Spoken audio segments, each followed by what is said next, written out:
राधे राधे सभी को। तो दोस्तों आप सब कैसे हो? सबसे पहले तो मेरे को ये बताना, और अभी आगे किसकी तैयारी कर रहे हो? आप कमेंट बॉक्स में जरूर बताना, रीट की वापस स्टार्ट कर रहे हो या सेकंड ग्रेड की। और एक बात दोस्तों, कि रीट का आपका जैसा भी एग्जाम रहा, अब उसके बारे में ज्यादा मत सोचना जैसा भी रहा, क्योंकि अभी दोस्तों पैटर्न ही ऐसा चेंज कर दिया गया है कि अपने उसी अकॉर्डिंग करेंगे और बहुत गहराई से पढ़ना है दोस्तों। क्योंकि आरपीएससी का तो मान लेते हैं कि ऐसा था पैटर्न, अब खुद देख लो आप ही आरएसएसबी का अधीनस्थ बोर्ड का खुद ही देख लो दोस्तों, जो कि आरपीएससी का पैटर्न उसकी तरफ चल पड़ी है। तो अब आपको बहुत ही गहराई से पढ़ना है, और साथ में दोस्तों खुद को सेल्फ स्टडी करनी पड़ेगी, साथ में क्लासें भी रखेंगे। तो आप कहीं से भी अगर यूट्यूब से तैयारी करते हो, चाहे कोचिंग सेंटर से, खुद को साथ में पढ़ना पड़ेगा, सबसे पहले तो बात ये। और मैं जरूर ये कोशिश करूंगी कि साथ में जैसे अपने डीपली पढ़ने की भी कोशिश करेंगे, साथ में क्वेश्चन भी करने की, क्लास में जैसे क्वेश्चन आपने बोला इस प्रकार के क्वेश्चन पूछ सकते हैं। तो अब जैसा भी जो हो, अब उसको छोड़ के अब वापस आप अपनी पढ़ाई स्टार्ट कर दो दोस्तों, क्योंकि अब बहुत ज्यादा मेहनत की जरूरत है आप सभी को। ऊपर से पढ़ने से बोलने से कुछ नहीं होगा दोस्तों। हाँ, चलना आपको बेसिक से है, बिल्कुल बेसिक से पढ़ना है, बेसिक क्लियर होना जरूरी है। तो आज अपने दोस्तों स्टार्ट करते हैं। देखो, भारतीय संविधान राजस्थान की राज्य व्यवस्था है, इसी में अपने टॉपिक से स्टार्ट करेंगे। तो सबसे पहले दोस्तों आज की जो अपनी क्लास है, इसमें आप लोग भी क्लास टीचर ठीक है, पर इसमें आपको वो चीज रहने वाली है कि आपको जानकारी हो जाए कि हम पढ़ेंगे क्या। तो सबसे पहले तो आप सेकंड ग्रेड का जो फर्स्ट पेपर है उसका सिलेबस जरूर निकाल लेना, फोटोकॉपी करवा लेना, अगर नहीं आपके पास तो मैं टेलीग्राम पे डाल दूंगी दोस्तों। और जैसे जैसे टॉपिक होता है आप टिक करते जाना, और साथ में खुद भी बुक से पढ़ते रहना। तो अब अपने सबसे पहले देखते हैं दोस्तों कि आज आप ऐसे सोचो कि आपकी क्लास नहीं स्टार्ट हो रही है, सब वो चीज बेसिक इसमें जानकारी है कि क्या पढ़ने वाले हैं, क्या चीज है। तो सबसे पहले अपनी बात करते हैं संविधान की। बेसिक चीज है ना, वहां से आपको देखना है कि पहले तो देखो संविधान संविधान से बना है, यानी कि समूह है, यानी कि समान विधान, यानी कि कानून। क्या संविधान है? यानी कि कानून का समूह है। अब आपको संविधान की परिभाषा भी देखनी है कि किसी भी देश की शासन व्यवस्था है दोस्तों, उसको देखो सुचारू रूप से क्या संचालित, नियंत्रित व संगठित करने हेतु लिखित और अलिखित कानून का समूह है ही संविधान कहलाता है। तो सबसे पहले दोस्तों संविधान है क्या? कानून का समूह ही है। अब मैंने एक एक चीज लिया, जैसे कि लोकतंत्र की परिभाषा लिखी है एनसीईआरटी की बुक में, संविधान की भाषा लिखी हुई है दोस्तों। तो सबसे पहले आपको देखना है कि संविधान है क्या। संविधान एक किताब है दोस्तों, ये भौतिक वस्तु है।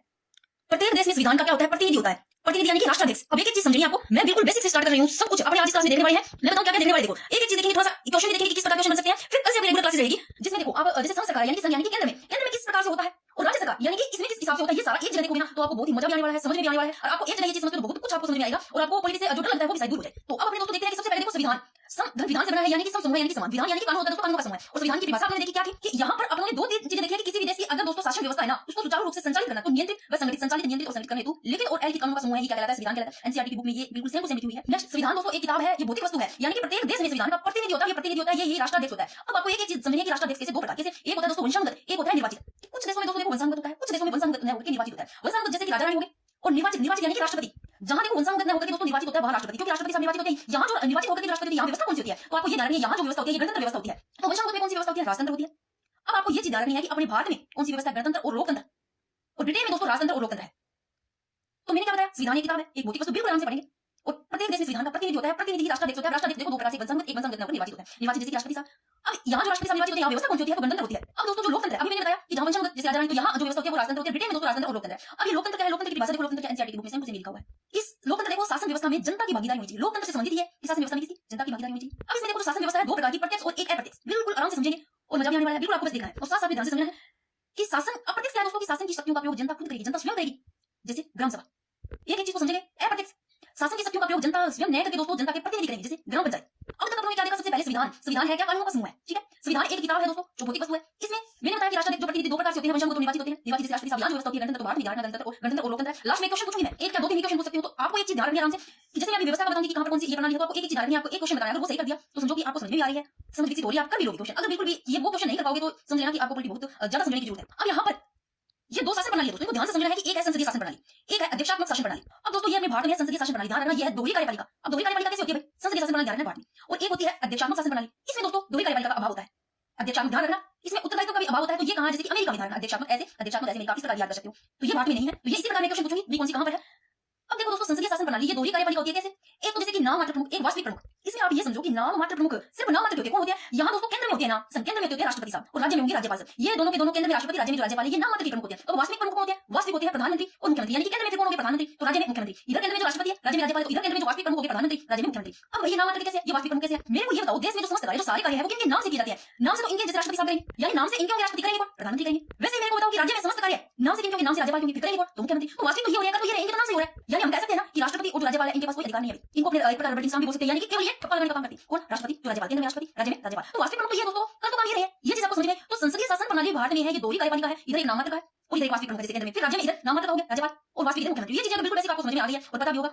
अब दोस्तों कार्यपालिका देखो व्यवस्थापिका के प्रति उत्तरदायी होती है, जैसे कि भारत और ब्रिटेन में। और इधर में संसदीय शासन प्रणाली आपको ध्यान रखना है, ये दोहरी कार्यपालिका है, और अपने भारत में है अध्यक्षात्मक शासन प्रणाली है, ये दोहरी कार्यपालिका। इसमें दोस्तों अभाव होता है, कुछ भी पूछा जा सकता है बेसिक चीजों से। आपको एक बड़ा सा लंबा सा क्वेश्चन बनाकर दिया जा सकता है, एक ही क्वेश्चन में 4-5 क्वेश्चन अभी देखो लिखने पूछे गए भाई। कुछ तो ऐसे थे जिन्होंने जो क्वेश्चन पढ़ रखे थे ना, वो तो कह रहे हैं कि हमने तो प्रश्न में वो सारे पढ़ लिए, हम करेंगे कैसे? पहले तो दिमाग उसमें लगाओ कि प्रश्न में वहां टाइम खपत करो, फिर नीचे कथन पूछे जा रहे हैं, फिर वहां दिमाग खराब करो। तो टाइम तो कम था, क्वेश्चन इतने पूछ लिए और वहां पर क्या अब दिमाग खराब करो, टाइम जाएगा, टाइम था ही। तो आपको बहुत ही डीपली पढ़ना पड़ेगा, मैं पहले ही बता रही हूं। और साथ में खुद को सेल्फ स्टडी भी करनी है दोस्तों, किसी के भरोसे नहीं रहना है, क्योंकि इसमें कोई टीचर क्या करे, जब अब जैसे क्वेश्चन इस प्रकार के बनाए जा रहे हैं, कोई भरोसा नहीं, जिन्होंने बहुत ही गहराई से पढ़ रखा है वो ही उन क्वेश्चनों को हल कर सकता है। तो यही कह सकते हैं। अब पहले एक बार वो चीज देखते हैं कि आप लोगों ने क्या पढ़ा है, साथ साथ ना मैं याद करवाने की भी कोशिश करूंगी ताकि आपको ये जो पॉइंट है दोस्तों आपको वही ना लगे, मजा आने लगे। देखो सबसे पहले संविधान कानून का समूह, संविधान की किताब है दोस्तों, जो भौतिक वस्तु कुछ भी पूछा जा सकता है, वैसे चीजों से पूछा जा सकता है कि भौतिक वस्तु क्या, कुछ भी पूछा जा सकता है। प्रत्येक देश में संविधान का प्रतिनिधि होता है, प्रतिनिधि यानी कि राष्ट्रपति, दो प्रकार के होते हैं, एक वंशानुगत, एक निर्वाचित। निर्वाचित जैसे कि राष्ट्रपति, और यहाँ पर जो व्यवस्था होती है वो गणतंत्र होती है। भारत में पूछा जा सकता है कौन सी व्यवस्था गणतंत्र और लोकतंत्र है, और जो ब्रिटेन में है राजतंत्र और लोकतंत्र है, वंशानुगत यानी कि राजा रानी। तो यहाँ की व्यवस्था वंशानुगत राजतंत्र होती है। अब मेरे को बिल्कुल बेसिक प्रश्न पूछूंगी मैं आप लोगों से, आप बताना कि वैश्विक नागरिक और वैश्विक मतदाता में क्या अंतर है।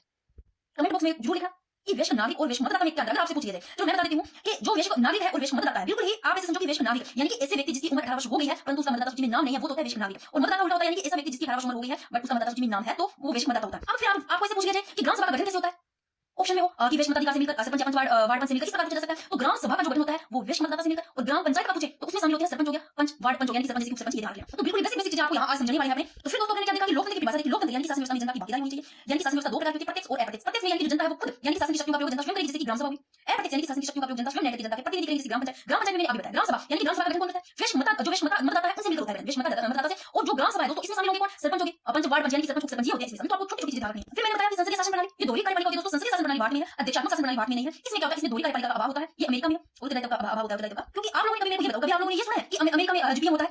आप लोगों ने क्या यहाँ सुना है? यहाँ तो देखो संसदीय शासन प्रणाली, ये दोहरी कार्यपालिका, यानी कि यहाँ पर नाम मात्र के प्रमुख है। ये तो क्या करेंगे, सिर्फ नाम से ही इनका, यानी कि पेपर समझो, काम तो ये करने वाले हैं। क्या आप लोगों ने अमेरिका में सुना है कभी? अमेरिका में वाले राष्ट्रपति साहब होते हैं, पीएम नहीं होते। तो ये छोटी छोटी चीजें आपको समझने वाली है। तो इस पे से आप खुद ही देख लो, स्क्रीनशॉट ले सकते हो, खुद ही देख लो कि क्या पढ़ा आपने।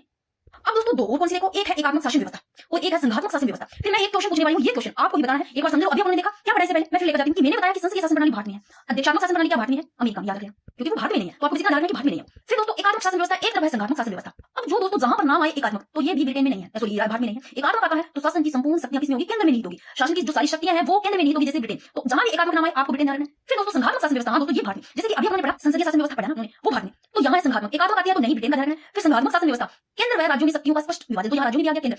और जो एकात्मक शासन व्यवस्था, शासन की संपूर्ण शक्तियां केंद्र में निहित होती है, जैसे ब्रिटेन। संघात्मक शासन व्यवस्था, केंद्र व राज्यों में शक्तियों का स्पष्ट विभाजन, जैसे भारत और अमेरिका। अब ये क्वेश्चन है कि भारत में कौन सी व्यवस्था है। ऑप्शन में आपको दे दिया जाता है लोकतंत्र, गणतंत्र, संघात्मक, फिर अध्यक्षात्मक शासन व्यवस्था। आप लोगों ने लोकतंत्र भी पढ़ा, गणतंत्र भी पढ़ा, अभी संघात्मक भी पढ़ा। फिर जहां अध्यक्षात्मक शासन व्यवस्था की क्या पढ़ गए थे, जब जहां भी आ गया अध्यक्षात्मक आपको याद है अमेरिका, तो ये कट गया। अब मैं यहाँ लिखता हूँ ये कहाँ पढ़ गया है, ये देखो ये पढ़ गया है कि भारत में गणतंत्र लोकतंत्र, तो गणतंत्र भी सही है, लोकतंत्र भी सही है, राजतंत्र तो नहीं, क्योंकि ब्रिटेन में राजतंत्र और लोकतंत्र है। भारत में कौन सी गणतंत्र लोकतंत्र। और देखो भारत में संसदीय शासन व्यवस्था, अब जहां अध्यक्षात्मक आ गया तो भारत नहीं, ठीक है। तो संसदीय शासन, गणतंत्र, लोकतंत्र, इतना तो सही था उसमें। ये तो ऐसे क्वेश्चन आते हैं, दिमाग घूम जाता है। जिन्होंने बहुत डीपली पढ़ा है, अच्छे से तैयारी की होती है, वही सही कर पाते हैं। बेसिक चीजों को पढ़ा है, छोटी छोटी चीजों को, वही क्वेश्चन सही कर पाते हैं, वरना तो ये पता नहीं कहां से आ गया, क्या आ गया हमें तो पता नहीं। तो बहुत ही गहराई से पढ़ने की जरूरत है दोस्तों। अब तो देखो लोकतंत्र है भाई, गणतंत्र है, संघात्मक देख लो क्योंकि भारत और अमेरिका। अध्यक्षात्मक नहीं, अमेरिका याद आएगा आपको। फिर लोकतंत्र, गणतंत्र ये भी सही है, संघात्मक भी सही है। अभी संसदीय शासन व्यवस्था पढ़ गया है, संसदीय शासन व्यवस्था भारत में सही है। ये फिर से संसदीय शासन प्रणाली भारत में, ये दोहरी कार्यपालिका होती है, देखो भाई अभी मैं बताती हूँ। बट अध्यक्षात्मक शासन प्रणाली इसमें दोहरी कार्यपालिका का अभाव होता है, भारत में। तो ऑप्शन सेकंड आपको सही लग रहा है ना, ऑप्शन सेकंड सही। फिर एक बार आगे चलते हैं, लोकतंत्र गणतंत्र सही है। जब भी एकात्मक आ गया तो माथा भूल गया होगा, भारत में तो नहीं पढ़ा। और जिन्होंने पढ़ा ही नहीं हो तो उसका क्या बोले, ये एकात्मक शासन व्यवस्था, शासन की संपूर्ण शक्ति यहाँ केंद्र में नहीं होती, जैसे ब्रिटेन। तो ये नहीं होगा, जब यहाँ नाम आया तो ब्रिटेन हो गया।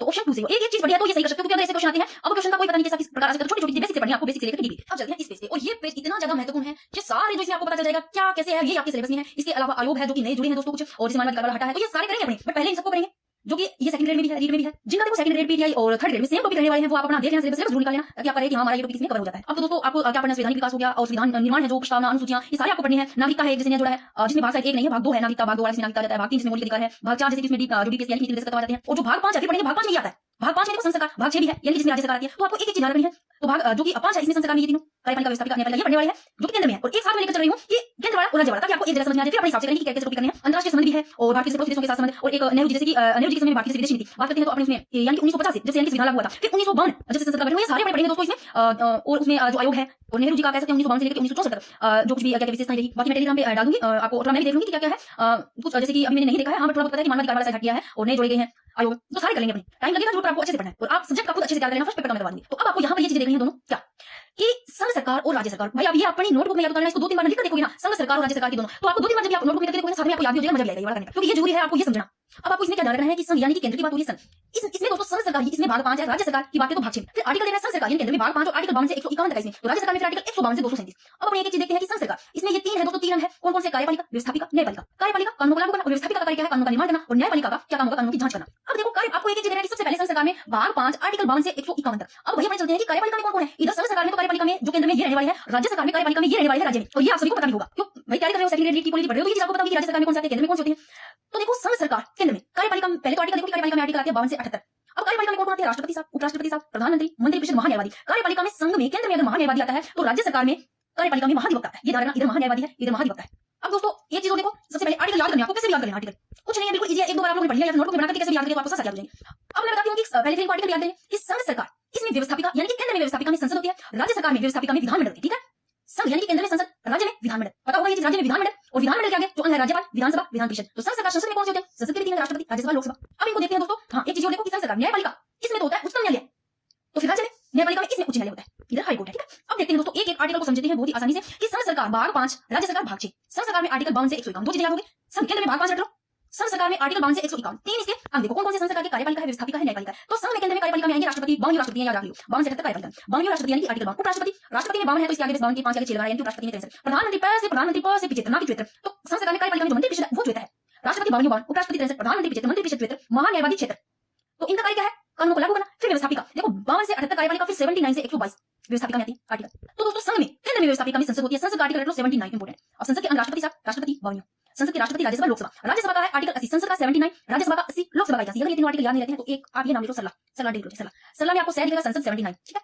रे से राज्यसभा 80, सल्ला ला से आप लोकसभा याद कर सकते हो 81, तीनों इस प्रकार 79, 80, 81, सल्ला, संसद, राज्यसभा, लोकसभा। अब इनका काम क्या है? कानून का निर्माण करना। अब दोस्तों न्यायपालिका 124 से 147, न्यायपालिका में कौन आता है? संघ में उच्चतम न्यायालय आता है, कार्य कानून की जांच करना। फिर दोस्तों यहाँ आर्टिकल संघ सरकार में 52 से 151 है ना, तो 147 तक यहाँ के न्यायपालिका, फिर बचता है 148 और 151 का उदाहरण है। आर्टिकल 148 से लेकर 151 सी है, सीधी है, नियंत्रण प्रणाली का परीक्षण जिसको बोलते हैं। तो 148 से 151 आर्टिकल आप ये जाना, तो ये सारे आपके सिलेबस में है, ये सारी तो है, ये पढ़ने वाले अपने। फिर राज्य सरकार, देखो संघ पहले लिखा है तो संघ भाग 5, राज्य सरकार बाद में लिखा है भाग 6 आता है। तो राज्य सरकार में आर्टिकल 152 से 237, ठीक है। इसमें भी कार्यपालिका, व्यवस्थापिका, न्यायपालिका। अब दोस्तों एक चीज ध्यान रखना कि कार्यपालिका में अपने पढ़ा 52 से 78, फिर व्यवस्थापिका 79 से 152, 130 आ गया, 130 में अध्यादेश है दोस्तों, क्योंकि राष्ट्रपति के द्वारा अध्यादेश का ध्यान रखना, 130 राज्यपाल का 213 अध्यादेश है, राज्य सरकार। तो अब देखते हैं राज्य सरकार का। इनको ऐसे नहीं करना, अगर आप लोगों ने हार मान ली भाई आर्टिकल ये क्या है, हमें याद नहीं होता, गहराई से पढ़ना है, लिख लिख के याद करना है।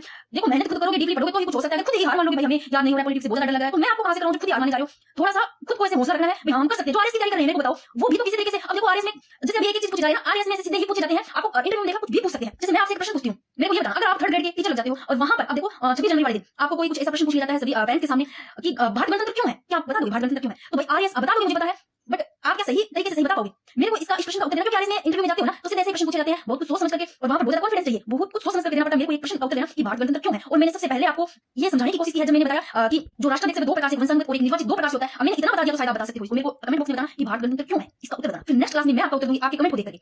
अब देखो राज्य सरकार दोस्तों भाग 5 है, आर्टिकल 152 से 237 है। इसमें भी ये देखो कार्यपालिका, व्यवस्थापिका, न्यायपालिका, ये तीन अंग है। तो अब 152 से 167 ध्यान रखना है। राज्य सरकार में जो कार्यपालिका की बात करते हैं 152 से 167 आर्टिकल आता है। तो इसमें देखो राज्य सरकार में कौन आते हैं? राज्यपाल आएंगे, मुख्यमंत्री आएंगे, मंत्री परिषद आएंगे, महाधिवक्ता आएंगे। इधर राज्य सरकार में महाधिवक्ता है, संघ यानी कि केंद्र में महान्यायवादी।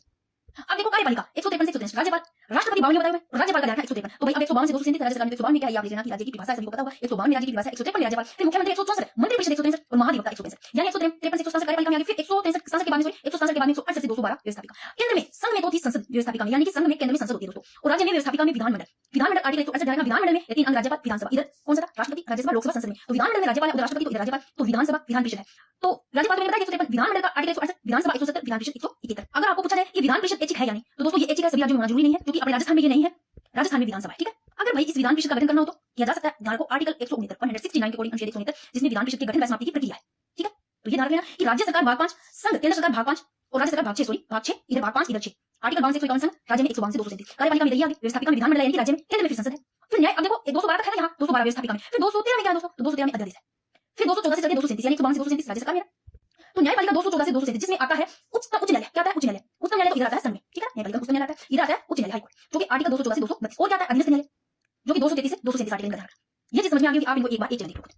केंद्र यानी कि जो संघ, केंद्र में संघ में कह सकते हैं कि भाग 5 है, आर्टिकल 52 से 151। राज्य सरकार की बात करते हैं, राज्य सरकार में भाग 6, आर्टिकल 152 से 237। तो राज्य सरकार में व्यवस्थापिका विधानमंडल होती है, संघ में संसद होती है। इनको देखो, इसमें आप बिल्कुल बेसिक समझने वाले हैं, कल से अपनी रेगुलर क्लासेस रहेगी। आज ये मैंने एक जैसे लिया सारा कुछ, आपको पता भी चले क्या पढ़ने वाले, किसमें आर्टिकल क्या है, संघ में क्या है, राज्य सरकार में क्या है, ठीक है। फिर एक दोस्तों आता है कोरम, यानी कि गणपूर्ति। अब ये क्या है? भाषा देखो, गणपूर्ति है क्या? ये कोरम जिसको गणपूर्ति बोलते हैं। किसी भी बैठक के लिए न्यूनतम सदस्य संख्या, जो न्यूनतम सदस्य संख्या के वो कोरम कहती है, कोई बैठक है उसके लिए। मान लो आपने ये बताओ कि जो कोरम गणपूर्ति है यानी कि 200, आप ध्यान रखना इसकी जो संख्या 200 उसका यानी कि 1/10, कि मैं आपको क्या बोलूं, मैं आपको ये बोलूं कि ये जो मैं क्लास स्टार्ट करने जा रही हूं कि ये क्लास तभी स्टार्ट होगी, उसमें 200 में से कितना 1/10, 1/10। अगर 1/10 200 में से सदस्य आते हैं तभी क्लास स्टार्ट होगी, वरना नहीं होगी। तो आप 200 का 1/10 निकालोगे तो कितना आएगा? 20 यानी कि 20 आएगा। तो ये देखो कोरम गणपूर्ति यानी किसी बैठक के लिए जो न्यूनतम सदस्य संख्या होती है, जैसे कि अब लोकसभा राज्यसभा आर्टिकल दोस्तों कोरम के लिए इसमें ये आर्टिकल है 100 लोकसभा राज्यसभा के लिए, और विधानसभा विधान परिषद के लिए जो आर्टिकल है वो 189 है। तो इसमें जो कोरम 1/10 ध्यान रखना। फिर दोस्तों मैंने एक जगह लिख दिया इन सभी का कोरम, यानी कि गणपूर्ति तीन टाइप का होता है। इधर देखो 1/10 तो गणपूति किनके? लोकसभा राज्यसभा विधानसभा विधान परिषद के लिए आर्टिकल देखना है। फिर दोस्तों एक जगह मैंने सारी लिखी है, अगर आता है क्वेश्चन आपको गलत नहीं कहोगे, एक जगह लिखा होगा तो ग्राम सभा आता है, ग्राम पंचायत, पंचायत समिति आ जाए, जिला परिषद आ जाए, नगर पालिका आ जाए, नगर परिषद आ जाए, नगर निगम। क्योंकि अब ना जिस हिसाब से ट्रेंड देख रहे हैं प्रश्नों का, तो कुछ क्वेश्चन इस प्रकार आपको एक जगह लिखकर ही याद करने पड़ेंगे, जगह जगह ढूंढोगे। जैसे कि अभी प्रश्न पूछे गए दोस्तों कि जो आप लोगों ने पढ़ा ढोला मारू राग माला ये कब बने, कालक्रम से ज्यादा पूछे गए प्रश्न। तो मैं एक बात बताऊं कि कालक्रम वाले क्वेश्चन आपको नहीं याद होगा, क्योंकि बहुत ज्यादा किसी ने पढ़ा है, बहुत सालों से कर रहे हैं, सही कर दिया होगा, कुछ जरूरी नहीं बहुत सालों से करा, उन्होंने किया बहुत अच्छे से पढ़ा। आप देखना मैंने एग्जाम में डाला भी था, और वो आपको एक जगह नहीं मिला, अलग जगह मिला, पर वो मिल गए प्रश्न भी 10th की बुक में। तो आपको उन जो ये आरबीएससी माध्यमिक शिक्षा बोर्ड में वहां पर इतिहास की थोड़ी सी बुक आपको जो देखना, आपको वहां क्वेश्चन जो नहीं मिले शायद वहां मिल जाए, आपको कुछ क्वेश्चन मिला लेते। अगर वो ये चीज आपको एक जगह लिखकर याद की होती तो शायद याद रह जाते, बड़ी कौन पढ़ेगी याद था। तो बाकी मैं बता दूं कि अगर आप बुक का पूछ रहे थे, शायद दूसरा ग्रुप था उसमें मैंने भेजी थी, मेरे को टाइम नहीं मिला, एक बुक भेजी थी। तो मैं अभी बता देती हूं कि जो 7वीं 8वीं की बुक है उन्हें बिल्कुल बेसिक दे रखा है, शायद आप बहुत पढ़ने के लिए वहां पर इसको तो ठीक है, उसके अलावा आपको 8वीं से लेकर के 12वीं तक पढ़ लेना। तो अब ये थोड़ा सा देख लो कि ग्राम सभा, ग्राम पंचायत, पंचायत समिति, जिला परिषद, नगर पालिका, नगर परिषद, नगर निगम, ये सब आता है तो कौन गणपति एक बताना एक बताती है। तो अब आप इनको फिर से देख लो एक जगह दोस्तों।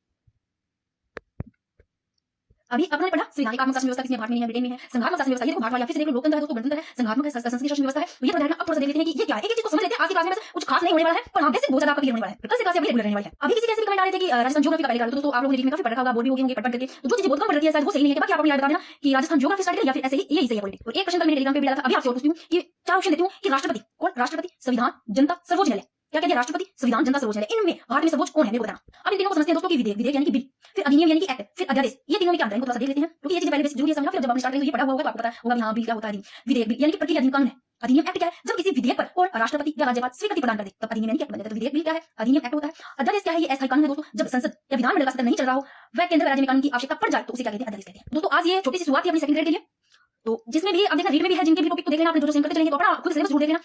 तो सबसे पहले हमने पढ़ा वो देख लो कि संविधान क्या है, संविधान की परिभाषा पढ़ी, कानून का समूह है। और फिर संविधान की किताब है, भौतिक व्यवस्था है, इसमें देखा कि प्रत्येक देश में संविधान का प्रतिनिधि होता है, प्रतिनिधि जैसे कि राष्ट्राध्यक्ष बोलते हैं, राष्ट्राध्यक्ष प्रतिनिधि दो प्रकार के वंशानुगत निर्वाचित राष्ट्रपति साहब होते हैं। तो यहाँ की जो व्यवस्था होती है गणतंत्र होती है, वंशानुगत जैसे राजा है, तो यहाँ की राजतंत्र होती है, अपने भारत में गणतंत्र भी है, लोकतंत्र भी है। भारत में संसदीय शासन प्रणाली बट ये नहीं है अध्यक्षात्मक शासन प्रणाली। और इसके अलावा भारत में संघात्मक शासन व्यवस्था भी है, संघात्मक देखो भारत में भी, अमेरिका में भी है, एकात्मक शासन व्यवस्था भारत में नहीं, जैसे ब्रिटेन में है, शिक्षा की संस्था के नहीं होती है। ये हमने पढ़ा। मेरे को कमेंट बॉक्स में कमेंट जरूर करके बताना कि ऐसे ही सही है रेगुलर क्लासेस या फिर कोई और सब्जेक्ट की, आप बता देना। मेरी इच्छा ये है कि आप अपने हिसाब से बता देना। मैंने तो इसलिए सोचा कि राजस्थान ज्योग्राफी हर जगह करवा भी होगी और आप उसमें कुछ चेंजिंग भी नहीं हुआ है और करके थक भी गए होंगे, अगर आप बोलोगे तो मैं पहले वो करवा दूंगी, मेरे कोई दिक्कत नहीं है।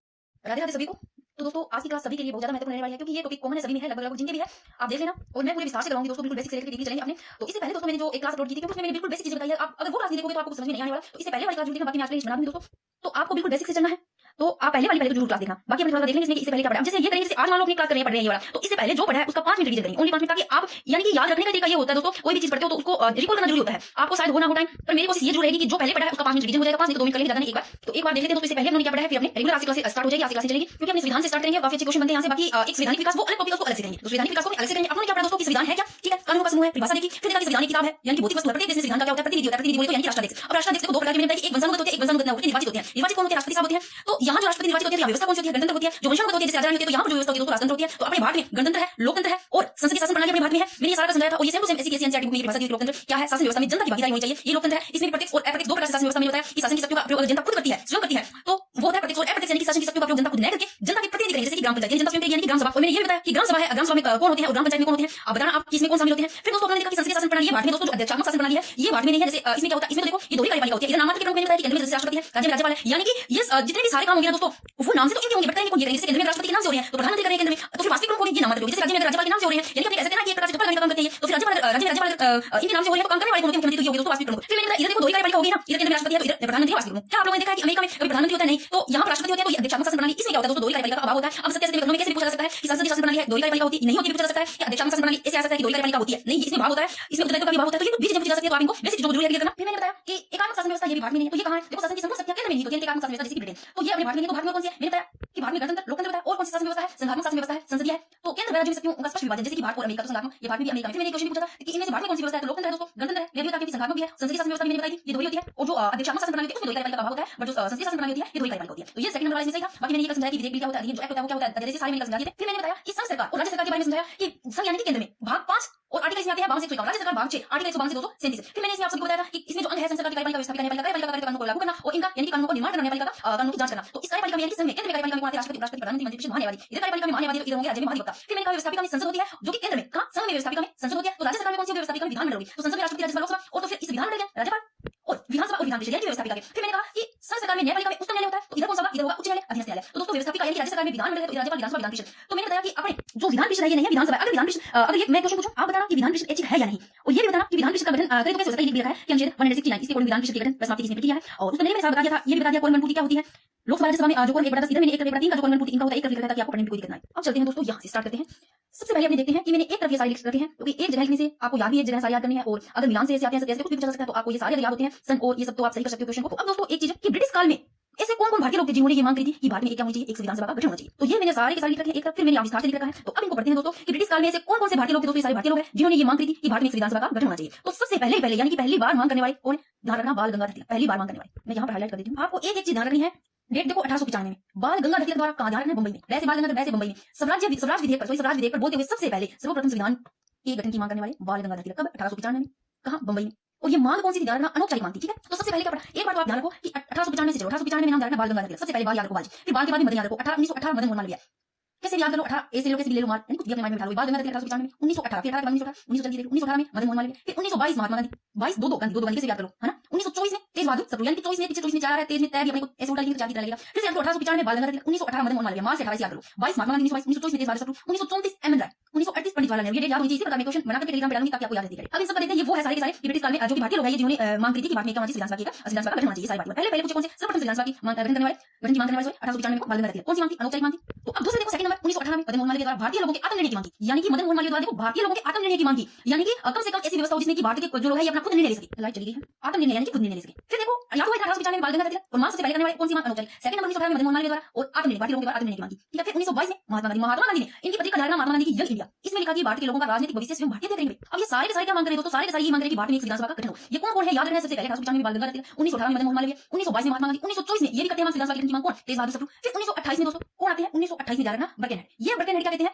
ये इनको कहते हैं कि चलो ठीक है तुम जब इतना कर रहे हो, इन सबको ये कहते हैं कि आप जब इतना संविधान कर रहे हो तो हम जब आपकी बात को स्वीकार करते हैं। कौन कहते हैं, बर्केनहेड। फिर इस जो बर्केनहेड है ना दोस्तों, इसने क्या कर दी, एक चुनौती रख दी कि मेरी क्या होगी, एक चुनौती होगी। सबसे पहले उन्होंने क्या देखा कि ये सारे के सारे देख लो, ये भारतीय लोग सारे के सारे मांग क्या कर रहे हैं कि भारत में संविधान सभा का क्या होना चाहिए, गठन होना चाहिए, सारे के सारे तेज बहादुर सप्रू तक। 1928 की बात है, बर्केनहेड ये कहते हैं कि हम आपकी बात मान तो लेंगे बट एक चुनौती होगी, यानी कि कौन सी चुनौती, कि तुम जो भी ना संविधान बना करके लाओगे ना, उस संविधान को दोनों पार्टियों को स्वीकार करना होगा। कौन सी दोनों पार्टी, तो अब देखो एक कांग्रेस और एक मुस्लिम, ये दोनों पार्टी, इन दोनों पार्टी कौन सी, कांग्रेस और मुस्लिम को। अगर ये कहते हैं बर्केनहेड कि अगर इन दोनों ने कौन सी पार्टियां, कांग्रेस और मुस्लिम, अगर ये दोनों स्वीकार कर ली तो मुझे कोई दिक्कत नहीं है।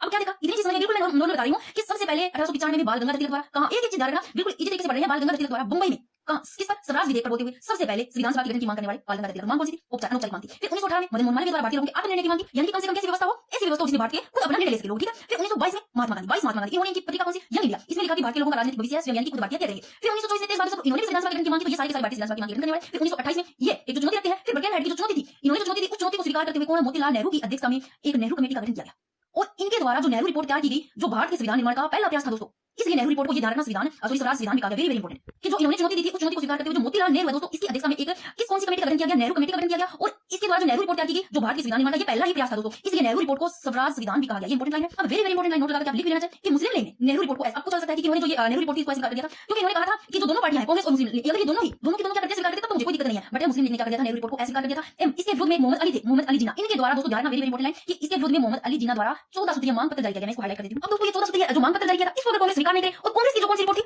कांग्रेस की ये थी नेहरू रिपोर्ट, अगर इस नेहरू रिपोर्ट को ये मुस्लिम लीग ये अगर स्वीकार नहीं करे कि इस 14 सूत्रीय मांग को तो कौन ना करे, कांग्रेस, और कांग्रेस वाली जो कौन सी नेहरू रिपोर्ट इसको ये स्वीकार नहीं करे, तो फिर कहां जाएगी वापस, वापस ये जाएगी बर्केनहेड के पास। अब बर्केनहेड ने पहले कहा था कि मेरी ये चुनौती है कि अगर ये दोनों पार्टियां स्वीकार कर लेती, बर्केनहेड ने फिर कहा भाई तुम्हारी बस की बात नहीं है, मैंने कहा था कि आप नहीं कर सकते ये काम, मेरे को टाइम होगा, फिर मैं खुद ही करूंगा, तो भाई वापस इनके पास ही।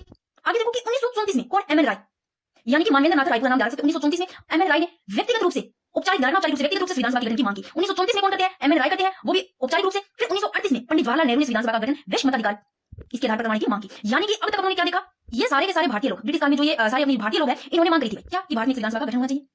फिर दोस्तों इन्होंने अपना देख लो किस प्रकार कि सबसे पहले मांग करने वाले बाल गंगाधर तिलक औपचारिक मांग थी। सेकंड 1918 में मदन मोहन मालवीय जिन्होंने आत्मनिर्णय की मांग की, कि डेट भी धारणा, उन्होंने कौन से आत्मनिर्णय की मांग की, और इनका अनौपचारिक से धारणा है। 1922 में महात्मा गांधी ने इनकी पत्रिका यंग इंडिया, इसमें लिखा कि भारतीय लोगों का राजनीतिक भविष्य स्वयं भारतीय तय करेंगे। फिर 1924 में तेज बहादुर सप्रू ने संविधान सभा के गठन की मांग की। फिर इन्होंने जो शर्त रखी कौन सी, कि जो कि एक कांग्रेस और जो मुस्लिम लीग है, ये दोनों इसको स्वीकार करते हैं, मुझे कोई दिक्कत नहीं है, बट इन्होंने क्या मुस्लिम लीग है इन्होंने स्वीकार कर दिया था। इसके विरोध में जो मोहम्मद अली जिन्ना इनके द्वारा 14 सूत्रीय मांग पत्र जारी किया गया। फिर इसके बाद में अंग्रेज को प्रयास करते हैं, वो भी देखेंगे। इससे पहले एक वेरी वेरी इंपॉर्टेंट लाइन, कि एक राजनीतिक दल के रूप में संविधान सभा की सबसे पहले, यानी कि एक राजनीतिक दल के रूप में संविधान सभा की सबसे पहले मांग करने वाली पार्टी पूछे तो स्वराज पार्टी ने की, उसके संस्थापक पूछे जाए तो मोतीलाल नेहरू पहले, और दूसरे चित्तरंजन दास। ये भी आप ध्यान रखना, इसको देख लो। अब एक बार डेट को याद करो दोस्तों, पहले मांग करने वाले बाल गंगाधर। अब बाल गंगाधर नाम में से लो, बाल सबसे पहले बाल आ रहा है, इसलिए सबसे पहले 1895 में अनौपचारिक मांग करते हैं। ठीक है, फिर 1918 में माल याद रखना, मालवीय कौन, मदन मोहन मालवीय। 1922 में महात्मा गांधी याद रखना, 1924 में तेज बहादुर सप्रू, 1934 में एम एन राय, 1938 में पंडित जवाहरलाल नेहरू। ये याद हो गए होंगे। अब आपको पूछा जा सकता है कोई डेट कौन सा ऐसे मिली था, भी पूछा जा सकता है। तो यहाँ पर मैंने बिल्कुल शॉर्ट में लिखा वही चीजें हैं कि सबसे पहले संविधान निर्माण के संबंध में भारतीय प्रयास, ये आप यहाँ से भी देख सकते हो, बिल्कुल शॉर्ट में लिखे भारतीय प्रयास करने वाले 1895 में बाल गंगाधर तिलक फर्स्ट प्रयास ये करते हैं बंबई में स्वराज विधेयक पर, और कौन सी अनौपचारिक मांग, ये बिल्कुल शॉर्ट में लिखी है, कौन सी मांग अनौपचारिक मांग है, और स्वराज विधेयक पर बोलते हुए ये मांग करी, और भारत में संविधान सभा का गठन होना चाहिए। फिर 1918 में मदन मोहन मालवीय ने आत्मनिर्णय की मांग की, बिल्कुल शॉर्ट में एक लाइन में आप इसे याद कर सकते हो, इन्होंने आत्मनिर्णय की मांग की। 1922 में महात्मा गांधी ने की दोस्तों, कि खुद स्वयं भारतीय तय करेंगे। ठीक है जी, उनकी पत्रिका थी यंग इंडिया, इसमें महात्मा गांधी ने लिखा कि भारतीय लोगों का राजनीतिक भविष्य खुद क्या करेंगे, भारतीय खुद तय करेंगे। 1924 में तेज बहादुर सप्रू ने भी करी, और 1928 में ये अंग्रेज अधिकारी जो कि बकैन है, इन्होंने एक जो चुनौती रखी दोस्तों, मैंने बिल्कुल यहाँ पर लिखा कि दोनों पार्टियों को स्वीकार करना जरूरी है, कौन सी कांग्रेस और मुस्लिम लीग को, इन्होंने ऐसे कर दिया था। तो फिर इन्होंने स्वीकार किया, ये देखो एक बकैन है चुनौती को स्वीकार किया 1928 में मोतीलाल नेहरू ने, और मोतीलाल नेहरू की अध्यक्षता में एक कमेटी बनाई, कौन सी, ये नेहरू कमेटी थी। और इस नेहरू कमेटी में एक रिपोर्ट तैयार की, कौन सी रिपोर्ट थी, ये थी नेहरू रिपोर्ट, जिसको ध्यान रखना नेहरू रिपोर्ट है, इसको स्वराज संविधान भी कहते हैं, वेरी वेरी इंपॉर्टेंट लाइन। अब यहाँ पर मैंने बिल्कुल यहाँ लिखा है कि नेहरू रिपोर्ट जिसको स्वराज संविधान भी कहते हैं, और मुस्लिम लीग के ये तो इन्होंने ऐसे कर दिया था क्योंकि जब इनको मुस्लिम लीग के पास भेजा गया था नेहरू रिपोर्ट को, इन्होंने ऐसे कर दी थी, मैंने बता दी। फिर इनके विरुद्ध में मोहम्मद अली जी ने, इन्होंने 14 डिमांड कर दी, ये बिल्कुल शॉर्ट में एक बात देख लो आप। फिर बाद में पहली बार विधानसभा के निर्माण की बात नेहरू रिपोर्ट के माध्यम से हुई, पूछे कि बाद में पहली बार विधानसभा के निर्माण की बात कौन सी रिपोर्ट के माध्यम से हुई, तो नेहरू रिपोर्ट के माध्यम से हुई। और नेहरू रिपोर्ट किसके द्वारा तैयार किया गया, पूछे तो कौन सी कमेटी, नेहरू कमेटी के द्वारा। फिर नेहरू कमेटी के अध्यक्ष पूछे तो मोतीलाल नेहरू डेट 1925, ये बिल्कुल शॉर्ट में स्पेस पे लिखी है, तो आप बिल्कुल शॉर्ट में देख सकते हो। किसी भी तरीके से आपको याद हो जाना चाहिए ताकि आपको ऐसे बोरिंग ना लगे, क्योंकि जितना पढ़ोगे क्लास में याद हो जाए। अब दोस्तों यहाँ पर पहले भारतीयों के प्रयास के देखिए पढ़िए, अब अंग्रेजों के प्रयास, यानी संविधान निर्माण में किनके प्रयास है, ये अंग्रेजों के। तो संविधान निर्माण के संबंध में अंग्रेजों के प्रयास सबसे पहला प्रस्ताव कौन सा है, अगस्त प्रस्ताव है, जिसको बोलते हैं लिनलिथ को प्रस्ताव 1940, अगस्त प्रस्ताव 1940 याद रखोगे। तो एक नाम जरूर रखना, लॉर्ड लिनलिथ को, ये जरूर रखना। इन्होंने द्वितीय विश्व युद्ध, कौन सी, जो द्वितीय विश्व युद्ध है, इसकी समाप्ति के बाद भारत में एक संविधान सभा का गठन हुआ। क्या कहा कि द्वितीय विश्व युद्ध की समाप्ति के बाद भारत में क्या होगा, एक संविधान सभा का गठन होगा। लेकिन भारतीयों को विश्व युद्ध में ब्रिटेन की सहायता करनी होगी। तो ये दोस्तों अंग्रेजों के प्रयास है सबसे पहला कौन सा, अगस्त प्रस्ताव, जिसको क्या बोलते हैं, लिनलिथ को प्रस्ताव भी बोलते हैं। तो जो लॉर्ड लिनलिथ को, इन्होंने कहा द्वितीय विश्व युद्ध की समाप्ति के बाद भारत में क्या होगा, संविधान सभा का गठन होगा। लेकिन भारतीयों को विश्व युद्ध में ब्रिटेन की क्या करनी पड़ेगी, सहायता करनी पड़ेगी। और क्या कहा कि भारत में एक युद्ध परिषद का गठन किया जाएगा, इन जो अल्पसंख्यक वर्ग है उसके हितों के विशेष संरक्षण, इनको क्या दिया जाएगा, विशेष संरक्षण दिया जाएगा। तो दोस्तों कांग्रेस और मुस्लिम लीग है, इन्होंने क्या कर दिया, इस प्रस्ताव को ऐसे कर दिया, क्योंकि ये अंग्रेजों का पहला ही प्रयास था, पहला ही तो प्रयास था अगस्त प्रस्ताव, यही ऐसा करेगा। क्योंकि अंग्रेजों की नीति क्या थी, अंग्रेजों की नीति थी दोस्तों कि फूट डालो राज करो। क्योंकि जो कांग्रेस और मुस्लिम लीग है दोस्तों, इनकी स्थापना तो अंग्रेजों ने करवाई थी। जो 1885 में जो कांग्रेस की स्थापना हुई, स्टार्टिंग में तो क्या था, कांग्रेस है ना, अब वो क्या स्टार्टिंग में तो ये कांग्रेस इन अंग्रेजों की सहायता करना चाहते थे, यानी कि सबसे पहले स्टार्टिंग में तो कांग्रेस है वो अंग्रेजों के सहयोग के लिए बना था। बाद में क्या है, कांग्रेस ने खुद ने अंग्रेजों के हालात को खराब कर दिया दोस्तों। क्यों कर दिया था कांग्रेस ने अंग्रेजों के हालात को खराब, क्योंकि कांग्रेस ने ये सोचा था, अगर कांग्रेस क्योंकि कांग्रेस ने क्या सोचा था, भाई अगर ये मजबूत हो जाएंगे तो हमारी खुद की हालत नहीं खराब हो जाएगी। तो अब देखो अपन ने क्या देखा कि अंग्रेजों के प्रयास में सबसे पहला प्रयास कौन सा, ध्यान रखना, अगस्त प्रस्ताव, यानी कि अगस्त प्रस्ताव 1940, जिसको और क्या नाम से जाना जाता है, ये ध्यान रखना। इसमें ये भी देख लेना कि इन्होंने द्वितीय विश्व युद्ध की समाप्ति के बाद कहा कि भारत में एक संविधान सभा का गठन होगा, लेकिन भारतीयों को विश्व युद्ध में ब्रिटेन की सहायता करनी होगी। और देखो कांग्रेस और मुस्लिम लीग है, इन्होंने इस प्रस्ताव को क्या कर दिया था, ऐसे कर दिया था, पहला प्रयास अंग्रेजों का, इसको भी ऐसे कर दिया। एवं पंडित जवाहरलाल नेहरू ने कहा कि अगस्त प्रस्ताव, ये इंपॉर्टेंट है, ध्यान रखना कि पंडित जवाहरलाल नेहरू ने कहा कि अगस्त प्रस्ताव दरवाजे में लगी हुई जंग की कील के समान है। किसके समान कहा, जंग की कील के समान, क्योंकि देखा होगा लोहे पे जो जंग लगी होती है, पानी लग जाता है तो वो वहां से कुछ खराब कर देती है। तो पंडित जवाहरलाल नेहरू ने इस अगस्त प्रस्ताव को एक दरवाजे पे लगी हुई जंग की कील के समान माना। और महात्मा गांधी ने अगस्त प्रस्ताव, जो महात्मा गांधी है, ये इस अगस्त प्रस्ताव के विरोध में कब 17 अक्टूबर 1940 को पनवार आश्रम से व्यक्तिगत सत्याग्रह की शुरुआत की दोस्तों, जिसमें ये सत्याग्रही जो पहले सत्याग्रही है विनोबा भावे और दूसरे पंडित जवाहरलाल नेहरू। तो पहला प्रयास ये था अंग्रेजों का अगस्त प्रस्ताव। फिर उसके बाद में एक और प्रस्ताव भेजा, कौन सा, मार्च 1922 वो भी देखते हैं कि ये प्रस्ताव भेजा कौन सा, क्रिप्स प्रस्ताव। पहला कौन सा प्रयास था अंग्रेजों का, ध्यान रखना आप लाइट पे आ गई, पहला अगस्त प्रस्ताव 1940 और दूसरा क्रिप्स प्रस्ताव मार्च 1942। और लेकर कौन आए इस क्रिप्स प्रस्ताव को, लेकर आए स्टेफर्ड क्रिप्स, ध्यान रखना नाम ये क्रिप्स प्रस्ताव, स्टेफर्ड क्रिप्स मार्च 1942। अब ये भी देखो द्वितीय विश्व युद्ध की समाप्ति के बाद इन्होंने कहा कि भारत में क्या संविधान सभा गठन किया जाएगा, उधर भी कहा था कि द्वितीय विश्व युद्ध की समाप्ति के बाद भारत में संविधान सभा गठन किया जाएगा, इधर ये बात कही। एक बात और है इसने क्रिप्स प्रस्ताव में कि जो इस संविधान से संतुष्ट नहीं है, मान लो कोई संतुष्ट नहीं है, तो वो अलग से संविधान सभा का निर्माण कर सकते हैं। जैसे 1906 में आज मुसलमानों को कहा था कि तुम अलग से क्या राजनीति करना लोगे, क्योंकि 1906 में आज मुस्लिम लीग की स्थापना हुई और 1909 में जो पार्लियामेंट है उस पार्लियामेंट अधिनियम के द्वारा भारत में जो सांप्रदायिक निर्वाचन बनाने की शुरुआत कर दी गई, यानी कि फूट डालो राज करो। तो पहला अंग्रेजों का प्रयास जरूर रखना, अभी पढ़ा हमने अगस्त प्रस्ताव 1940 पहला प्रयास हो गया, ऐसा हो गया। फिर दूसरा प्रस्ताव कौन सा, ये क्रिप्स प्रस्ताव मार्च 1942 डालना, लेकर कौन है स्टेफर्ड क्रिप्स। और इसमें भी इन्होंने क्या कहा कि द्वितीय विश्व युद्ध की समाप्ति के बाद भारत में संविधान सभा का गठन किया जाएगा, और जो संविधान से संतुष्ट मान लो नहीं है उनको क्या अलग से संविधान निर्माण कर सकेगा, वो अलग से अपना संविधान निर्माण कर सकेगा। फिर देखो भारत को एक डोमिनियन स्टेट का दर्जा प्रदान किया गया, डोमिनियन स्टेट यानी कि उपनिवेश। आप लोगों ने पढ़ा था उपनिवेशवादी नीति, एक होती है साम्राज्यवादी नीति, अब उनमें क्या अंतर है आपको पता है, क्योंकि आपको छोटी छोटी चीजें समझनी है, आपको बिल्कुल बेसिक चीजें क्लियर है, समझ सकते हो, जानते हो, तो आपको पॉलिटिक्स से बिगड़ने लगेगा हर कुछ, मतलब आप देखोगे ना तो अगर कुछ भी आप लोगों ने नहीं पढ़ा है तो उसको बेसिक चीजें याद है तो आप उसको हल भी कर सकते हो। जो ये उपनिवेशवादी नीति दोस्तों, ये अंग्रेजों की, और जो साम्राज्यवादी नीति है वो जैसे मुगलों की नीति है, मुगल क्या करते थे, यानी कि जैसे भी आप किसी चीज पे कब्जा कर लिया, विस्तार करते थे, सीमाओं का क्या करते थे, विस्तार करते थे, वो तो सिर्फ अपने उसको ज्यादा करना नहीं मान सकते। मैं पूछूं कि उपनिवेशवादी अगर ज्यादा करना है या साम्राज्यवादी ज्यादा करना है, तो भाई उपनिवेशवादी ज्यादा करना है, क्यों, साम्राज्यवादी ने तो क्या होता था, यानी कि वो मुगलों की नीति, मुगल क्या करते थे, सीमाओं को घेर लेते थे, यानी कि उनका विस्तार करते थे, विस्तार करते थे सीमाओं का। और जो अंग्रेज है दोस्तों वो क्या करते थे, अंग्रेजों ने क्या किया, मानो राजस्थान का कब्जा किया था, उन्होंने क्या किया, जितना भी वहां संसाधन था उसका क्या किया, दोहन किया। जैसे आप समझो कच्चा माल है, अब कच्चे माल में आप ऐसे लोगों के पास है, भारतीयों ने असम में नहीं समझना कि कितना अंग्रेजों ने कहा भेज दिया दोस्तों, उसको भेज दिया, मान लो आप ब्रिटेन, वहां सोचो ब्रिटेन में भेज दिया, माल कितने में, भारतीयों से कितने में खरीदा, अंग्रेजों ने 5 रुपए में खरीदा और ब्रिटेन में भेज दिया, और वहां उसकी कमाई 5 रुपए हुई। जो कपास अंग्रेजों ने भारतीयों से खरीदा ब्रिटेन भेजा, यानी कि 5 रुपए में भारतीयों से खरीदा, और उसको कपास से क्या बना दिया, मानो वहां पर धागा बना दिया, तो ब्रिटेन को क्या मिला, ब्रिटेन को तो रोजगार मिला, और उसी धागे से माल कपड़ा बन गया। तो वो वापस जब उसी ब्रिटेन से वापस भेजा गया कपड़ा राजस्थान में, यानी कि वो ये 5 रुपए का खरीदा और 5 रुपए का इधर आया, तो उनको तो सोचो वहां रोजगार मिला, तो नुकसान हुआ, तो फायदा हुआ। तो अब आप ही सोचो क्या उपनिवेशवादी ज्यादा करना है या साम्राज्यवादी ज्यादा करना है। तो दोस्तों अब देखो क्रिप्स प्रस्ताव आया, दूसरा क्रिप्स प्रस्ताव भेजा कौन सा, मार्च 1922 में, कौन लेकर आया, स्टेफर्ड क्रिप्स। तो इसमें इन्होंने कहा जो संतुष्ट नहीं है संविधान से वो अलग से संविधान निर्माण कर सकेंगे, और भारत को एक ये जरूर डोमिनियन स्टेट का दर्जा प्रदान कर दिया गया। और महात्मा गांधी ने इस प्रस्ताव को क्या कर दिया, अस्वीकार करते हुए क्या कहा, पोस्ट डेटेड चेक कर दिया। महात्मा गांधी ने इस प्रस्ताव को अस्वीकार कर दिया, अस्वीकार करते हुए भाई एक दर्जा दिया, किस नाम से, यानी कि आप उत्तर दिनांक चेक भी पढ़ सकते हो या पोस्ट डेटेड चेक, दोनों को ध्यान रखना, दोनों को कैसे कहेंगे, पोस्ट डेटेड चेक या उत्तर दिनांक चेक का। और गांधी जी ने इस प्रस्ताव के विरोध में अगस्त 1942 में भारतीय आंदोलन की शुरुआत की, जिसे अगस्त क्रांति भी कहा दोस्तों, very very important. Mahatma Gandhi इस प्रस्ताव के विरोध में अगस्त 1942 में भारतीय आंदोलन की शुरुआत की, जिसे अगस्त क्रांति का। फिर आती है एक विवेक योजना जो कि 1945, इसमें दोस्तों एक गवर्नर जनरल और एक कमांडर इन चीफ के अलावा, इन दोनों के अलावा अन्य सारे सभी जो पदों पर कौन होंगे, भारतीय व्यक्ति होंगे। तो एक लाइन जरूर रखना कि द्वितीय विश्व युद्ध की समाप्ति के बाद ब्रिटेन के कौन नए पीएम, ब्रिटेन के नए प्रधानमंत्री कौन, क्लीमेंट एटली, यानी कि लेबर पार्टी की है ये ब्रिटेन के नए प्रधानमंत्री, क्लीमेंट एटली बने दोस्तों, ये जरूर रखना, द्वितीय विश्व युद्ध के बाद ब्रिटेन के प्रधानमंत्री बने ये लेबर पार्टी के क्लीमेंट एटली। और क्लीमेंट एटली इन्होंने 3 सदस्यों का एक दल भारत भेजा, जिसे कैबिनेट मिशन कहा गया। और इस आप लोगों ने पढ़ा कि लेबर पार्टी के जो प्रधानमंत्री ब्रिटेन के बने क्लीमेंट एटली बने, और इसमें कैबिनेट मिशन जो 1946 है इसमें कौन थी, ये देखो ये वेरी वेरी इंपॉर्टेंट लाइन है, क्वेश्चन बने हुए कि पहले कौन सर पैट्रिक लॉरेंस जो कि भारत सचिव अध्यक्ष, राष्ट्रीय अध्यक्ष सर पैट्रिक लॉरेंस, और स्टेफर्ड क्रिप्स जो कि व्यापार मंत्री, और एवी अलेक्जेंडर जो नौसेना मंत्री, इन तीनों को जरूर रखना। अब देखो कैबिनेट मिशन के अनुसार भारतीय संविधान सभा में ये इंपॉर्टेंट लाइन है कि कैबिनेट मिशन के अनुसार भारतीय संविधान सभा में सदस्य कितने होंगे, सदस्य ध्यान रखना 389 होंगे, अर्थात प्रत्येक 10 लाख की जनसंख्या पर संविधान सभा में एक सदस्य होगा। कैसे, अब देखो ये टोटल सदस्य देखो 389 सदस्य होंगे दोस्तों, यहाँ से प्रश्न भी बनते हैं, ये आपको बहुत अच्छे से समझना, टोटल 389 सदस्य होंगे, जिसमें ब्रिटिश प्रांतों से कितने होंगे, 292 तो ब्रिटिश प्रांतों से होंगे, 4 से चीफ कमिश्नर से 4 होंगे, कौन से, एक तो राजस्थान अजमेर मेवाड़, और एक पूरा कर्नाटक, एक दिल्ली बलूचिस्तान, यानी कि 3 चीफ कमिश्नर से होंगे। सॉरी 4 चीफ कमिश्नर से हो, अजमेर मेवाड़ कर्नाटक दिल्ली बलूचिस्तान। तो 200 बाढ़ में ब्रिटिश प्रांतों से होगी। अब देसी रियासतों से कितने होंगे? 93 सदस्य होंगे। यहाँ से आर में क्वेश्चन बना हुआ है। अभी क्वेश्चन बना था, देखो यहाँ हो रहा है दोस्तों, जो देसी रियासतों से 93 सदस्य ये मनोनीत यानी कि नामित होंगे। मनोनीत नामित कितने होंगे? 93 सदस्य देसी। बाकी जो बचे कितने 292 और 4 कितने होंगे? टोटल कितने होंगे? यानी कि 296। 292 और 4 यानी कि 296 ये होंगे, ये निर्वाचित होंगे, यानी कि इनका चुनाव होगा। और मनोनीत जो नामित होंगे वो 93 होंगे। एक क्वेश्चन बना इसमें कि मनोनीत कम होंगे या पूर्णतः यानी कि मनोनीत ज्यादा होंगे या कम होंगे। अब तो 93 यानी कि अंशतः और पूर्णतः इस भाषा से क्वेश्चन पूछा गया। तो कम तो दोस्तों क्या होंगे? मनोनीत यानी कि नामित होंगे 93, ज्यादा बचे कितने? यानी कि 292 और 4 कितने होंगे? 296 ये निर्वाचित होंगे सदस्य। ये सदस्य क्या होंगे? ये निर्वाचित होंगे, इनका चुनाव होगा। तो ये जो उदाहरण वापस से देखो, टोटल 379 सदस्य, जिसमें 292 तो ब्रिटिश प्रांतों से सदस्य, 4 चीफ कमिश्नर से, टोटल कितने होंगे? 296 ये निर्वाचित होंगे सदस्य। और जो 93 बचे ये देसी रियासतों से जो मनोनीत होंगे। अब इनका चुनाव अब देख लेते हैं। चुनाव संविधान सभा का चुनाव कब? जुलाई अगस्त 1940। ध्यान रखना, संविधान सभा का चुनाव जुलाई अगस्त 1940। अब ये पूछे कि ये कौन सी विधि है? अप्रत्यक्ष विधि थी। और कौन सी प्रणाली? ध्यान रखना, एकल संक्रमण है, एकल संक्रमण मतदान प्रणाली यानी कि अप्रत्यक्ष विधि जो ध्यान रखना। अब इस चुनाव में भाग लेने वाले भाग लेने लिया प्रांतीय विधानसभा के सदस्यों ने भाग लिया। तो विधानसभा का चुनाव जुलाई 1940 अप्रत्यक्ष यानी एकल संक्रमण मतदान प्रणाली से चुनाव में भाग लिया प्रांतीय विधानसभा के सदस्यों ने। पंजाब में सिखों को, वैसे इस भारत में मुसलमानों को प्रत्यक्ष निर्वाचन दिया गया। अब दोस्तों जो 296 यानी कि इन सीटों का चुनाव होगा ना, यानी कि 93 तो देसी रियासतों से जो मनोनीत होंगे, यानी कि नामित होंगे, चुनाव कितने होगा? यानी कि 296 यानी कि 292 और 4 यानी कि 292 ब्रिटिश प्रांतों से 4 चीफ कमिश्नर इनका चुनाव होगा। तो 296 सीटों का चुनाव देख लो। इन जो इन सीटों का चुनाव होगा, इनमें भी 208 सीटों पर कांग्रेस जीते, 208 सीटों पर कांग्रेस जीते, फिर 73 सीटों पर मुस्लिम लीग जीते और बची 15 सीटों पर अन्य दल जीते। ये जो ध्यान रखना। अब देखो हार से निराश होकर जो मुस्लिम लीग है दोस्तों, इनके द्वारा 16 अगस्त 1946 को प्रत्यक्ष यानी कि सीधी कार्रवाई के नाम पर हिंदू मुसलमानों में सांप्रदायिक दंगे करवाए गए, जिसे मौलाना आजाद ने बांट का काला दिवस यानी कि ब्लैक डे का वेरी वेरी इंपॉर्टेंट। यानी कि हार से निराश होकर मुस्लिम लीग है, इनके द्वारा कब 16 अगस्त को चुनाव होता है जुलाई 1940 को, फिर 16 अगस्त 1940 को प्रत्यक्ष सीधी कार्रवाई के नाम पर हिंदू मुसलमानों में सांप्रदायिक दंगे करवाए गए, जिसे जो मौलाना आजाद है इन्होंने बांट का काला दिवस का यानी कि ब्लैक डे। तो एक बार आप इसको देख लो कि टोटल सदस्य कितने 379, जिसमें से देसी रियासतों के जो मनोनीत नामित होते हैं वो 93 है, बाकी 292 और 4 कितने होंगे? 296 इनका निर्वाचन हुआ, यानी कि निर्वाचित चुनाव हुआ इनका। फिर देखो दोस्तों डॉक्टर भीमराव अंबेडकर, जो आपको ध्यान रखना है, डॉक्टर एक तो इनकी पुस्तक ध्यान रखनी है, वेरी वेरी इंपॉर्टेंट, दो पुस्तकें प्रमुख पुस्तकें इनकी इंपॉर्टेंट है कि डॉक्टर भीमराव अंबेडकर जयसुर कुल्ला बंगाल से विधानसभा का सदस्य बने, यानी कि स्टार्टिंग में शुरुआत में तो जयसुर से बनते हैं, बंगाल से विधानसभा का सदस्य बने, लेकिन विभाजन के कारण से क्षेत्र पूर्वी पाकिस्तान यानी कि पूर्वी पाकिस्तान बांग्लादेश पूर्वी पाकिस्तान में चला गया। अब बाद में एम.आर. जेंकर के स्थान पर बंबई की पुणे सीट से विधानसभा के सदस्य, स्टार्टिंग में प्रारंभ में तो होते हैं जयसुर बंगाल से और बाद में ये बंबई की पुणे सीट से विधानसभा के सदस्य निर्वाचित। फिर ये डॉक्टर भीमराव अम्बेडकर की पुस्तक है, वेरी वेरी इंपॉर्टेंट, थोड़ा पाकिस्तान पहले पाकिस्तान पर विचार इंपॉर्टेंट, एक हिंदू धर्म की पहले, दोनों पुस्तकें जोड़ देना। पाकिस्तान पर विचार थोड़ा जो पाकिस्तान की पुस्तक है डॉक्टर भीमराव अम्बेडकर, हिंदू धर्म की पहले डॉक्टर भीमराव अम्बेडकर। अब दोस्तों अंतिम सरकार, ये इंपॉर्टेंट है कि अंतिम सरकार इसका गठन किसके अनुसार हुआ? तो कैबिनेट मिशन के अनुसार हुआ। अब घोषणा होती है, घोषणा होती है 24 अगस्त 1940 को, फिर गठन 2 सितंबर 1940 को, घोषणा होती है 24 अगस्त 1940 को, गठन 2 सितंबर 1940 को, अध्यक्ष लॉर्ड वेवन, अंतिम सरकार ध्यान रखना कैबिनेट मिशन के अनुसार, घोषणा 24 अगस्त 1940, गठन 2 सितंबर 1940, अध्यक्ष लॉर्ड वेवन, उपाध्यक्ष पंडित जवाहरलाल नेहरू।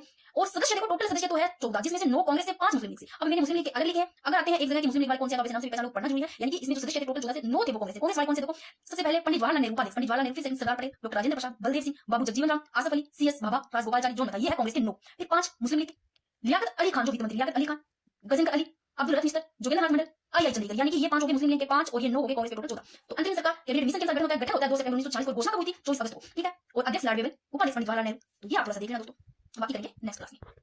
राधे राधे सभी को। तो दोस्तों आज अपने इस क्लास में संविधान सभा जो टॉपिक है एक ही क्लास में कंप्लीट करेंगे दोस्तों, और ये काफी महत्वपूर्ण रहने वाली है क्लास, क्योंकि दोस्तों लास्ट में अपने क्या करेंगे, ये टॉपिक कंप्लीट हो जाएगा आज तो लास्ट में एक नजर में, क्योंकि एक जगह में सारी लिखी है डेट जितनी भी जो कुछ हुआ है, एक जगह आप याद करोगे पढ़ोगे तो बहुत ज्यादा याद रहेगा, साथ में आप हर चीज को देख सकोगे कि हमने इसमें ये पढ़ा है और याद भी आसानी से हो जाएगा। तो अब हम क्या करते हैं दोस्तों, ये देखते हैं कि यहाँ तक हमने कर लिया था, जो कर लिया था उसका एक बार रिवीजन करते हैं, ताकि इस क्लास में अपना टॉपिक एक ही क्लास में कंप्लीट हो जाए। क्या पढ़ा था और जब ये टॉपिक कंप्लीट हो जाएगा तो लास्ट में कुछ क्वेश्चन भी करेंगे। सबसे पहले हमने ये देखा संविधान के बारे में जो बेसिक चीजें हैं दोस्तों, आप लोगों ने पढ़ा होगा मैंने क्लास पहले जो पहली बार इसमें, फिर एक बार आप देख लो कि संविधान की किताब है, ये भौतिक वस्तु है दोस्तों। प्रत्येक देश में संविधान का क्या होता है, प्रतिनिधि होता है, प्रतिनिधि राष्ट्रपति, यानी राष्ट्रपति दो प्रकार से, यानी कि वंशानुगत एक निर्वाचित होते हैं, वंशानुगत जैसे कि राजा होंगे तो यहाँ की व्यवस्था राष्ट्रपति के निर्वाचित होते हैं, राष्ट्रपति इसलिए निर्वाचित होते हैं, इसलिए यहाँ की व्यवस्था गणतंत्र होती है। तो भारत क्या है, गणतंत्र है, और लोकतंत्र भी आपके ध्यान रखना, और लोकतंत्र की परिभाषा क्या है, इस व्यवस्था में जनता की भागीदारी, ये सब मैंने करवा दिया। और संसदीय शासन प्रणाली के बारे में थोड़ा बताया था, बाकी अपने जो करेंगे बहुत ज्यादा विस्तार से करेंगे। फिर थोड़ा सा ये मैंने बताया इसके बारे में कि संघ यानी कि केंद्र सरकार में किस प्रकार से व्यवस्था होती है, कार्यपालिका व्यवस्था कार्यपालिका में क्या होते हैं, और राज्य सरकार में क्या होता है। भाग देखो, संघ सरकार में भाग 5, राज्य सरकार में भाग 6, संघ सरकार में आर्टिकल 52 से 151 और राज्य सरकार में 152 से 237। ये मैंने बता दिया कि इधर कार्यपालिका व्यवस्था कार्यपालिका होती है, तो इधर संघ सरकार में कार्यपालिका में दोस्तों ये होते हैं, संघ में राष्ट्रपति राष्ट्रपति प्रधानमंत्री मंत्री मान्यवादी, इधर मान्यवादी है तो राज्य में कौन होंगे महाधिवक्ता होंगे, इधर राज्य सरकार में कार्यपालिका में राज्यपाल मंत्री मंत्री महाधिवक्ता होंगे। इधर संघ में अगर दोस्तों व्यवस्थापिका में संसद है तो राज्य में व्यवस्थापिका में कौन होता है, विधानमंडल होते हैं, तो विधानमंडल के राज्यपाल होते हैं, विधानसभा विधान परिषद होते हैं। तो व्यवस्थापिका में इधर संघ में संसद, संसद के राष्ट्रपति सभा और लोकसभा, फिर संघ में न्यायपालिका में बात दोस्तों न्यायालय होता है, राज्य सरकार में कौन होता है, न्यायालय उच्च न्यायालय होता है, न्यायालय होता है। ये सारे आर्टिकल मैंने बता दिए, क्योंकि इधर बात करें तो संघ सरकार में भाग 5 52 से 151 होता है दोस्तों, न्यायपालिका में 124 147 होता है, 128 151 होता है, सीजीसी जो नियंत्रण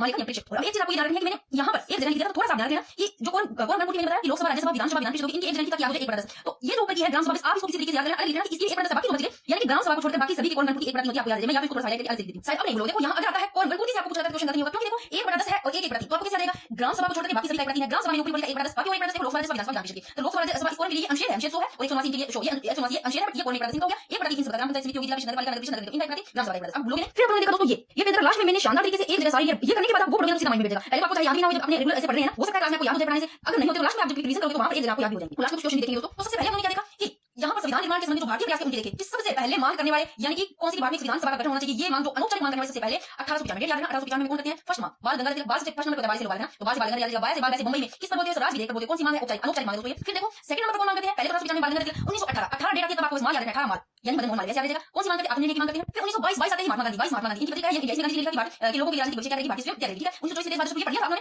फिर 1928 की बात 24 में अंग्रेज गालिबॉन्ड ब्रिटेन ये बोलते हैं एक चुनौती को बोलते हैं कि एक चुनौती है जो कि ये स्वीकार करने जो दो पार्टी है ना कौन सी एक कांग्रेस और एक मुस्लिम लीग इन्होंने चुनौती की अगर ये दोनों की दोनों पार्टी स्वीकार कर लेते तो हमें नहीं है ये कहते हैं ब्रिटेन है। फिर दोस्तों कि फिर जो ब्रिटेन है इस चुनौती को स्वीकार करने वाले वो कब 1928 में ये 1928 में ये चुनौती करता है ये दोनों पार्टी कैसे स्वीकार करते हैं। फिर 1928 ये तो कैसे स्वीकार करते हैं ये देखो इस पेज में मैंने बिल्कुल ऐसे लिखा था आपको बताया था कि मुस्लिम लीग और नेहरू पार्टी को ऐसे स्वीकार कर दिया और इसके विरोध में मोहम्मद अली जिन्ना नाम जुड़ा मोहम्मद अली जिन्ना इनके द्वारा एक 14 मांग जारी किया। दोस्तों इसको जो मैंने पहले कराया उसको थोड़ा सा विस्तार से करते हैं ताकि ये एक ही क्लास में ये टॉपिक कंप्लीट हो जाए पहले वीडियो लेंगे तो आप इसमें ये कर सकते हो। ये पहले बार मैं वापस आपको रिवीजन करवा रही हूं क्योंकि क्लास में याद भी हो जाएगा वापस पढ़ते हो तो देखो ब्रिटेन ने चुनौती को स्वीकार किया मोतीलाल नेहरू ने 1928 में और मोतीलाल नेहरू की अध्यक्षता में एक अपना ये कमेटी बनाई कमेटी कौन सी थी नेहरू कमेटी पूछा जा सकता है और इस नेहरू कमेटी ने एक रिपोर्ट तैयार की कौन सी रिपोर्ट ये नेहरू रिपोर्ट जिसको क्या कहते हैं स्वराज संविधान कहते हैं ये ध्यान रखना ठीक है। यानी कि किस प्रकार बन सकता है भारत में पहली बार संविधान निर्माण की बात नेहरू रिपोर्ट के माध्यम से हुई। नेहरू रिपोर्ट किसके द्वारा तैयार किया गया नेहरू कमेटी के द्वारा और नेहरू कमेटी के अध्यक्ष पूछे मोतीलाल नेहरू। फिर मैंने एक जगह लिखा था कि आपको याद है कि 1895 में बाल गंगाधर तिलक मांग करते हैं कौन सी अनौपचारिक मांग ध्यान रखना और 1918 में मदन मोहन मालवीय कौन सी मांग है आत्मनिर्भर की मांग है ये लिखा है मैंने। फिर 1922 में महात्मा गांधी करते हैं कि इसमें क्या कहते हैं कि एक बुक पुस्तक कौन सी है इंडिया इसमें लिखा कि भारतीय लोगों का राजनीतिक भविष्य कौन तय करेंगे विश्व भारतीय तय करेंगे। फिर 1924 में देश भारत सबको ये मांग करते हैं विधानसभा की। फिर 1934 में एमएन राय 1938 में पंडित जवाहरलाल नेहरू इनके बारे में पढ़ लो ये कि एमएन राय पूरा नाम मानवेंद्र राय भी आ सकता है नाम राय भी आ सकता है मानवेंद्र नाथ राय इन्होंने 1934 में व्यक्तिगत रूप से विधानसभा की मांग की पर कौन सी मांग थी औपचारिक मांग थी। देखो अनौपचारिक मांग कौन करते हैं बाल गंगाधर तिलक और औपचारिक मांग कौन करते हैं एमएन राय 1938 में झारखंड राष्ट्र में पंडित जवाहरलाल नेहरू ने विधानसभा का गठन किसके आधार पर इन्होंने मताधिकार के आधार पर प्रमाण की मांग की। और लास्ट में जो मेरे पेज पे बिल्कुल एक नजर लिखा है वहां पे करेंगे तो सारा का सारा निचोड़ एक पेज में आ जाएगा वहां से आपको बहुत ज्यादा फायदा होगा क्योंकि ये लिखा होगा। तो फिर मैंने कहा कि एक राजनीतिक दल के रूप में विधानसभा की सबसे पहले मांग कर राजनीतिक दल के रूप में विधानसभा की मांग स्वराज पार्टी ने की उनके दो संस्थापक है जिसमें एक मोतीलाल नेहरू और एक चित्तरंजन दास। भारतीयों ने कर लिया प्रयास। फिर अंग्रेज प्रयास करते हैं दोस्तों अंग्रेजों के प्रयास देखो सबसे पहला प्रयास अगस्त प्रस्ताव 1940 जिसको और क्या नाम से दोनों नाम जुड़ रखना लिनलिथगो प्रस्ताव 1940 तो एक नाम जुड़ रखना ये नाम से आपको पता चलेगा कौन है लॉर्ड लिनलिथगो। इन्होंने कहा कि द्वितीय विश्व युद्ध की समाप्ति के बाद भारत में विधानसभा का गठन होना चाहिए लेकिन भारतीयों को द्वितीय विश्व युद्ध में ब्रिटेन की सहायता करनी होगी। किसकी ब्रिटेन की सहायता करनी होगी और भारत में एक युद्ध परिषद का गठन किया जाए और जिसमें क्या अल्पसंख्यक व्यक्तियों को विशेष संरक्षण दिया जाए। फिर देखो कांग्रेस और मुस्लिम लीग है दोस्तों इन दोनों ने इस प्रस्ताव को क्या कर दिया मुस्लिम लीग और कांग्रेस ने अस्वीकार कर दिया और जो पंडित जवाहरलाल नेहरू इन्होंने क्या कहा इन्होंने कहा कि अगस्त प्रस्ताव दरवाजे में लगी हुई जंग की कील के समान है। ध्यान रखना ये बात किसने कही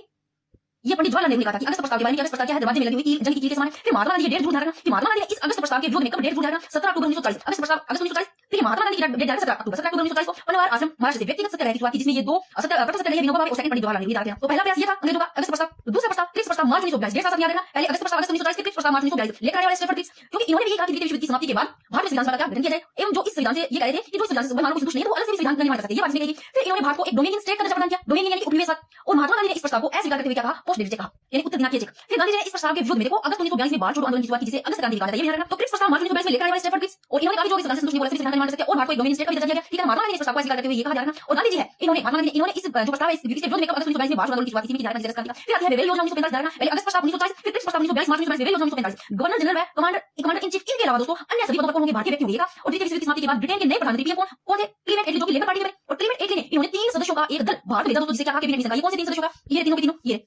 ये द्वितीय विश्व युद्ध के बाद ब्रिटेन के कौन नए प्रधानमंत्री कौन ये है क्लीमेंट एटली ये लेबर पार्टी के इन्होंने क्लीमेंट जो एटली है इन्होंने 3 सदस्यों का एक दल भारत में भेजा जिसको ये कहा कैबिनेट मिशन का। तो ये देखो ये 3 सदस्य कौन है पहले सर पैट्रिक लॉरेंस दूसरे स्टेफर्ड क्रिप्स तीसरे एवी अलेक्जेंडर सर पैट्रिक लॉरेंस भारतीय सचिव अध्यक्ष स्टेफर्ड क्रिप्स व्यापार मंत्री एवी अलेक्जेंडर नौसेना मंत्री। फिर एक चीज ध्यान रखना इंपॉर्टेंट कि कैबिनेट मिशन के अनुसार भारत की विधानसभा में कितने होंगे 379 सदस्य होंगे अर्थात प्रत्येक 10 लाख की जनसंख्या पर विधानसभा में क्या होगा एक सदस्य होगा 10 लाख की जनसंख्या पर और टोटल सदस्य विधानसभा में 379 सदस्य होंगे। फिर ये करवाया मैंने क्योंकि यहाँ पर बता दें पहले क्लास नहीं तो एक क्लास में टॉपिक कंप्लीट होता है 379 सदस्य टोटल जिसमें से कहा कि 292 सदस्य ब्रिटिश कांग्रेस होंगे 4 चीफ कमिश्नर होंगे एक राजस्थान अजमेर से 3 यानी कि पूरा कर्नाटक दिल्ली बलूचिस्तान आप ए से अजमेर में बी से बलूचिस्तान सी से पूरे से अगला डी से ए बी सी डी प्रकार याद रखना लिखा ए बी से फिर 93 सदस्य देसी राष्ट्रों होंगे बट ये 93 जो देसी राष्ट्रों होंगे दोस्तों ये क्या होंगे मनोनीत यानी कि नामित होंगे। तो देखो ज्यादा इधर 92 और 4 ये सारे कितने होंगे 92 और 4 यानी कि 96 हो गए यानी कि 292 और 4 जो टोटल 296 होंगे इनका तो चुनाव होगा और ये होंगे मनोनीत यानी कि नामित होंगे तो कम नामित हो गया मनोनीत ये क्वेश्चन पूछा गया है इसमें तो याद रखना 93 देसी राष्ट्रों से होंगे मनोनीत 4 और 292 टोटल 296 सदस्य ये निर्वाचित होंगे। ये मैंने पहले कहा। फिर देखो विधानसभा के चुनाव की बात करते हैं कब जुलाई अगस्त 1946 जुलाई अगस्त 1946 विधानसभा का चुनाव। फिर बात करते हैं यहाँ पर विधि की तो अप्रत्यक्ष विधि यानी कि एक संक्रमणीय मतदान प्रणाली से होगा जो विधान याद रखना और चुनाव में भाग लिया कौन सी प्रणाली से एक संक्रमणीय मतदान प्रणाली से होगा अप्रत्यक्ष विधि बाकी लिया था विधानसभा के सदस्यों ने पंजाब में सिखों को शेष भारत में मुसलमानों को पृथक निर्वाचन दिया गया अलग से। तो ये देखो जो मैंने कहा था इधर कि टोटल 379 सदस्य दोस्तों जिसमें से 93 सदस्य तो मनोनीत हो गए नामित देसी राष्ट्रों से बाकी बचे कितने चुनाव तो 292 पर 4 यानी 296 पे हो गए तो 296 सीटों पर चुनाव इसी इन 296 सीटों पर 208 सीटों पर कांग्रेस विजय 73 सीटों पर मुस्लिम लीग विजय 15 सीटों पर अन्य दल विजय। अब देखो हार से निराश जो मुस्लिम लीग है इनके द्वारा डेट 16 अगस्त 1940 को प्रत्यक्ष यानी कि सीधी कार्रवाई के नाम पर हिंदू मुसलमानों में सांप्रदायिक दंगे करवाए गए दोस्तों और जिसे मौलाना आजाद ने क्या कहा भारत का काला दिवस यानी कि ब्लेड डे कहा। तो ये भी आपको लाइन जरूर ध्यान रखनी है। तो यहाँ तक हुआ कंप्लीट कोई दिक्कत नहीं समझ में आ गया होगा। फिर देखो दोस्तों डॉक्टर भीमराव अम्बेडकर जो कि स्टार्टिंग में जसूर जो कुल बंगाल से यहाँ से संविधान सभा के सदस्य बने लेकिन विभाजन के कारण ये क्षेत्र पूर्वी पाकिस्तान में चला गया दोस्तों। बाद में एमआर जैन के स्थान पर बंबई की पुणे से विधानसभा के सदस्य निर्वाचित हुए। तो पहले तो जसूर कुल तो ये ध्यान रखना ये डॉक्टर भीमराव अम्बेडकर की पुस्तक है ये भी देखना कि पाकिस्तान का विचार तोड़ो पाकिस्तान हिंदू धर्म की पहले ये किसकी पुस्तक है पूछे डॉक्टर भीमराव अम्बेडकर की। लास्ट में सच में मैंने 2 पेज लिए इसमें बिल्कुल एडेड पेज है उसमें शॉर्ट में सारे का ये समझो सारा आ जाएगा और वहां पर आपको याद हो जाएगा चाहे उसका स्क्रीनशॉट ले लोगे तो भी आपको कोई दिक्कत नहीं है सारा एक बार में रिवीजन हो जाएगा। फिर अंतिम सरकार की बात करते हैं तो ये अंतिम सरकार से 2 डेट ध्यान रखनी है। पहले आपको ये ध्यान रखना है कि अंतिम सरकार इसका गठन किनके अनुसार हुआ तो वेरी वेरी इंपॉर्टेंट गठन और घोषणा दोनों ध्यान रखनी है। कैबिनेट मिशन के अनुसार गठन हुआ घोषणा होती है घोषणा 24 अगस्त को अगस्त के बाद में सितंबर तब 2 सितंबर को इसका गठन होता है यानी कि 24 अगस्त 1940 को घोषणा होती है अगस्त कब 24 का 4 2 आगे वाले सितंबर 2 सितंबर को गठन होता है। तो ये घोषणा और याद होगा। फिर अध्यक्ष की बात करते हैं अंतिम सरकार के अध्यक्ष लॉर्ड वेवेल उपाध्यक्ष पंडित जवाहरलाल नेहरू ध्यान रखना अंतिम सरकार के अध्यक्ष लॉर्ड वेवेल उपाध्यक्ष पंडित जवाहरलाल नेहरू बट सदस्य कितने ध्यान रखना टोटल सदस्य पूछे तो 14 टोटल सदस्य है। फिर देखो 9 जो 9 है वो कांग्रेस से 5 मुस्लिम लीग। अब ये सारे 14 टोटल को देखो मुस्लिम लीग वाले में अलग दिए कांग्रेस वाले अलग दिए टोटल सदस्य इसमें 14 है। ये कांग्रेस से पंडित जवाहरलाल नेहरू जो कि उपाध्यक्ष ये है पंडित जवाहरलाल नेहरू उपाध्यक्ष अंतिम सरकार गठन कैबिनेट मिशन के अनुसार घोषणा 24 अगस्त गठन 2 सितंबर अध्यक्ष लॉर्ड वेवन, उपाध्यक्ष पंडित जवाहरलाल नेहरू, सदस्य टोटल 14, 9 कांग्रेस के 5 मुस्लिम लीग के। तो ये देखो 9 पहले कांग्रेस के देखो पंडित जवाहरलाल नेहरू जो कि उपाध्यक्ष, फिर सरदार पटेल, डॉक्टर राजेंद्र प्रसाद, बलदेव सिंह, सरकार में बल होता है, फिर डॉक्टर राजेंद्र प्रसाद वैसे आ जाएगा, सरकार में बल होता है, बाबू जगजीवन राम, आसफ अली, सीएस अब्बा, राजगोपालाचारी, जॉन मथाई, फिर मुस्लिम लीग के सदस्य लियाकत अली खान, ये वित्त मंत्री, फिर गजनकर अली खान, अब्दुल रफ मिस्टर, जोगेंद्र नाथ मंडल, आई चंडीगढ़। ये आप देख रहे हैं टोटल सदस्य 14 जो कि नोबेल प्राइज पर याद कर सकते हो। थोड़ी सी वीडियो लंबी बन सकती है बट एक बार आपने यहां से पढ़ लिया, मैं एक आपको ये कह सकती हूं कि आपको कहीं और से पढ़ने की जरूरत नहीं पड़ेगी, क्लास में याद भी हो जाएगा। लास्ट में देखा आपको बहुत सारी चीजें ऐसी है, शायद आप लोगों ने कुछ और पढ़ा होगा, कुछ और पढ़ा होगा, बहुत सारी चीजें आपको ना ऐसे दिमाग में सीधी बैठेगी, आपको समझ नहीं आएगा हां ये आज तक पता नहीं था इस चीज का। अंतिम सरकार पढ़ा, घोषणा 24 अगस्त 1940 पढ़ी अंतिम सरकार। फिर अंतिम सरकार के बारे में थोड़ी सी बात हो जाएगा कि अंतिम सरकार में मुस्लिम लीग के ऐसे योगात्मक रवैये से परेशान होकर और सरदार पटेल ने क्या कहा, अंतिम सरकार में मुस्लिम लीग का जो ऐसे योगात्मक रवैया था उससे दुखी होकर परेशान होकर सरदार पटेल ने कहा कि जितना विभाजन चाहिए ना चाहिए, हम चाहते हैं कि भारत का क्या विभाजन हो। तो सरदार पटेल कहते हैं जितना विभाजन चाहिए ना चाहिए, हम ये चाहते हैं कि भारत का विभाजन हो। अंतिम सरकार से ये जो मुस्लिम अंतिम सरकार जो मुस्लिम लीग का उनका जो ऐसे योगात्मक रवैया था उनसे दुखी होकर सरदार पटेल ये बोले। फिर महात्मा गांधी ने क्या कहा, महात्मा गांधी ने कहा कि भारत का विभाजन मेरे मृत्यु दिया यानी कि मौत पर होगा। यानी महात्मा गांधी ये कह रहे हैं जितने चीजों मेरा होना ही नहीं, मरने के बाद भी होगा, मुझे लगता है भारत का विभाजन मेरे मृत्यु दिया, ये महात्मा गांधी कहते हैं। मैं से महात्मा मैं समझते हैं। फिर सरदार पटेल ये कहते हैं कि यदि अभी भारत का विभाजन नहीं हुआ ना अभी, तो आने वाले समय में भारत के प्रत्येक सरकारी कार्यालय में पाकिस्तान होगा। देखो कितनी अच्छी बात है सरदार पटेल ने, यदि अभी भारत का विभाजन नहीं हुआ तो आने वाले समय में क्या होगा, भारत का प्रत्येक जो सरकारी कार्यालय उसमें पाकिस्तान दिखेगा आपको। फिर देखो एक इटली की घोषणा होती है, डेट ध्यान रखना 20 फरवरी 1947 में। कब है डेट ध्यान रखना, इटली की घोषणा 20 फरवरी 1947 में है। कौन ये इटली? ब्रिटेन की संसद में प्रधानमंत्री इटली, ब्रिटेन की संसद में है ब्रिटेन की इटली, इनके द्वारा घोषणा की गई। देखो एक चीज कि इटली की घोषणा आपको याद है कि 20 फरवरी 1947 में ब्रिटेन की संसद में प्रधानमंत्री इटली है, इनके द्वारा घोषणा की गई। डेट ध्यान रखना, एक डेट बताई कि 30 जून, यहाँ ये होती है 20 फरवरी 1947, ये कहते हैं कि 30 जून 1948 से पहले यानी कि 30 जून 1948 से पूर्व भारत को सत्ता है ना वो हस्तांतरित कर दी जाएगी, ये कहते हैं। अभी हमने क्या पढ़ा इससे पहले विवेल योजना पढ़ी थी, विवेल 1945। फिर देखो दोस्तों जो विवेल है इनके स्थान पर लॉर्ड जो माउंटबेटन है उनको गवर्नर जनरल बनाकर भारत ले जाएगा। इनको ये ध्यान रखना लॉर्ड जो माउंटबेटन है इनको गवर्नर जनरल बनाकर भारत ले जाएगा विवेल के स्थान पर, क्योंकि अभी लॉर्ड माउंटबेटन ये सब कुछ कर सकते हैं। तो देखो तत्कालीन परिस्थितियों में ब्रिटिश प्रधानमंत्री क्लाइमेट एटली इन्होंने 20 फरवरी 1947 को यह घोषणा की कि ब्रिटिश सरकार है ना वो ये डेट देगी कि 30 जून 1948 से पहले भारतीयों को क्या सत्ता सौंप देगी, यानी कि सत्ता को हस्तांतरित कर दी जाएगी। ये कहा डेट जुड़ जाएगा कि कब सत्ता को हस्तांतरित, कब सत्ता को जाने की बात, यही घोषणा जो 30 जून 1948 से पहले। फिर अब इसके बारे में अपनी बढ़ते हैं, क्या वहां पर आपको सारा कुछ समझ नहीं आएगा। फिर इसके बाद में एक आती है योजना वेरी वेरी इंपॉर्टेंट माउंटबेटन। इसमें ये तीन नाम है, कुछ भी पूछा जा सकता है, तीनों नाम जुड़ जाएगा। माउंटबेटन योजना, इसको बाल्कन डिक्की बर्ड प्लान भी बोलते हैं, डिक्की बर्ड प्लान आ जाए, बाल्कन आ जाए, माउंटबेटन आ जाए, एक ही बात है। Mountbatten Balkan Dickie Bird plan June 1947 ध्यान रखना। इसमें कहा कि इसमें कितने सदस्य होंगे, इसमें 4 सदस्य होंगे। कौन कौन? Lord Mountbatten very very important जो कि अध्यक्ष होंगे। तो जो डिक्की बर्ड प्लान है इसमें लॉर्ड माउंटबेटन अध्यक्ष, इसमें 4 सदस्य होंगे जिसमें से अध्यक्ष होंगे लॉर्ड माउंटबेटन और एक होंगे इसमें एक माई विली, एक अबे, ये चारों के चार नाम ऐसे हैं। इसमें माई विली, अबे, फिर याद नहीं रहता है, वापस से करना नाम आ रहा है माई विली, विली से आप बिल्ली और एक आ रहा है बेल और बिल्ली, है ना। इसमें क्या होगी बिल्ली और बेल, इस प्रकार भी याद कर सकते हो, क्या याद रहेगा। तो जो बाल्कन और डिक्की बर्ड नाम बड़ा है, बड़े से आप थोड़ा सा इस प्रकार जानो बोले, बड़े इस प्रकार याद कर लिया। फिर और इसमें क्या कहा, इसमें कहा कि भारत का विभाजन होगा और विभाजन की रूपरेखा हेतु कौन वीपी मेनन को नियुक्त किया जाएगा। और क्या कहा, एक कहा कि भारत का विभाजन होगा, विभाजन की रूपरेखा के लिए किनको नियुक्त किया जाएगा, वीपी मेनन को। और सीमा रेखा का निर्धारण हेतु एक समिति का गठन होगा, जो समिति सीमा निर्धारण के लिए क्या समिति का गठन होगा, समिति के अध्यक्ष होंगे सर सिरिल रैडक्लिफ होंगे। तो ये चीजें ध्यान रख सकते हो कि माउंटबेटन है यानी कि जो योजना इसका नाम बाल्कन डिक्की बर्ड प्लान, ये तीनों नाम रखना। इसमें क्या होंगे 4 सदस्य होंगे, अध्यक्ष होंगे लॉर्ड माउंटबेटन, जिसमें इसमें वाइटली अबे, ये चार होंगे। और ये सब कहा ठीक है। अब देखो रैडक्लिफ के अनुसार क्या कहा कि असम का जो सिलहट जिला है, असम का सिलहट जिला पूर्वी बंगाल और उत्तरी पश्चिमी सीमा देने वाला प्रदेश से बलूचिस्तान एवं पश्चिमी बंगाल ये पाकिस्तान को दे दिए जाएंगे। जो शेष भाग है वो भारत को प्रदान कर दिया जाएगा। ये थोड़ा सा देख लो कि जो असम का सिलहट जिला है और इधर पूर्वी बंगाल, ये इधर पूर्वी पाकिस्तान यानी कि सारे पाकिस्तान को दे दिए जाएंगे। पश्चिम पाकिस्तान देख लो कि उत्तरी सीमा प्रदेश आ गया और सिंध बलूचिस्तान और पश्चिम जो पंजाब है ये सारे इधर यानी कि पश्चिमी पाकिस्तान यानी कि ये सारे पाकिस्तान को दे दिए जाएंगे। तो जो शेष भाग बचेगा वो कह रहे हैं कि भारत को प्रदान कर दिया जाएगा। फिर से देख लो एक बार, असम का सिलहट जिला ध्यान रखना और पूर्वी बंगाल और उत्तर पश्चिमी सीमा प्रदेश से बलूचिस्तान पश्चिम बंगाल पंजाब है ये सारे पाकिस्तान को, बाकी जो बचेगा ये भारत को दे दिया जाएगा। फिर देखो एक मौलाना आजाद है, थोड़ा सा हाईलाइट कर देती हूं। अगर दोस्तों इंडियन पॉलिटी आप इस प्रकार पढ़ोगे तो सबसे माइंड में सीधा बैठ जाएगा और भूलोगे भी नहीं। दो बार आप मान लो आपने क्लास लेके नोट पढ़ लेते हो या फिर 2 बार क्लास देख लेते हो तो आपको कभी भूलोगे माइंड में छप जाएगा सीधा सीधा। और कई बार इतना पढ़ भी लेते हैं किसी क्लास से याद कर लेते हैं बुक से कहीं से भी और वो क्या आपको बहुत ज्यादा बोरिंग लगता है, याद नहीं रहता, कोई फायदा नहीं होता। तो देखो जो ये विभाजन है, इस विभाजन को लेकर देखो कौन बोले, मौलाना आजाद। मौलाना आजाद ने क्या कहा कि यदि कांग्रेस ने इस विभाजन को स्वीकार कर लिया तो इतिहास उन्हें माफ नहीं करेगा।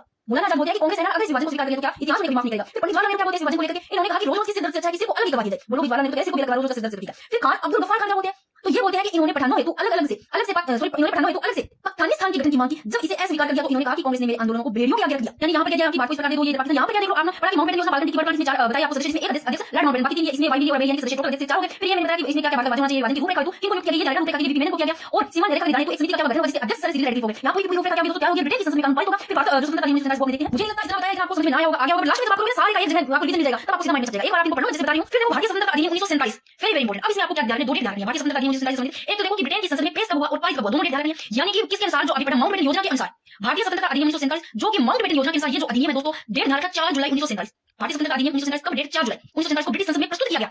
पेश कब किया गया, प्रस्तुत कब किया गया 4 जुलाई को और पारित कब हुआ, स्वीकृत कब हुआ 18 जुलाई 1947 को। ये दोनों डेट ध्यान रखना। ये मैंने यहाँ पर बिल्कुल लिखा है ब्रिटेन की संसद में पेश होती है कब, प्रस्तुत 4 जुलाई को, पारित 18 जुलाई को, दोनों डेट ध्यान रखिए। एक फिर एनसीईआरटी की बुक में इस प्रकार से लिखा है, ये थोड़ा देख लो कि नॉर्मन डी पॉमेल ने क्या लिखा, नॉर्मन डी पॉमेल ने लिखा कि ब्रिटिश पार्लियामेंट के इतिहास में शायद ही कोई इतना महत्वपूर्ण विधेयक रहा हो जो इतने कम समय में इतने कम वाद विवाद से पास हुआ। थोड़ा सा ये भी देख रहे हैं, मैंने लिख लिया। अब दोस्तों जो ये अधिनियम है इसके द्वारा प्रावधान क्या किए गए, वेरी वेरी इंपॉर्टेंट, कि भारत और पाकिस्तान क्या होंगे, 2 अलग अलग देश होंगे। भारत और पाकिस्तान 2 अलग अलग देश होंगे। भारत को स्वतंत्रता कब मिलेगी, तो ये दोनों डेट जुड़ जाएगा। भारत को स्वतंत्रता मिलेगी 15 अगस्त 1947 को, पाकिस्तान को 14 अगस्त 1947, दोनों चीजें ध्यान रखिए कि इस अधिनियम भारतीय स्वतंत्रता अधिनियम जो कि ब्रिटेन की संसद में पेश होता है 4 जुलाई 1947 पारित 18 जुलाई को और इस अधिनियम द्वारा प्रावधान किया गया कि भारत और पाकिस्तान 2 अलग अलग देश होंगे जिसमें भारत को स्वतंत्रता 15 अगस्त को मिलेगी 1947 पाकिस्तान को 14 अगस्त 1947 को। अब देखो भारत के पहले प्रधानमंत्री पंडित जवाहरलाल नेहरू और पाकिस्तान की लियाकत अली खान, पाकिस्तान के प्रधानमंत्री लियाकत अली खान और भारत के पहले प्रधानमंत्री कौन, पंडित जवाहरलाल नेहरू। ये दो चार चीजें याद कि भारत को स्वतंत्रता प्रदान पाकिस्तान को। फिर देखो स्वतंत्रता भारत के स्वतंत्रता भारत के पहले गवर्नर जनरल कौन होंगे, देखो भारत के पहले प्रधानमंत्री होंगे पंडित जवाहरलाल नेहरू, गवर्नर जनरल होंगे सी राजगोपालाचारी, ठीक है। अब देखो देसी रियासतों ने क्या कहा, देसी रियासतों ने कहा कि भारत या पाकिस्तान किसी एक देश में भी, भारत और पाकिस्तान का किसी एक देश में क्या विलय करना होगा। वह यदि किसी रियासत की वार्षिक जो आय है 1 करोड़ से अधिक है तो वही स्वतंत्र रह सकती है, ये कहा गया। देसी रियासतों ने कहा कि किसी रियासत की अगर वार्षिक आय 1 करोड़ से ज्यादा है तो वो स्वतंत्र रह सकती है। फिर ब्रिटेन में कौन सा एक पद था, ब्रिटेन में था भारत सचिव का पद था दोस्तों, उसे भारत सचिव पद को क्या कर दिया, समाप्त कर दिया।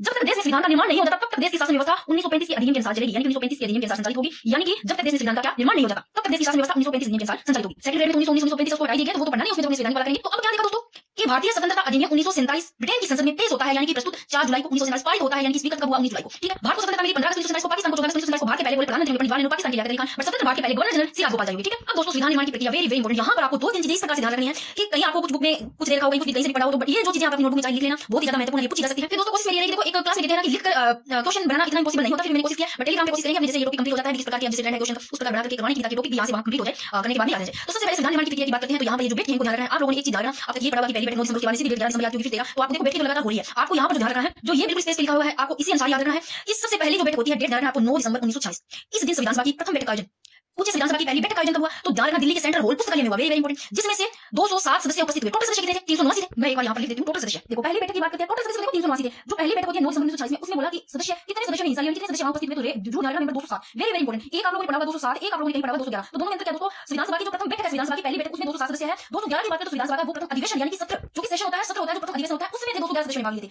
ये दोनों ही लाइन इंपॉर्टेंट है, पूछी जा सकती है, यानी कि सत्र 9 से 23 दिसंबर 1946, यानी 9 से 23 दिसंबर तक जो चला, तो प्रथम अधिवेशन की बात करें, जब अधिवेशन आता है उसमें 211, और पहली बैठक की बात करें संविधान सभा की पहली बैठक, उसमें 207 थे। दो लाइन आपको रख लेंगे, याद रखनी। तो 9 दिसंबर 1946 संविधान सभा की पहली बैठक, जो कि दिल्ली के सेंट्रल हॉल पुस्तकालय में इसका किया गया दोस्तों आयोजन, और 207 सदस्य इसमें उपस्थित हुए, 10 महिलाएं शामिल थी। अब दोस्तों जो पहला ही ये पहली बैठक है संविधान सभा की, इसमें देखो एक अस्थायी अध्यक्ष रखना है आपको, ठीक है, और एक अस्थायी उपाध्यक्ष रखना है। तो डॉक्टर सच्चिदानंद सिन्हा इनको अस्थायी अध्यक्ष और फ्रैंक एंथोनी को अस्थायी उपाध्यक्ष, यानी कि अध्यक्ष और उपाध्यक्ष दोनों ही अस्थायी। कब? पहले सच्चिदानंद सिन्हा अस्थायी अध्यक्ष 9 दिसंबर 1946 पहली बैठक में, फ्रैंक एंथोनी अस्थायी अध्यक्ष उपाध्यक्ष। ठीक है, फिर राजस्थान से एक मात्र सदस्य पूछे कि उन्होंने भाग लिया पहली बैठक में, ये देखना पूछा जा सकता है कि राजस्थान। अब देखो आप अगर आप लोगों ने इसको पूरा कंप्लीट पढ़ा है, बहुत अच्छे से डीपली पढ़ रखा है, याद भी है आपको, तो आपको कैसा भी क्वेश्चन पूछे, चाहे आपको घुमा फिरा के बड़ा सा क्वेश्चन दे दे, क्वेश्चन 2 क्वेश्चन डाल करके पूछे कि कौन सा कथन सही है या नहीं है, तो आप अगर पढ़ रखा है तो सही भी कर सकते हो। तो राजस्थान से एक मात्र सदस्य पूछे इसमें कि उन्होंने भाग लिया, तो मुकुट बिहारी भार्गव ने लिया अजमेर वाले से, इतनी चीजें आपको पहले में याद होगी। फिर देखो मुस्लिम लीग और देसी यासों ने प्रथम बैठक का क्या कर दिया, बहिष्कार कर दिया। तो जब दोस्तों ये पहली बैठक 9 दिसंबर 1946, इसमें जब मुस्लिम लीग और देसी यासों ने दोस्तों इस पहली बैठक को देखो बहिष्कार किया ना इसका, तो ब्रिटेन के जो प्रधानमंत्री कौन थे, जो विंस्टन चर्चिल, जब उनको इस बात का दोस्तों पता चला, तो उन्होंने क्या कहा, उन्होंने भारतीय संविधान सभा को विवाह के समान का दुल्हन की कह दिया कि जिसकी दुल्हन ही गायब है, यानी कि दुल्हन किसको नाम दे दिया गया, तो मुस्लिम लीग है, यानी उन्होंने इसको बहिष्कार किया था। इस प्रकार आप पहले जब 9 दिसंबर 1946 को है, अगर आपको ये सारी चीजें याद है तो कोई दिक्कत नहीं है। और देखो इसी में ही कि ये तो आप लोगों ने पढ़ा, एक नोट लगा के जैसे भी लिखना याद रखना कि संविधान सभा का जब प्रथम अधिवेशन पूछे, प्रथम अधिवेशन यानी कि सेशन जब सत्र, उसमें आपको सदस्य ने भाग लिया, पूछे 211, और पहली बैठक 9 दिसंबर को उसमें 207 सदस्य। ठीक है, ये याद रखना। तो इतना हुआ कि पहली बैठक होती है 9 दिसंबर 1946 को, प्रथम बैठक जिसमें 207 सदस्य उपस्थित, 10 महिलाएं शामिल थी। ऐसा अध्यक्ष डॉक्टर सच्चिदानंद सिन्हा और फ्रैंक एंथोनी ऐसा उपाध्यक्ष थे। और राजस्थान से पूछे किन्होंने भाग लिया, तो एक मात्र सदस्य मुकुट बिहारी भार्गव, और मुस्लिम लीग और देसी दोनों ने पहली बैठक का बहिष्कार किया। फिर देखो दूसरी बैठक, अब 11 लोगों से पढ़ा हुआ सीधी 9 के बाद में 11 दिसंबर, तो बैठक लगातार हुई 10 दिसंबर को भी हुई थी, तो सीधी 11 कहां से आ गई, तो 10 दिसंबर को हुई थी, पर सेकंड फिर ये होती है ना कि 11 होती है, तो 10 दिसंबर 1946 इस दिन संविधान सभा में स्थायी अध्यक्ष, देखो यहाँ स्थायी अध्यक्ष कौन, ऐसा जो सच्चिदानंद डॉक्टर सच्चिदानंद स्थायी अध्यक्ष। फिर 10 दिसंबर 1946 को इस संविधान सभा में स्थायी अध्यक्ष के निर्वाचन को लेकर यहाँ विचार विमर्श किया गया। जब दूसरी बैठक 10 दिसंबर को होती है, यहाँ बनाएंगे, यहाँ पर सिर्फ भाई कौन बनाएंगे स्थायी अध्यक्ष, उसका विचार विमर्श किया गया। बैठक तो यहाँ पर भी हुई थी ना 10 दिसंबर को, सीधी बनाएंगे, यहाँ पर विचार विमर्श की बात करने के लिए किसको बनाएंगे। तो कब होती है विचार विमर्श, कुछ भी पूछा जा सकता है। 10 दिसंबर 1946 को संविधान सभा में स्थायी अध्यक्ष के निर्वाचन यानी चुनाव को लेकर विचार विमर्श किया गया, और डॉक्टर राजेंद्र प्रसाद की अध्यक्षता में नियम समिति का गठन किया गया, जिसमें अध्यक्ष के अलावा 15 अन्य सदस्य थे। एकमात्र महिला सदस्य पूछे तो दुर्गाबाई देशमुख। ठीक है, ये आप देख लो कि पहली बैठक होती है 9 दिसंबर 1946 को ऐसा अध्यक्ष रखना, फिर दूसरी बैठक 10 दिसंबर 1946 में यहाँ पर सिर्फ विचार विमर्श होता है स्थायी अध्यक्ष के बारे में चुनाव की। ठीक है, फिर 10 के बाद में 11 दिसंबर, ये 11 दिसंबर 1946 को कौन, आचार्य जे पी कृपलानी ने दोस्तों डॉक्टर राजेंद्र प्रसाद को यहाँ पर स्थायी अध्यक्ष बनाने हेतु प्रस्ताव रखा। तो यहाँ पर 11 दिसंबर को प्रस्ताव रखा, यहाँ पर बनाएंगे कौन स्थायी अध्यक्ष है, कौन है 11 दिसंबर 1946 को डॉक्टर राजेंद्र प्रसाद विधानसभा के स्थायी अध्यक्ष बने, जिनका समर्थन पूछे किन्होंने किया, तो समर्थन सरदार पटेल ने किया दोस्तों, बट ये निर्विरोध थे डॉक्टर राजेंद्र प्रसाद के स्थायी अध्यक्ष। ठीक है, फिर देखो कुछ चीजें कि जो इसमें बीएन राव है संविधान सभा के, ये संवैधानिक सलाहकार, संवैधानिक सलाहकार पूछे कि संवैधानिक सलाहकार कौन थे इसमें, तो बीएन राव, इसको हाईलाइट कर देती हूं। मुझे एक बार कमेंट बॉक्स में कमेंट करके जरूर बताना क्या दोस्तों आपको समझ में आ रहा है या नहीं आ रहा है, मुझे किस तरह से आपको समझना चाहिए थोड़ा सा जरूर बता देना। जो भी अपने टॉपिक मालूम कर लिया, 2 पेज के 3 पीछे का रिवीजन करना सही है या फिर ज्यादा लगी आपको बड़ी क्लास थोड़ा सा बता देना। तो देखो पहली बैठक 9 दिसंबर 1946 को, ठीक है, ऐसा अध्यक्ष सच्चिदानंद सिन्हा। फिर दोस्तों 10 दिसंबर 1946 को होती है सेकंड बैठक, बट यहाँ पर सिर्फ स्थायी अध्यक्ष के बारे में विचार विमर्श किया जाता है। फिर 11 दिसंबर 1946 को यहाँ डॉक्टर राजेंद्र प्रसाद को स्थायी अध्यक्ष बनाने का प्रस्ताव रखा गया, जिसका समर्थन किया सरदार पटेल ने। और फिर बीएन राव है, इसमें उनको संवैधानिक सलाहकार बनाया गया, संवैधानिक सलाहकार ये थे। और एक लाइन डाला भारत एम वर्मा, जो कि म्यांमार, भारत एम वर्मा के संविधान का प्रारूप तैयार किया गया, ये भी ध्यान रखना। और मुख्य प्रारूप करता एच एन मुखर्जी, और बीएन राव ने भारतीय संविधान सभा का प्रारूप तैयार किया, चल सकता है किन्होंने तैयार किया, तो बीएन राव संविधानिक सलाहकार थे। अब चलते हैं इस पे देख लेते हैं कि अब तक जो पढ़ा उसको एक बार शॉर्ट में देख लो कि पहली संविधान सभा की पहली बैठक 9 दिसंबर 1946 को कितने सदस्य उपस्थित हुए, 379 में से 207 सदस्य उपस्थित हुए, ध्यान रखना। ये पहली बैठक में, और अधिवेशन में पूछे प्रथम अधिवेशन सत्र यानी कि सेशन में पूछे तो 211 सदस्यों ने भाग लिया। पहली बैठक में कितने सदस्यों ने, 207 सदस्यों ने, महिलाएं कितनी, 10। ठीक है, फिर अस्थायी अध्यक्ष यहाँ पर 9 पहली बैठक में अस्थायी अध्यक्ष कौन थे, ध्यान रखना डॉक्टर सच्चिदानंद सिन्हा। फिर अस्थायी उपाध्यक्ष फ्रैंक एंथोनी, जो कि मनोनीत थे। फिर इसी के बारे में मैंने आगे लास्ट में एक लाइन लिखी है कि इसके बारे में अस्थायी अध्यक्ष ये क्यों है, फ्रैंक एंथोनी स्थायी अध्यक्ष कौन थे, वो अपने लास्ट में चर्चा करेंगे इसके बारे में। चलो मैं आपको यहाँ बता दूं क्योंकि कुछ मैंने महत्वपूर्ण तथ्य उसमें कुछ लिखी है कि संविधान सभा के स्थायी उपाध्यक्ष दो थे, आपको ध्यान रखनी है। एक फर्स्ट तो एच सी मुखर्जी, पूरा नाम हरेंद्र कुमार मुखर्जी है, ठीक है, और दूसरे वीडी कृष्णाचार्य। तो ये संविधान सभा के दो स्थायी उपाध्यक्ष थे, ये है। ठीक है, तो आपने देख लिया ना कि पहली बैठक कब होती है 9 दिसंबर 1946 को, 207 सदस्य उपस्थित, 10 महिलाएं, अस्थायी अध्यक्ष ध्यान रखना डॉक्टर सच्चिदानंद सिन्हा होते पहली बैठक में। और अस्थायी उपाध्यक्ष कौन, इसमें पूछे अस्थायी उपाध्यक्ष को फ्रैंक एंथोनी, क्योंकि ये मनोनीत थे। ठीक है, फिर अधिवेशन में पूछे सदस्य 211। फिर देखो सेकंड बैठक 10 दिसंबर 1946 को, और यहाँ पर स्थायी अध्यक्ष के निर्वाचन को लेकर विचार विमर्श हो रही है, ना कि बैठक तो रेगुलर हो रही है दोस्तों, लगातार हो रही है। 9 को 10 को 11 12 लगातार हो रही है, बट आप लोगों ने इसे बराबर 9 11 फिर 13 इसे नहीं पढ़ना, लगातार बैठक हो रही है। फिर देखो 11 दिसंबर की बात करते हैं, तो यहाँ स्थायी अध्यक्ष कौन, डॉक्टर राजेंद्र प्रसाद को समर्थन सरदार पटेल ने किया, और संविधान सभा के संवैधानिक। तो 11 दिसंबर को आपको ये चीज याद रखनी है कि यहाँ पर स्थायी अध्यक्ष को डॉक्टर राजेंद्र प्रसाद समर्थन करने वाले सरदार पटेल, और संविधानिक सलाहकार पूछे तो बीएन राव, पूरा नाम भी लिखा हुआ है, पूरा पूछ लिया। देखो फिर 12 दिसंबर 1946 को अगली बैठक होती है इस विधानसभा में। देखो इस दिन कब 12 दिसंबर को ये खास इसलिए कि 12 दिसंबर को ना उद्देश्य प्रस्ताव का प्रारूप कैसा रहेगा, किस प्रकार तैयार करेंगे, ये बात यहाँ पर 12 दिसंबर को उद्देश्य प्रस्ताव की बात हुई कब 12 दिसंबर को कि इस दिन विधानसभा में उद्देश्य प्रस्ताव पेश करने के लिए विचार विमर्श किया गया कि कैसा इसको क्या किया जाएगा, किस रेडी करेंगे, इसका जो प्रारूप है कब 12 दिसंबर को उद्देश्य प्रस्ताव पेश करने के लिए विचार विमर्श होता है। और मुस्लिम लीग के बहिष्कार के कारण उद्देश्य प्रस्ताव पेश नहीं हुआ दोस्तों, क्योंकि इन्होंने बहिष्कार किया मुस्लिम लीग को यहाँ उद्देश्य प्रस्ताव पेश नहीं। फिर बात करते हैं 13 दिसंबर की। देखो 13 दिसंबर 1946 इंपॉर्टेंट कि पंडित जवाहरलाल नेहरू द्वारा विधानसभा में उद्देश्य प्रस्ताव पेश किया। तो यहाँ पर 13 दिसंबर को उद्देश्य प्रस्ताव पेश किया गया जो पंडित जवाहरलाल नेहरू द्वारा, और लेकिन डॉक्टर भीमराव अंबेडकर और एम आर जैन इन्होंने उद्देश्य प्रस्ताव के पारित होने का विरोध किया। पूछा जा सकता है 13 दिसंबर को उद्देश्य प्रस्ताव पेश किया पंडित जवाहरलाल नेहरू ने, बट विरोध इन्होंने किया 2 नाम जुड़ गए डॉक्टर भीमराव अम्बेडकर और एम आर जैन ने। फिर देखो उद्देश्य प्रस्ताव पेश बात करें किन्होंने किया तो बिल्कुल शामिल है पंडित जवाहरलाल नेहरू ने। कब डेट देखो 13 दिसंबर 1946, ठीक है। फिर आपको क्या क्या ध्यान रखना है, पहली बैठक 9 दिसंबर 1946 को, फिर 10 दिसंबर 1946 को, फिर 11 दिसंबर, फिर 12 को भी 12 दिसंबर 1946, 13 दिसंबर 1946। यहाँ देखो 12 को उद्देश्य प्रस्ताव के बारे में क्या प्रारूप कैसा बनेगा इसके बारे में विचार करते हैं। 13 को उद्देश्य प्रस्ताव पेश किया जाता है पंडित जवाहरलाल नेहरू ने किया, बट इनका विरोध करने वाले दोनों नाम doctor Bhimrao Ambedkar M R Jain. फिर एक डेट ध्यान रखिए 22 जनवरी 1947, वेरी वेरी इंपॉर्टेंट। कौन सी डेट है दोस्तों, 22 जनवरी 1947। देखो इस दिन विधानसभा ने उद्देश्य प्रस्ताव को पारित कर दिया। यहाँ 13 दिसंबर को पेश कौन करते हैं, पंडित जवाहरलाल नेहरू। पारित कब हुआ, 22 जनवरी 1947 को। ये डेट इतनी इंपॉर्टेंट है कि 22 जनवरी 1947 को उद्देश्य प्रस्ताव पारित किया गया, और उद्देश्य प्रस्ताव ही देखो वर्तमान प्रस्तावना का है, यानी प्रस्तावना को क्या कहते हैं, उद्देश्य कहते हैं ना, तो ये इंपॉर्टेंट है। फिर आपको डेट ध्यान रखनी है, अभी हमने 9 10 11 12 लगातार 13 दिसंबर पढ़ा, क्योंकि 13 दिसंबर को पेश किया उद्देश्य प्रस्ताव पारित 22 जनवरी 1947 ये जानना। फिर 22 जनवरी 1947 के बाद में अगस्त का 29 अगस्त 1947 को प्रारूप समिति का गठन। तो ये सारी आपको डेट ध्यान रखनी है। अगस्त प्रारूप समिति की बात आती है तो 29 अगस्त। प्रारूप समिति को क्या कहते हैं, ये सारे नाम ध्यान रखने हैं, प्रारूप या पांडुलेखन या मसौदा समिति। तो इसका गठन कब हुआ, पांडुलेखन कब हो सकता है या मसौदा समिति करके, तो 29 अगस्त 1947 को। अब दोस्तों इसमें आपको ये सारे के सारे 7 सदस्यों को ध्यान रखना है, अध्यक्ष सहित। कौन कौन इसमें अध्यक्ष कौन थे, डॉक्टर भीमराव अंबेडकर अध्यक्ष सहित ये 7 सदस्य टोटल देख लो। डॉक्टर भीमराव अंबेडकर इसमें अध्यक्ष, फिर के मुंशी पूरा नाम कन्हैयालाल माणिक्य, एकमात्र मूल कांग्रेस सदस्य के मुंशी, फिर मोहम्मद सादुल्लाह, अलादि कृष्ण स्वामी अयंगर, फिर गोपाल स्वामी अयंगर, फिर एन माधवराय, यानी कि पहले बी जो भी था कि त्याग करके बाद में माधवराय ध्यान रखना। फिर डीपी केदार की जन्म की इनके स्थान पर टीटी कृष्णाचार्य, यानी कि 7 आदमी का ध्यान रखना। तो ये भी पूछा जा सकता है कि त्याग करके देने के बाद में बी जो भी था इनके देने पर एन माधवराय, और डीपी केदार की जन्म के स्थान पर टीटी कृष्णाचार्य, ये तो 7 आपको ध्यान रखना है। तो अध्यक्ष इसमें जो कि प्रारूप पांडुलेखन मसौदा समिति 29 अगस्त रख लो अध्यक्ष ये, और साथ ही आपको अध्यक्ष ध्यान रखना है, ठीक है। ये हो गए 7 ये सामने। अब आपको ये सारा का सारा वेरी वेरी इंपॉर्टेंट, ये आपको ये पूरा पेज इंपॉर्टेंट क्या ध्यान रखना है प्रारूप समिति में। ये खास यहाँ पर जो ध्यान है ना कि आपको ये चीज ध्यान रखनी है कि आंशिक रूप से यानी कि जब 16 अंश 16 अंश लागू होता है, आंशिक रूप से लागू कब होता है, और पूर्ण ये दोनों आपको डेट ध्यान रखनी है, वेरी वेरी इंपॉर्टेंट। तो सबसे पहले बात करते हैं प्रारूप समिति का नाम मैंने बताया क्या कहते हैं, चाहे पांडुलेखन आ जाए, चाहे मसौदा समिति आ जाए, चाहे प्रारूप कुछ भी नाम आ जाए, गठन 29 अगस्त 1947 को। प्रारूप समिति की पहली बैठक कब होती है, गठन प्रारूप समिति का 29 अगस्त को, एक दिन बाद 30 अगस्त को इसकी पहली बैठक होती है, और इसी बैठक में डॉक्टर अंबेडकर को अध्यक्ष बनाया गया, यानी कि ये डेट आपको ध्यान रखनी है 30 अगस्त 1947 को प्रारूप समिति की पहली बैठक होती है। इसके बाद संविधान का जो प्रारूप है दोस्तों इस पर चर्चा कितने दिनों तक हुई, चर्चा 114 दिनों तक चर्चा की गई, और इस दौरान तैयार जो प्रारूप था इसका 3 बार वाचन किया गया, यानी 3 बार की, ये ध्यान रखना, ठीक है। तो आपको ये सारे के सारे ध्यान रखने हैं, चर्चा 114 दिन ध्यान रखना। प्रारूप समिति का गठन 29 अगस्त, एक दिन बाद 30 अगस्त को पहली बैठक। फिर देखो ये क्वेश्चन देखो पूछा गया है कि 21 फरवरी 1948 के बाद में 48 डेट कौन सी, 21 फरवरी को प्रारूप समिति ने अपनी रिपोर्ट विधानसभा को पेश की। पूछा जा सकता है कि जो प्रारूप समिति है इसने अपनी रिपोर्ट विधानसभा को पेश कब की गई, तो 47 के बाद में 48 ने की कब, 21 फरवरी वाली 21 फरवरी को। तो प्रारूप समिति का गठन 29 अगस्त, पहली डेट 30 अगस्त को होती है, फिर पेश विधानसभा को ये रिपोर्ट कब की गई, 21 फरवरी 1947 ये डेट डन। फिर बात करते हैं तो प्रारूप समिति के गठन 30 अगस्त, फिर एक डेट ध्यान रखनी है आपको 26 नवंबर 1949, वेरी वेरी इंपॉर्टेंट। ये बहुत ज्यादा इंपॉर्टेंट है क्योंकि ये आपको याद करना है। एक तो ये 26 नवंबर 1949, इसके बाद में जो दो डेट है वो बहुत अच्छे याद करना है आपको, मैं बिठाना है कैसे भी कि 26 नवंबर 1949 को इस दिन संविधान निर्माण का पूर्ण हुआ। इस दिन संविधान निर्माण का क्या हुआ, कार्य पूर्ण हुआ, जिसमें 2 वर्ष 11 माह 18 दिन का समय लगा। अब आपको ना दो एक समय का दो तरीके से याद करना है, मैंने साइड लिखा है, एक जनवरी के लास्ट में लिखा है, एक बार पहले आपको वो चीज बता दूंगी। ये दो आपको समय ध्यान रखना है। अगर पूछा जाए कि संविधान सभा ने कुल काम किया वो कितना किया, कितने समय तक किया संविधान सभा और निर्माण दोनों का ध्यान रखना है। इस संविधान निर्माण में कितना समय लगा और संविधान सभा ने जो कार्य किया, सभा का पूछे तो 3 वर्ष 1 माह 16 दिन। अब भैया सारी आपको बहुत ही विस्तार से पढ़ना होगा दोस्तों, याद रखना, क्योंकि क्वेश्चन का ट्रेंड बदल गया है आपको, और ये क्वेश्चन पूछा हुआ है एसआई में, देख लो इसलिए मैंने लिया है क्योंकि आपको दोनों डेट ध्यान रखनी है। पहले निर्माण हुआ है ना, तो आप इस प्रकार ध्यान रख सकते हो कि निर्माण में कम यानी 2 वर्ष 11 माह 18 दिन। फिर संविधान सभा में कुल समय लगा 3 वर्ष 1 माह 16 दिन, इधर ध्यान देना तो 16 करना, इधर 11 माह तो 1 माह करना, 3 वर्ष करना, इस प्रकार आप याद करना। ये इसी तरह अगर भूल रहे हो ना साथ में कोई दिक्कत नहीं, लास्ट में रिवीजन करेंगे तो सारा एक साथ हो जाएगा, याद भी आ जाएगा। एक बार साथ में और पढ़ना है आपको, थोड़े दिन बाद में फिर से आप रिवीजन करते हो तो भूलते नहीं हो, सीधा माइंड में रहता है। प्रारूप समिति का गठन 29 अगस्त को, प्रथम बैठक 30 अगस्त को,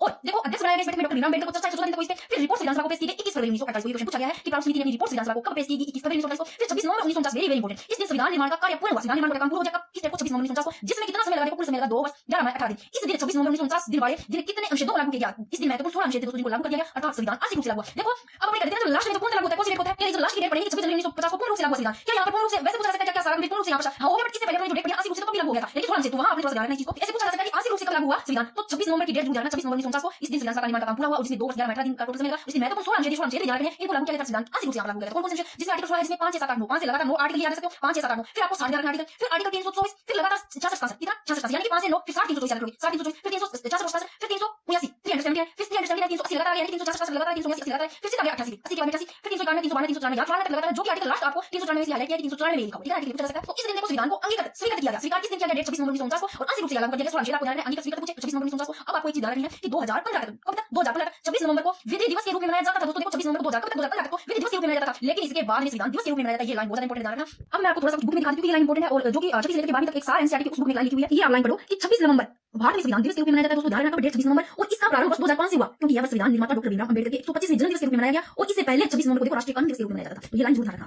तो ये आप देख लोगे कि 2015 तक दोस्तों, कब तक 2015 तक, 26 नवंबर को 2015 तक 26 नवंबर इसको विधि दिवस के रूप में मनाया जाता था, और बाद में इसको संविधान दिवस के रूप में। तो ये आज 1950 को संपूर्ण संविधान लागू किया गया, 26 नवंबर 1950 को भारतीय संविधान अंगीकृत किया गया, डॉक्टर याद रखिएगा 26 नवंबर 1950 को लागू। ये दोनों डेट ध्यान रखना कि लागू 26 लास्ट में पढ़ेंगे ना, डेट 26 नवंबर वाली लास्ट में पढ़ेंगे, से पहले आपको ये पढ़नी है। तो अगर पूछे आपको कि अंगीकृत कब किया गया, तो अंगीकृत किया गया 26 नवंबर 1950 को, जो कि आंशिक रूप से यहाँ लागू किया गया है संविधान को, और पूर्ण पूछे तब अपने लास्ट में डेट पढ़ेंगे 26 जनवरी वाली 1950, ठीक है। तो क्या पढ़ा, प्रारूप समिति पांडुलेखन बोलते हैं इसको, और पहली बैठक देख लिया, ये सारा आपने पढ़ लिया। फिर एक डेट आपको ध्यान रखनी है, और ये भी आप थोड़ा सा देख लेना ये एनसीईआरटी की बुक में ये लाइन लिखी डॉक्टर भीमराव अम्बेडकर ने संविधान सभा के समक्ष the constitution is centred by the assembly B प्रस्ताव पेश किया। संविधान के प्रारूप पर पेश इस प्रस्ताव को 26 नवंबर 1949 को पारित किया गया। इस पर अध्यक्ष सदस्य ने क्या साइन किया। फिर अंतिम बैठक पूछे तो देखो अब तक उन्होंने बैठक पढ़ी 9 10 11 12 13 उसके बाद में कौन सी डेट पढ़ी है। पहली बैठक 9 दिसंबर 1928 10 फिर 11 फिर 12 फिर 13 यहां तक पढ़ा। देखो यहां पर 11 10 दिसंबर को क्या होता है कि भी एक स्थायी अध्यक्ष निर्वाचन के लिए विचार विमर्श होता है। 11 को स्थायी अध्यक्ष डॉक्टर राजेंद्र प्रसाद को समर्थन करके सरदार पटेल और संविधान सलाहकार बी.एन. राव। 12 दिसंबर को क्या होता है उद्देश्य प्रस्ताव है ना 13 दिसंबर इसके बारे में विचार विमर्श होता है यानी कि एक उद्देश्य प्रस्ताव का प्रारूप कैसे बनाएंगे कैसे बनाएंगे इत्यादि इस प्रकार। फिर 13 दिसंबर को क्या होता है उद्देश्य प्रस्ताव को पेश किया जाता है। 13 दिसंबर को पंडित जवाहरलाल नेहरू ने पेश किया। यहां पर पेश 13 दिसंबर को फिर स्वीकार 22 जनवरी ये निर्धारित 22 जनवरी 1947 को यानी कि इस दिन संविधान सभा ने उद्देश्य प्रस्ताव को पारित कर दिया और उद्देश्य प्रस्ताव ही वर्तमान में प्रस्तावना कराना प्रस्तावना ही कोई क्या कहते हैं उद्देश्य कहते हैं। फिर एक डेट आती है जो कि 29 अगस्त 1947 जो कि प्रारूप समिति का गठन किया गया है। फिर 30 अगस्त एक डेट ये प्रारूप समिति का गठन होता है 29 अगस्त फिर 30 अगस्त को इसकी पहली बैठक ये इसके बारे में सारा फिर ये क्वेश्चन पूछा गया कि जो प्रारूप समिति है इसका बात है तो प्रारूप समिति की रिपोर्ट संविधान सभा को पेश की गई 1927 को। फिर आंशिक रूप से कुछ संविधान को डेट डालना 26 नवंबर 1949 ठीक है। फिर 26 नवंबर के बाद में अपनी अंतिम बैठक की डालते हैं जो कि होती है 24 जनवरी 1950 इसके बाद में लास्ट आपको 26 जनवरी का डालना तो अंतिम बैठक होती है क्या होती है इसमें देखो क्या देखते हैं कि अंतिम बैठक 24 जनवरी 1950 को होती है और इस दिन संविधान सभा की अंतिम बैठक का आयोजन हुआ जिसमें 284 सदस्य उपस्थित थे और इस सभी सदस्यों द्वारा संविधान पर हस्ताक्षर किए गए जिसमें से अब आपको ये तीन चीजें ध्यान रखनी है कि अंतिम बैठक होती है 24 जनवरी 1950 को कितने सदस्य उपस्थित थे 284 सदस्य थे और जिस संविधान सभा पर हस्ताक्षर पहले हस्ताक्षर करने वाले प्रथम हस्ताक्षर पंडित जवाहरलाल नेहरू अंतिम हस्ताक्षर डॉक्टर राजेंद्र प्रसाद। अब फिर पूछे कि राजस्थान की ओर से पहले हस्ताक्षर भगत सिंह मेहता हुए इन्होंने किए ठीक है। ये रहा इस पेज पे कि 24 जनवरी 1950 को मेरे शोर अंतिम बैठक हस्ताक्षर 284 सदस्यों ने पहला हस्ताक्षर पंडित जवाहरलाल नेहरू के अंतिम हस्ताक्षर डॉक्टर राजेंद्र प्रसाद मतलब राजस्थान पहले हस्ताक्षर भगत सिंह मेहता हुए। फिर देखो अब आपको लगातार दो तीन चीजें ध्यान रखनी है कि कुछ भी पूछा जा सकता है कि आपको अगर पूछे राष्ट्रगान और राष्ट्रगीत को मान्यता कब दी गई ध्यान रखनी है इसी कब जिस दिन अंतिम बैठक होती है। अंतिम बैठक कब होती है 24 जनवरी को तो राष्ट्रगान राष्ट्रगीत को मान्यता प्रदान 24 जनवरी 1950 को ये तो इसी डेट को अंतिम बैठक होती है तो राष्ट्रगान और राष्ट्रगीत को ठीक है। अगर आपको पूछे कि राष्ट्रीय ध्वज को संविधान सभा द्वारा कब अंगीकृत किया गया तो एक डेट को लिख लो। मैं लास्ट में क्वेश्चन बनाएंगे वैसे मैं लास्ट में जब मैं बिल्कुल ऐसे एक नजर में सभी को थोड़ा सा रिवीजन करूंगा मैंने सारी करके राष्ट्रध्वज राष्ट्र यानी कि राष्ट्रगीत को तो जब अंतिम बैठक होती है तब 24 जनवरी 1950 को प्रदान किया गया। फिर राष्ट्रध्वज को 22 जुलाई 1947 को 1947 अब आपको एक चीज ध्यान रखनी है कि आर्टिकल इंपोर्टेंट आर्टिकल 380 के तहत डॉक्टर राजेंद्र प्रसाद है इनको प्रथम राष्ट्रपति के रूप में निर्वाचित किए गए। भाई आर्टिकल कौन सा 380 के तहत प्रथम राष्ट्रपति के रूप में निर्वाचित किए गए डॉक्टर राजेंद्र प्रसाद को। अब देखो आपको क्या ध्यान रखना है कि इस चुनाव में मुख्य निर्वाचन अधिकारी थे कौन एचवीआर आइंगर जो संविधान सभा के सचिव थे तो आप ये भी ध्यान रखना इसमें जो चुनाव में मुख्य निर्वाचन अधिकारी थे एचवीआर आइंगर थे जो संविधान सभा के सचिव थे। फिर देखो संविधान एक ये ध्यान रखना है कि भंग और विघटित कर संविधान सभा को भंग विघटित कर दिया या जिन्होंने देखो 3 वर्ष 1 मास अधिकार किया इसी दिन आपको ये चीज ध्यान रखनी है कि संविधान सभा को भंग विघटित किया गया और आर्टिकल 380 के तहत प्रथम राष्ट्रपति का ध्यान रखना तो 24 जनवरी 1950 आप ये चीज ध्यान रखना इसमें राष्ट्रगान राष्ट्रगीत का ध्यान रखना और संविधान सभा को भंग किया गया यानी विघटित किया गया जिन्होंने 3 वर्ष 1 मास अधिकार किया। और अब एक आर्टिकल ध्यान रखना कि आर्टिकल 379 के तहत संविधान सभा अंतिम संसद के रूप में कार्य करेगी अंतिम यानी कि संविधान सभा अंतिम संसद के रूप में कार्य करेगी आर्टिकल 379 के तहत जिसकी अध्यक्षता कौन करेगी जिसकी अध्यक्षता की जाएगी जीवी मॉडल करवाई जाएगा। अब आपको एक चीज ध्यान रखनी है कि नोट लगा के पाकिस्तान के अलग होने के बाद संविधान सभा सदस्यों की संख्या कितनी 299 और नोट राष्ट्रध्वज का लिखा लिखा हुआ है ये इंपोर्टेंट लाइन है कि राष्ट्रध्वज को मान्यता 22 जुलाई 1947 को और राष्ट्रगान राष्ट्रगीत को इसी दिन 24 जनवरी 1950 आपको ये चीज ध्यान रखनी है और राष्ट्रध्वज का पूछे 22 जुलाई 1947 को और जिसका निर्माण पीढ़ी वैज्ञानिक ठीक है वैज्ञानिक इनका निर्माण और ये लाइन मैंने बता दी कि दोनों आपको संविधान सभा में समय टोटल कार्य में संविधान सभा में जो लगाती है बस एक मार्चवादी और संविधान निर्माण में 2 वर्ष 11 में 18 फिर दोस्तों लास्ट की इंपोर्टेंट है कि 26 जनवरी 1950 को यहां तक पहुंचे कि पूर्ण रूप से लागू पूछे संविधान सभा को पूर्ण रूप से लागू कब किया गया 26 जनवरी 1950 को दोस्तों जब हमारा संविधान पूर्ण रूप से लागू हुआ तब उसमें 395 अनुच्छेद थे 22 भाग थे 8 अनुसूचियां थी तब जब मूल रूप से जब यानी कि संविधान लागू हुआ था तब 8 अनुसूचियां थी वर्तमान में 26 जनवरी 1950 ये इंपोर्टेंट है इस दिन डॉक्टर राजेंद्र प्रसाद को शपथ दिलाई क्योंकि पूर्णतः ध्यान रखना संविधान पूर्ण रूप से लागू कब आंशिक रूप से तो पहले ही हो गया था 16 अनुच्छेद मैंने बताया कौन सी डेट को ये लो आज फिर से 26 नवंबर 1950 में इसके बाद क्या क्लास में आंशिक रूप से लागू किया गया 26 नवंबर 1949 को और इसमें समय 2 वर्ष 11 में 18 लगा देखो 16 अनुच्छेद लागू कर दिए थे आंशिक रूप से तो पहले ही हो गए थे यानी कि 26 नवंबर 1949 को अंगीकृत कर दिया गया संविधान को ठीक है। तो 26 जनवरी 1950 को पूर्ण रूप से लागू ठीक है और इस दिन डॉक्टर राजेंद्र प्रसाद को शपथ दिलाई अर्थात भारत गणतंत्र यानी कि गणराज्य घोषित हुआ क्योंकि आपने किसी भी देश में राष्ट्रपति का निर्वाचित होता है वहां की व्यवस्था कौन सी होती है दोस्तों गणतंत्र यानी गणराज्य होती है। तो 26 जनवरी 1950 इस दिन संविधान पूर्ण रूप से लागू कर दिया गया जिसमें आर्टिकल देखो 395 भाग 22 8 अनुसूचियां थी मूल में 8 अनुसूचियां थी दोस्तों। अब देखो वेरी इंपोर्टेंट ये काफी इंपोर्टेंट है यहाँ पर। अब देखो आपको थोड़ा सा पढ़ने से कुछ नहीं होगा डीपी पढ़ना पड़ेगा जैसे कि अपने आरएस की तैयारी करते हैं ना यूपीएससी किस प्रकार आपको एक चीज पढ़ना पड़ेगा बिल्कुल शॉर्ट में पढ़ने से कुछ नहीं कोई फायदा नहीं था से तो अच्छा है ना ही पढ़े तो सही है। तो संविधान सभा में कुल महिलाएं टोटल पूछे तो 15 प्रथम बैठक पड़ी थी आपने 9 दिसंबर उसमें महिलाएं कितनी आई थी मैंने बताई 10 महिलाएं ठीक है और एक मात्र मुस्लिम महिला पूछे तो बेगम एजाज रसूल संयुक्त प्रांत यूपी से और एक मात्र दलित महिला पूछे एक मात्र दलित महिला पूछे दलित महिला दक्षाई जैसे दक्षाई ब्लाइक और मुस्लिम नाम से पता चला बेगम एजाज रसूल एक मात्र देसी रियासत से पूछे तो एनी मुस्लिम देसी मुस्लिम नहीं है। राजस्थान में संविधान सभा में टोटल सदस्यों की संख्या पूछे संविधान सभा में तो टोटल 12 है यानी 11 प्लस 1 जो कि एक है ना ये सब एक मात्र निर्वाचित सदस्य जो कि अजमेर मेवाड़ से मुकुट बिहारी जो कि उसमें पहले में आए थे राजस्थान से। तो भाई राजस्थान में संविधान सभा में टोटल सदस्यों की संख्या 11 प्लस 1 यानी कि 12 है एक मात्र निर्वाचित सदस्य अजमेर मेवाड़ से मुकुट बिहारी जो कि पहली बैठक में आए थे। फिर दोस्तों ये देखो 12 सदस्य आपको याद करना है राजस्थान में संविधान सभा से टोटल सदस्यों की संख्या वेरी इंपोर्टेंट। जयपुर से 2 कौन हिया लाल शास्त्री वीटी कृष्णा जयपुर से 2 कौन हिया और वीटी कृष्णा यानी जोधपुर से जय नारायण जय से जोधपुर जैसे जय नारायण यानी जयपुर से हिया लाल वीटी कृष्णा उदयपुर से 2 बलन सिंह मेहता और मणिकलाल वर्मा उदयपुर से कोटा से दलेर सिंह कोट पैन का बोलता दलेर का लाल गणेश प्रकार रेल कोटा बीकानेर जसवंत सिंह केरल के सरदार साहब बुला के गोकुला ऐसा यानी कि साहब बुला से साहब से अफसर ले लो सर गोकुल में से ऊपर ठाकुर जिस प्रकार याद कर सकते ठीक है।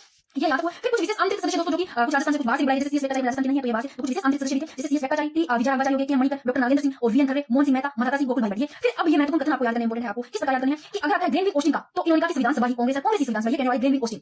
फिर जॉन साइमन इन्होंने क्या कहा किसी प्रकार माइंड में उठा दो कि ग्रेनविल ऑस्टिन ग्रेन इस प्रकार का जॉन साइमन भारत की संविधान सभा केवल हिंदुओं की संस्था है हिंदुओं की संस्था पूछे तो जॉन साइमन हिंदुओं की। फिर विस्टन चर्चिल ने क्या कहा कि भारत की संविधान सभा एक जाति की संस्था जाति की कहने वाले विस्टन चर्चिल और पंडित जवाहरलाल नेहरू ने कहा कि भारत की संविधान सभा एक चलिए महाराष्ट्र कहने वाले पंडित जवाहरलाल नेहरू चलिए मानिए संविधान क्या दो भूमिका काम कर रही है अब दोहरी में यानी कि संविधान का निर्माण का है दूसरा यानी देश के संचालन का तो ये चलिए महाराष्ट्र कहने पंडित जवाहरलाल नेहरू भारतीय संविधान सभा को चलिए महाराष्ट्र का यानी कि दोहरी वापस पे देख लो अपनी संविधान सभा में टोटल महिला पड़ी 15 से पहले बैठक में 10 महिलाएं एक मात्र मुस्लिम महिला बेगम एजाज रसूल दलित महिला दक्षाई मिलाइदा और इस देश राष्ट्र वाली एनी मस्किनी राजस्थान में संविधान सभा के टोटल सदस्यों की 12 से 12 11 प्लस 12 एक मात्र निर्वाचित सदस्य निर्वाचित बाकी आप पूछे तो जनरल में उदयपुर से कोटा से दलेर सिंह कांग्रेस से मिले अब पूरे राज्य क्लास में थोड़ी सी क्वेश्चन देखने से थोड़ी लंबी होती है तो देखने तो थोड़ा सा केस करके देखना बट आपको ये एक क्लास में सारा आपको इतना ज्यादा सोचो उसका भंडार ही मिल रहा है। आपने पढ़ा कि 26 जनवरी 1950 को से लागू हुआ संविधान सभा से देख लो इसमें पहला देश को पढ़ा अध्यक्ष पढ़ा अध्यक्ष डॉक्टर राजेंद्र प्रसाद कांग्रेस से और बीएन राव पढ़े थे संविधान सलाहकार यानी कि मैंने पढ़ा कोई संविधान सभा के एसआई उपाध्यक्ष देखो उपाध्यक्ष आपको 2 धारा पहले एससी मुखर्जी हरिंद्र कुमार यानी मुखर्जी वीटी कृष्णा से 2 धारा संविधान सभा का टोटल 3 बार वाचन किया गया। संविधान सभा की मूल भाषा अंग्रेजी दोस्तों मूल भाषा अंग्रेजी बाद में इसको देखो बाद में हिंदी में अनुवाद किया गया किनके द्वारा बसंत कृष्ण वेद के द्वारा। अब आपको 2-3 चीजें ध्यान रखनी है क्या चीजें ध्यान रखनी है एक आपको ये ध्यान रखनी है कि संविधान के सुलेखन का कार्य यानी कि सुलेखन बहुत जिनकी अच्छी होती थी, उनके द्वारा काम सौंपा जाता था लिखने का। तो सबसे ज्यादा जो अच्छी राइटिंग थी प्रेम बिहारी नारायण जो राजा इनकी थी। तो इन्होंने लिखा तो स्टार्टिंग में अंग्रेजी में था, बाद में इसका पूछे कि इसका हिंदी में अनुवाद किसने करवाया, बसंत कृष्ण बेदी ने। तो आप इसको देखना प्रेम बिहारी, प्रेम करने वाली बिहारी लेखन सुलेखन लिखने में परफेक्ट, आपको याद रहेगा नाम भी प्रेम बिहारी जो नारायण है। फिर आपको क्या ध्यान रखना है कि बाद में इसका हिंदी में अनुवाद करवाया बसंत कृष्ण बेदी। ये देखो आप थोड़ा सा इसमें देख लो बुक में,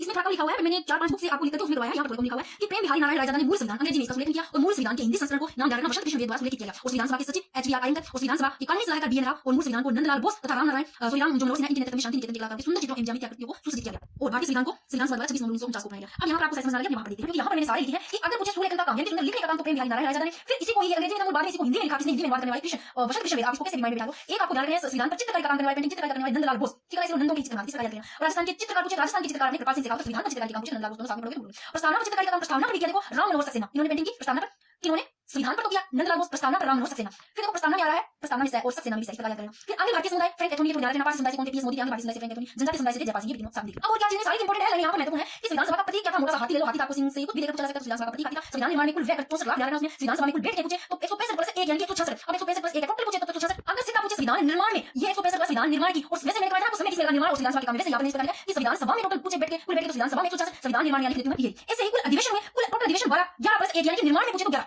क्योंकि यहाँ पर बहुत कंफ्यूजन रहता है 11 कभी 12 कहीं 12 पढ़ते हो कहीं 11, तो दोनों में अंतर है। जो टोटल सेशन है जो सत्र है कुल अधिवेशन 11 प्लस 12। अगर अधिवेशन आपको ऐसे पूछते हैं कि संविधान सभा में तब तो 12, संविधान निर्माण में पूछे तब 11, ऐसे ही संविधान निर्माण में आपको कुल बैठ के पूछे तो 165 और संविधान सभा में टोटल 165, ऐसे अधिवेशन 11 प्लस 12। अब माइंड में बैठेगा, नहीं होते तो यहाँ 12 है। अब यहाँ तक होगा, कोई दिक्कत नहीं है, ये कर लोगे। अब तक तुमने क्या पढ़ा उसको फटाफट एक नजर देख लेते हैं, रिवीजन कर लेते हैं, उसके बाद में लास्ट में क्वेश्चन देख लेते हैं। देखो संविधान कानून का समूह है, संविधान निर्माण में भारतीय प्रयास की देख लो, बाल गंगाधर तिलक ने सबसे पहले सर्वप्रथम मांग करने वाले 1895 में जो औपचारिक मांग की, और मदन मोहन मालवीय ने 1918 में आत्मनिर्भर की मांग की, महात्मा गांधी ने 1922 में 23 भारत 1924 में, फिर 1928 में एक चुनौती देते हैं ब्रिटेन हेड कि दोनों जो ये कांग्रेस और जो मुस्लिम लीग है दोनों को स्वीकार करते हैं तो नहीं करते हैं। फिर 1928 में मोतीलाल नेहरू की अध्यक्षता में कमेटी बनी जो कौन सी नेहरू कमेटी बनी, 1934 में एमएन राय ये व्यक्तिगत रूप से कौन सी मांग करते हैं औपचारिक धारणा, 1938 में पंडित जवाहरलाल नेहरू ये करते हैं व्यक्तिगत अधिकार के आधार पर। फिर अंग्रेजों के प्रयास में पड़े क्या पड़े फटाफट देख लो कि पहले सबसे पहला प्रयास अगस्त प्रस्ताव 1940 जिसको लेनिन को प्रस्ताव बोलते हैं, इन्होंने इसमें कहा कि जो ब्रिटिश युद्ध है उसमें किसी सहायता करनी पड़ेगी, ब्रिटेन की सहायता करनी पड़ेगी। और फिर क्रिप्स प्रस्ताव ये मार्च 1942 में प्रस्ताव आता है जो कि स्टेफर्ड क्रिप्स लेकर आते हैं। इसमें क्या कहा कि जो ब्रिटिश विश्व युद्ध की समाप्ति के बाद में भारत क्या होगा संविधान सभा गठन होना चाहिए, और जो कि इसमें एक कहा कि संविधान सभा से जो मामला कुछ नहीं है हमको अलग से संविधान निर्माण कर सकेंगे। फिर वेगल योजना 1945 की जिसमें गवर्नर जनरल और कमांडर इन चीफ थे, उनके अलावा अन्य सारे पदों पर कौन थे, भारतीय व्यक्ति थे, क्या था कि भारतीय व्यक्ति होंगे। फिर दोस्तों इसमें एक धारणा वेगल योजना में क्या था, एक ब्रिटेन के एक प्रधानमंत्री ने लेबर पार्टी के क्लीमेंट थी, उन्होंने कहा था कि 3 सदस्यों का एक दल भारत में भेजा जिसमें कैबिनेट मिशन जिसको क्या था कैबिनेट मिशन कहा था, उसमें मैंने बताया कि सेक्रेटरी एक स्टेफर्ड क्रिप्स जो पार्लियामेंट एलेक्जेंडर जोनस और सेक्रेटरी जो अध्यक्ष भारतीय ठीक है। फिर अंतिम सरकार की घोषणा 24 अगस्त को 1940 और गठन होता है 2 सितंबर 1940 को अध्यक्ष लॉर्ड वेल और पंडित जवाहरलाल नेहरू। एडी की घोषणा होती है 20 फरवरी 1947 को, जो कि इसमें 30 जून 1948 से पूर्व भारत को कहा कि सत्ता हस्तांतरित कर दी जाएगी, क्योंकि इसमें दोस्तों जो एक वो है ना माउंटबेटन ने दोस्तों एक शर्त रखी थी, क्या रखी थी कि जब मैंने बताया था कि भारतीय आजादी की डेट रखी 15 अगस्त, तो उन्होंने दोस्तों एक आप लोगों ने पढ़ा कि माउंटबेटन है वो 15 अगस्त की डेट को बहुत ज्यादा की मानते थे। देखो इसमें पढ़ा था कि एडी की घोषणा 20 फरवरी 1947 को की गई, ब्रिटेन संसद में प्रधानमंत्री जो कि एडी है इनके द्वारा क्या घोषणा की गई 30 जून 1948 से पहले पूर्व भारत को क्या जो सत्ता है वो हस्तांतरित कर दी जाएगी, इसका घोषणा दिया जाएगा। फिर देखो विवेक के स्थान पे जो लॉर्ड माउंटबेटन है दोस्तों इसको गवर्नर जनरल बनाकर बाहर भेजा गया था। जो ये लॉर्ड माउंटबेटन है ना जब इनको भेजा गया यहाँ पर तो इन्होंने भी कुछ शर्त रखी थी, इन्होंने ये बोला था कि भारत को आजादी कब दी जाएगी डेट मैं खुद तय करूंगा, कब कहा इन्होंने 15 अगस्त को, क्योंकि जो लॉर्ड माउंटबेटन दोस्तों ध्यान रखना क्योंकि ये ना 15 अगस्त को इतना ज्यादा महत्वपूर्ण देते थे, इतना इसको व्यक्तिगत रूप से मानते थे, इसको लकी भी मानते थे। क्यों मानते थे कारण ये था कि 15 अगस्त 1945 को जो ब्रिटिश युद्ध की बात है उसमें एक जो मित्र राष्ट्रों की सेनापति है दोस्तों उसके रूप में इसको माउंटबेटन को आया था, जापान ने उसको युद्ध में हराया था, इसलिए मानते थे, ये खास मानते थे 15 अगस्त की डेट, इसलिए उन्होंने आजादी की बात को ये वाली डेट दी थी। फिर देखो ये हमने फटाफट एक देख लेना, एक नजर में देख लो जल्दी से बोला इसको ताकि फिर से आपका रिवीजन हो जाए। फिर एक कौन सा माउंटबेटन यानी कि वाल्टन डिकी बर्ड का नाम तीनों जाना इसकी धारणा जून 1947 जून 1947। फिर दोस्तों भारतीय स्वतंत्रता अधिनियम 1947 बात करें तो माउंटबेटन योजना इसके अनुसार ये अधिनियम धारणा कि ब्रिटिश संसद में प्रस्तुत किया गया 4 जुलाई 1947 और स्वीकृत 18 जुलाई 1947 को धारणा ठीक है। फिर संविधान सभा के प्रथम बैठक धारणा 9 सितंबर 1947 को एसआई अध्यक्ष डॉक्टर सचिदानंद सिन्हा और एसआई उपाध्यक्ष फ्रैंक एंथोनी दोस्तों जो मनोनीत थे क्योंकि ये एसआई उपाध्यक्ष थे जो मनोनीत थे और जो अगर भारतीय स्थायी अध्यक्ष थी वो ऐसी मुखर्जी थे। फिर दोस्तों सेकंड 11 दिसंबर 1940 को सॉरी 10 दिसंबर की इसके बाद में लगातार बैठक होती है, यहाँ पर लिखी नहीं 10 क्योंकि 10 9 के बाद 10 होती है वहां पर सिर्फ क्या है विचार विमर्श किया जाता है इनको अध्यक्ष बनाने की स्थायी। फिर 11 दिसंबर को स्थायी अध्यक्ष बनाए डॉक्टर राजेंद्र प्रसाद। फिर 12 दिसंबर को देखो 12 क्या होती है 12 क्या बात होती है जैसे 9 के बाद 10 होती है 10 पर क्या 10 पर क्या विचार होता है 10 पर ये विचार होता है अध्यक्ष के बारे में। फिर 11 को इनको स्थायी अध्यक्ष डॉक्टर राजेंद्र प्रसाद बनाएंगे। फिर 12 को जैसे 12 को इसी प्रकार जैसे 12 को 12 दिसंबर को उद्देश्य प्रस्ताव पेश पर विचार विमर्श हुआ 13 दिसंबर को उद्देश्य प्रस्ताव पेश किया डॉक्टर जवाहरलाल नेहरू। फिर इसके बाद में 22 जनवरी 22 जनवरी 1947 को इस दिन संविधान सभा ने प्रस्ताव को और स्वीकार कर दिया मोस्ट इंपोर्टेंट। फिर प्रारूप समिति इसकी आपको डेट डालनी है कि गठन 29 अगस्त को, फिर एक दिन बाद 30 अगस्त 1947 को पहली बैठक होती है 21 फरवरी 1947 को प्रारूप समिति ने अपनी रिपोर्ट संविधान सभा को पेश की, ये इंपोर्टेंट लाइन है क्वेश्चन पूछा गया। फिर और थोड़ी सी लास्ट तक पूरा यहां तक पूर्ण रूप से संविधान लागू होना चाहिए तब तक तो देखो। फिर हम थोड़ी सी क्वेश्चन देखते हैं। फिर आती है डेट 26 नवंबर 1949 को, यहां पर 80 रूप से लागू हुआ संविधान 80 रूप से तो 26 नवंबर 1949 को, फिर पूर्ण रूप से ये 26 जनवरी 1950 को ठीक है। तो आप 26 डालें यहां पर नवंबर 1949 या 26 जनवरी 1950 को पूर्ण या 80 रूप से 26 नवंबर 1950 को संविधान निर्माण का काम पूरा हो गया। तो संविधान में लगा इसमें समय लगा कितना निर्माण में समय लगा 2 वर्ष 11 माह 18 दिन। तो संविधान सभा में कितना लगा लास्ट में दोनों जगह ताकि आपको कोई दिक्कत नहीं आए। संविधान सभा में जो समय लगा 3 वर्ष 1 माह निर्माण में 2 वर्ष 11 माह 18 दिन। फिर दोस्तों 26 नवंबर 1950 को 80 रूप से लागू हुआ यानी 16 से मैंने बताया आपको लगा कौन कौन से थे और इस संविधान को अंगीकृत स्वीकार किया गया 26 नवंबर 1950 को। फिर अंतिम बैठक होती है 24 जनवरी 1950 को सदस्य यहां पर दोस्तों पहले अध्यक्ष करने वाले जवाहरलाल नेहरू, अंतिम अध्यक्ष डॉक्टर राजेंद्र प्रसाद, राजस्थान की ओर से पहले अध्यक्ष करने वाले रणजीत मेहता होते। फिर राष्ट्रगान राष्ट्रगीत को मान्यता देखो इसी दिन अंतिम बैठक वाले दिन 24 जनवरी 1950 को। फिर राष्ट्रीय ध्वज को संविधान अंगीकृत किया, राष्ट्रीय ध्वज 22 जुलाई 1947 को, राष्ट्रगान राष्ट्रगीत को 24 जनवरी। फिर दोस्तों 26 जनवरी 1950 को पूर्ण रूप से लागू हुआ संविधान को पूर्ण रूप से लागू किया 26 जनवरी 1950 को। ये आप ध्यान रखना। अब थोड़ी क्वेश्चन देखते हैं फटाफट। देखो लिखने में इतना नहीं हो पाता है क्वेश्चन का, मेरे को जैसे टाइम मिलेगा तो मेरे जरूर करेंगे ठीक है। अब देखो संविधान सभा के संदर्भ में कथन पर ये क्वेश्चन है कि संविधान सभा के अध्यक्ष क्या जीवी मावलकर थे, पहला क्वेश्चन। सेकंड 9 सितंबर 1946 में हुई संविधान सभा की बैठक में मुस्लिम लीग शामिल नहीं थी, क्या ये सही है। संविधान के सुलेखन का कार्य यानी कि लिखने का इसमें सुधार को दिया जाता था किसकी थी, प्रेम बिहारी नारायण राजा थे क्या। संविधान सभा द्वारा 24 जनवरी 1950 को राष्ट्रीय ध्वज को बनाया गया, उपयुक्त में से कौन सा कथन सही है। अब आपको देखना है क्या 2 सही है, क्या 1 और 2, क्या 2 और 3, क्या 4। दोस्तों यहाँ संविधान सभा के पूछे अध्यक्ष क्या जीवी मावलकर थे, अध्यक्ष तो थे जीवी मावलकर पर संविधान सभा के नहीं थे अध्यक्ष। संविधान सभा के अध्यक्ष कौन थे, अध्यक्ष उपाध्यक्ष बताना कौन थे। संविधान सभा के नहीं थे जीवी मावलकर तो किसके थे, ये अंतरिम संसद के थे अध्यक्ष और लोकसभा के प्रथम अध्यक्ष थे ठीक है। जीवी मावलकर तो ये हो गया गलत। तो संविधान सभा के स्थायी अध्यक्ष कौन थे? स्थायी अध्यक्ष डॉक्टर राजेंद्र प्रसाद। और अस्थायी कौन थे बताना? क्या सच्चिदानंद सिन्हा थे? आप बताना। तो ये तो पहला हो गया। फिर दूसरा है नोटिस मुस्लिम में संविधान सभा की बैठक में मुस्लिम लीग शामिल नहीं थी। भाई नहीं थी, नोटिस मुस्लिम लीग शामिल नहीं थी, क्योंकि पहली जो बैठक थी उसमें टोटल सदस्य कितने थे? 379 सदस्य थे, जिसमें से पहली बैठक में 207 सदस्य मात्र उपस्थित हुए थे, और जो मुस्लिम लीग है ये शामिल नहीं थी। फिर दोस्तों पहला पहला तो सही हो गया ना, ये शामिल नहीं थी, तो ये बात तो सही है, ये गलत है। तो दूसरा, ये दूसरा सही है, पहला गलत है। संविधान के सूर्य का प्रेम बिहारी नारायण सही है, सूर्य का काम इन्होंने किया था, और हिंदी में इन्होंने इसका जो अंग्रेजी में किया था, पहले ये मूल में ये थी अंग्रेजी, फिर अंग्रेजी का हिंदी में इन्होंने किया, यानी ये भी पूछा जा सकता है कि संविधान का जो मूल संस्करण है उसका हिंदी में सूर्य करने वाले तो वो बसंत कृष्ण, ठीक है। तो ये आपका सही है, ये भी आपका बिल्कुल सही है। फिर संविधान सभा द्वारा 24 जनवरी 1950 को, संविधान सभा द्वारा कब 24 जनवरी 1950 को, जिस दिन अंतिम बैठक बताई थी, क्या उस दिन राष्ट्र दिवस को मनाया गया था? क्या मैंने ये बताया था? दो चीज, अंतिम बैठक को राष्ट्रगान, राष्ट्रगीत, तो भाई ये तो हो गया गलत। तो फिर राष्ट्र दिवस को अभी पढ़ा थोड़ी देर पहले, यहाँ पे पढ़ा हुआ है राष्ट्रगान राष्ट्रगीत को मनाया 24 जनवरी 1950 को, जिस दिन अंतिम बैठक। फिर राष्ट्र दिवस को 22 जुलाई 1947, राष्ट्र दिवस को 22 जुलाई 1947 को, तो ये क्या हो गया? ये भी गलत हो गया। तो दूसरा और तीसरा काम है ये सही है। देखो अब यहाँ पर इतने क्वेश्चन नहीं करवा पाती क्योंकि लंबी वीडियो हो जाती है। फिर सेकंड क्वेश्चन देखो, संविधान के मूल संस्करण तीन कथों पर विचार में संविधान के मूल संस्करण का हिंदी सुलेखन बसंत कृष्ण बेदी सही है। संविधान के सुलेखक प्रेम बिहारी राजा ये भी सही है। संविधान सभा के प्रमुख प्रारूपकार कौन है? प्रारूपकार एस एन मुखर्जी थे, ये भी सही है। संविधान सभा का प्रतीक क्या सिंह था? हाथी था, बड़ा था। तो पहला दूसरा तीसरा काम है ये सही होगा। फिर आगे वाला क्वेश्चन देखो, अंग्रेजों द्वारा अगस्त 1947 में संविधान सभा की घोषणा। भाई पहला ये था इनका, अंग्रेजों द्वारा अगस्त 1947 में। फिर 3 जून 1947 को भारत की योजना माउंटबेटन ने प्रस्तुत की, हाँ ये भी इसका सही है, माउंटबेटन ने 3 जून 1947 को। फिर 26 नवंबर 1949 को अपनाए गए संविधान में प्रस्तावना, 26 नवंबर 1949 को अपनाए संविधान में प्रस्तावना थी। 395 अनुच्छेद थे, भाग 8 और अनुसूची 12, क्या मूल में अनुसूची 12 थी? 8 थी। भारत स्वतंत्रता अधिनियम 1900, ये तो बात हो गया ना।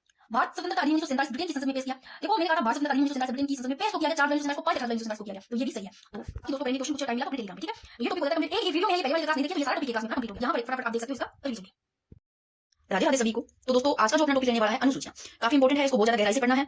और इससे पहले मैंने जो टॉपिक करवाया है संविधान सभा को कंप्लीट करवा दिया है, जो लास्ट की अभी जो क्लास रही थी उस एक ही क्लास में संपूर्ण हो जाता है। पहले की क्लास नहीं देखी, वो एक ही क्लास देख लेते हो तो वो टॉपिक आपका कंप्लीट हो जाता है। मैंने बेसिक से लेकर के वो ज्यादा गहराई से करवाया कि कोई क्वेश्चन बाहर ना जाए। उसके अलावा अगर आपको कहीं से भी आपको टेस्ट सीरीज करके देते हो तो आपका क्वेश्चन भी गलत नहीं होगा, क्योंकि मैंने तो आरएस लेवल का ही करवाया है। आपको देख लो, आपको पता भी चल जाएगा। आज आप जब ये टॉपिक पढ़ोगे अनुसूचियां, तभी आपको पता लग जाएगा कि हम किस लेवल के कर रहे हैं। ये बहुत ही गहराई से करवाऊंगी, क्योंकि अगर आपके अनुसूचियां बिल्कुल ऐसे टॉपिक ना लिखा है ना, भी हम देख रहे हैं कि सिलेबस में अनुसूचियां लिखा है, आपको अनुसूचियां पढ़ना है, क्योंकि आप इसमें पढ़ोगे तो पता चलेगा हम क्या पढ़ रहे हैं। ये टॉपिक है, क्योंकि आप जब इसमें कौन से में संशोधन हुआ, कैसे हुआ, सब पढ़ोगे तो आपके क्वेश्चन पूछे जाते हैं। और इसमें इतनी मैं बताऊंगी कि शपथ कौन नहीं लेते, कैसे भी क्वेश्चन बन सकते हैं, बने हुए क्वेश्चन है। तो अब दोस्तों स्टार्ट करते हैं। सबसे पहले तो आपको क्या देखना है, मैं बता दूं कि किस हिसाब से अपने देखेंगे अनुसूची में। देखो एक अपना ये फर्स्ट पेज इस प्रकार रहने वाला है। फिर इधर मैंने लिखा है कि कौन से पदाधिकारी है जो शपथ नहीं लेते हैं, इनके बारे में शपथ के प्रकार भी लिखे हैं कि पद गोपनीयता की शपथ कौन लेते हैं, ये सारा। फिर जैसे अनुसूची, जैसे थर्ड अनुसूची दोस्तों, इसमें जैसे देख लो कौन कौन से पदाधिकारी है इसमें शामिल है शपथ का है, बाकी कौन से जो है यानी कि पदाधिकारी कौन है जिनका शपथ तीसरी अनुसूची में नहीं है बट आर्टिकल में। ये चीज समझोगे ना तो आपका नॉलेज देखना कितना ज्यादा। अब मैं बता दूं कि पहले तो जैसे कहते थे ना कि ज्ञान तो बाद में ले लेंगे, इतना गहराई से कोई जरूरत नहीं है, अपने तो स्मार्ट स्टडी करो और जो लग जाओ। अब नहीं है दोस्तों, जिस हिसाब से लेवल को देखे ना तो अपने को बिल्कुल बेसिक से गहराई से पढ़ना पड़ेगा, नॉलेज भी बहुत जरूरी है। जैसे मैं बता दूं कितने पेज है अनुसूचियों के। फिर देखो मैंने इधर ये सारी फिर एक इंपॉर्टेंट इसी में जैसे चैप्टर का है ना प्रशासन, उसमें 244 आर्टिकल जो काफी इंपॉर्टेंट है। और फिर ये देखो आप खुद ही देख लो, फिर इधर 2 पेज ये आ जाएंगे। बहुत ज्यादा मैंने गहराई से लिखा है, आपको शायद इतने डिग्री कहीं से मिले, YouTube पे तो बिल्कुल भी ना मिलेंगे। तो सबसे पहले दोस्तों स्टार्ट करते हैं कि एक एक चीज आराम से समझना, मैं बिल्कुल आराम से समझाऊंगी, दिमाग में भी बैठ जाएगा।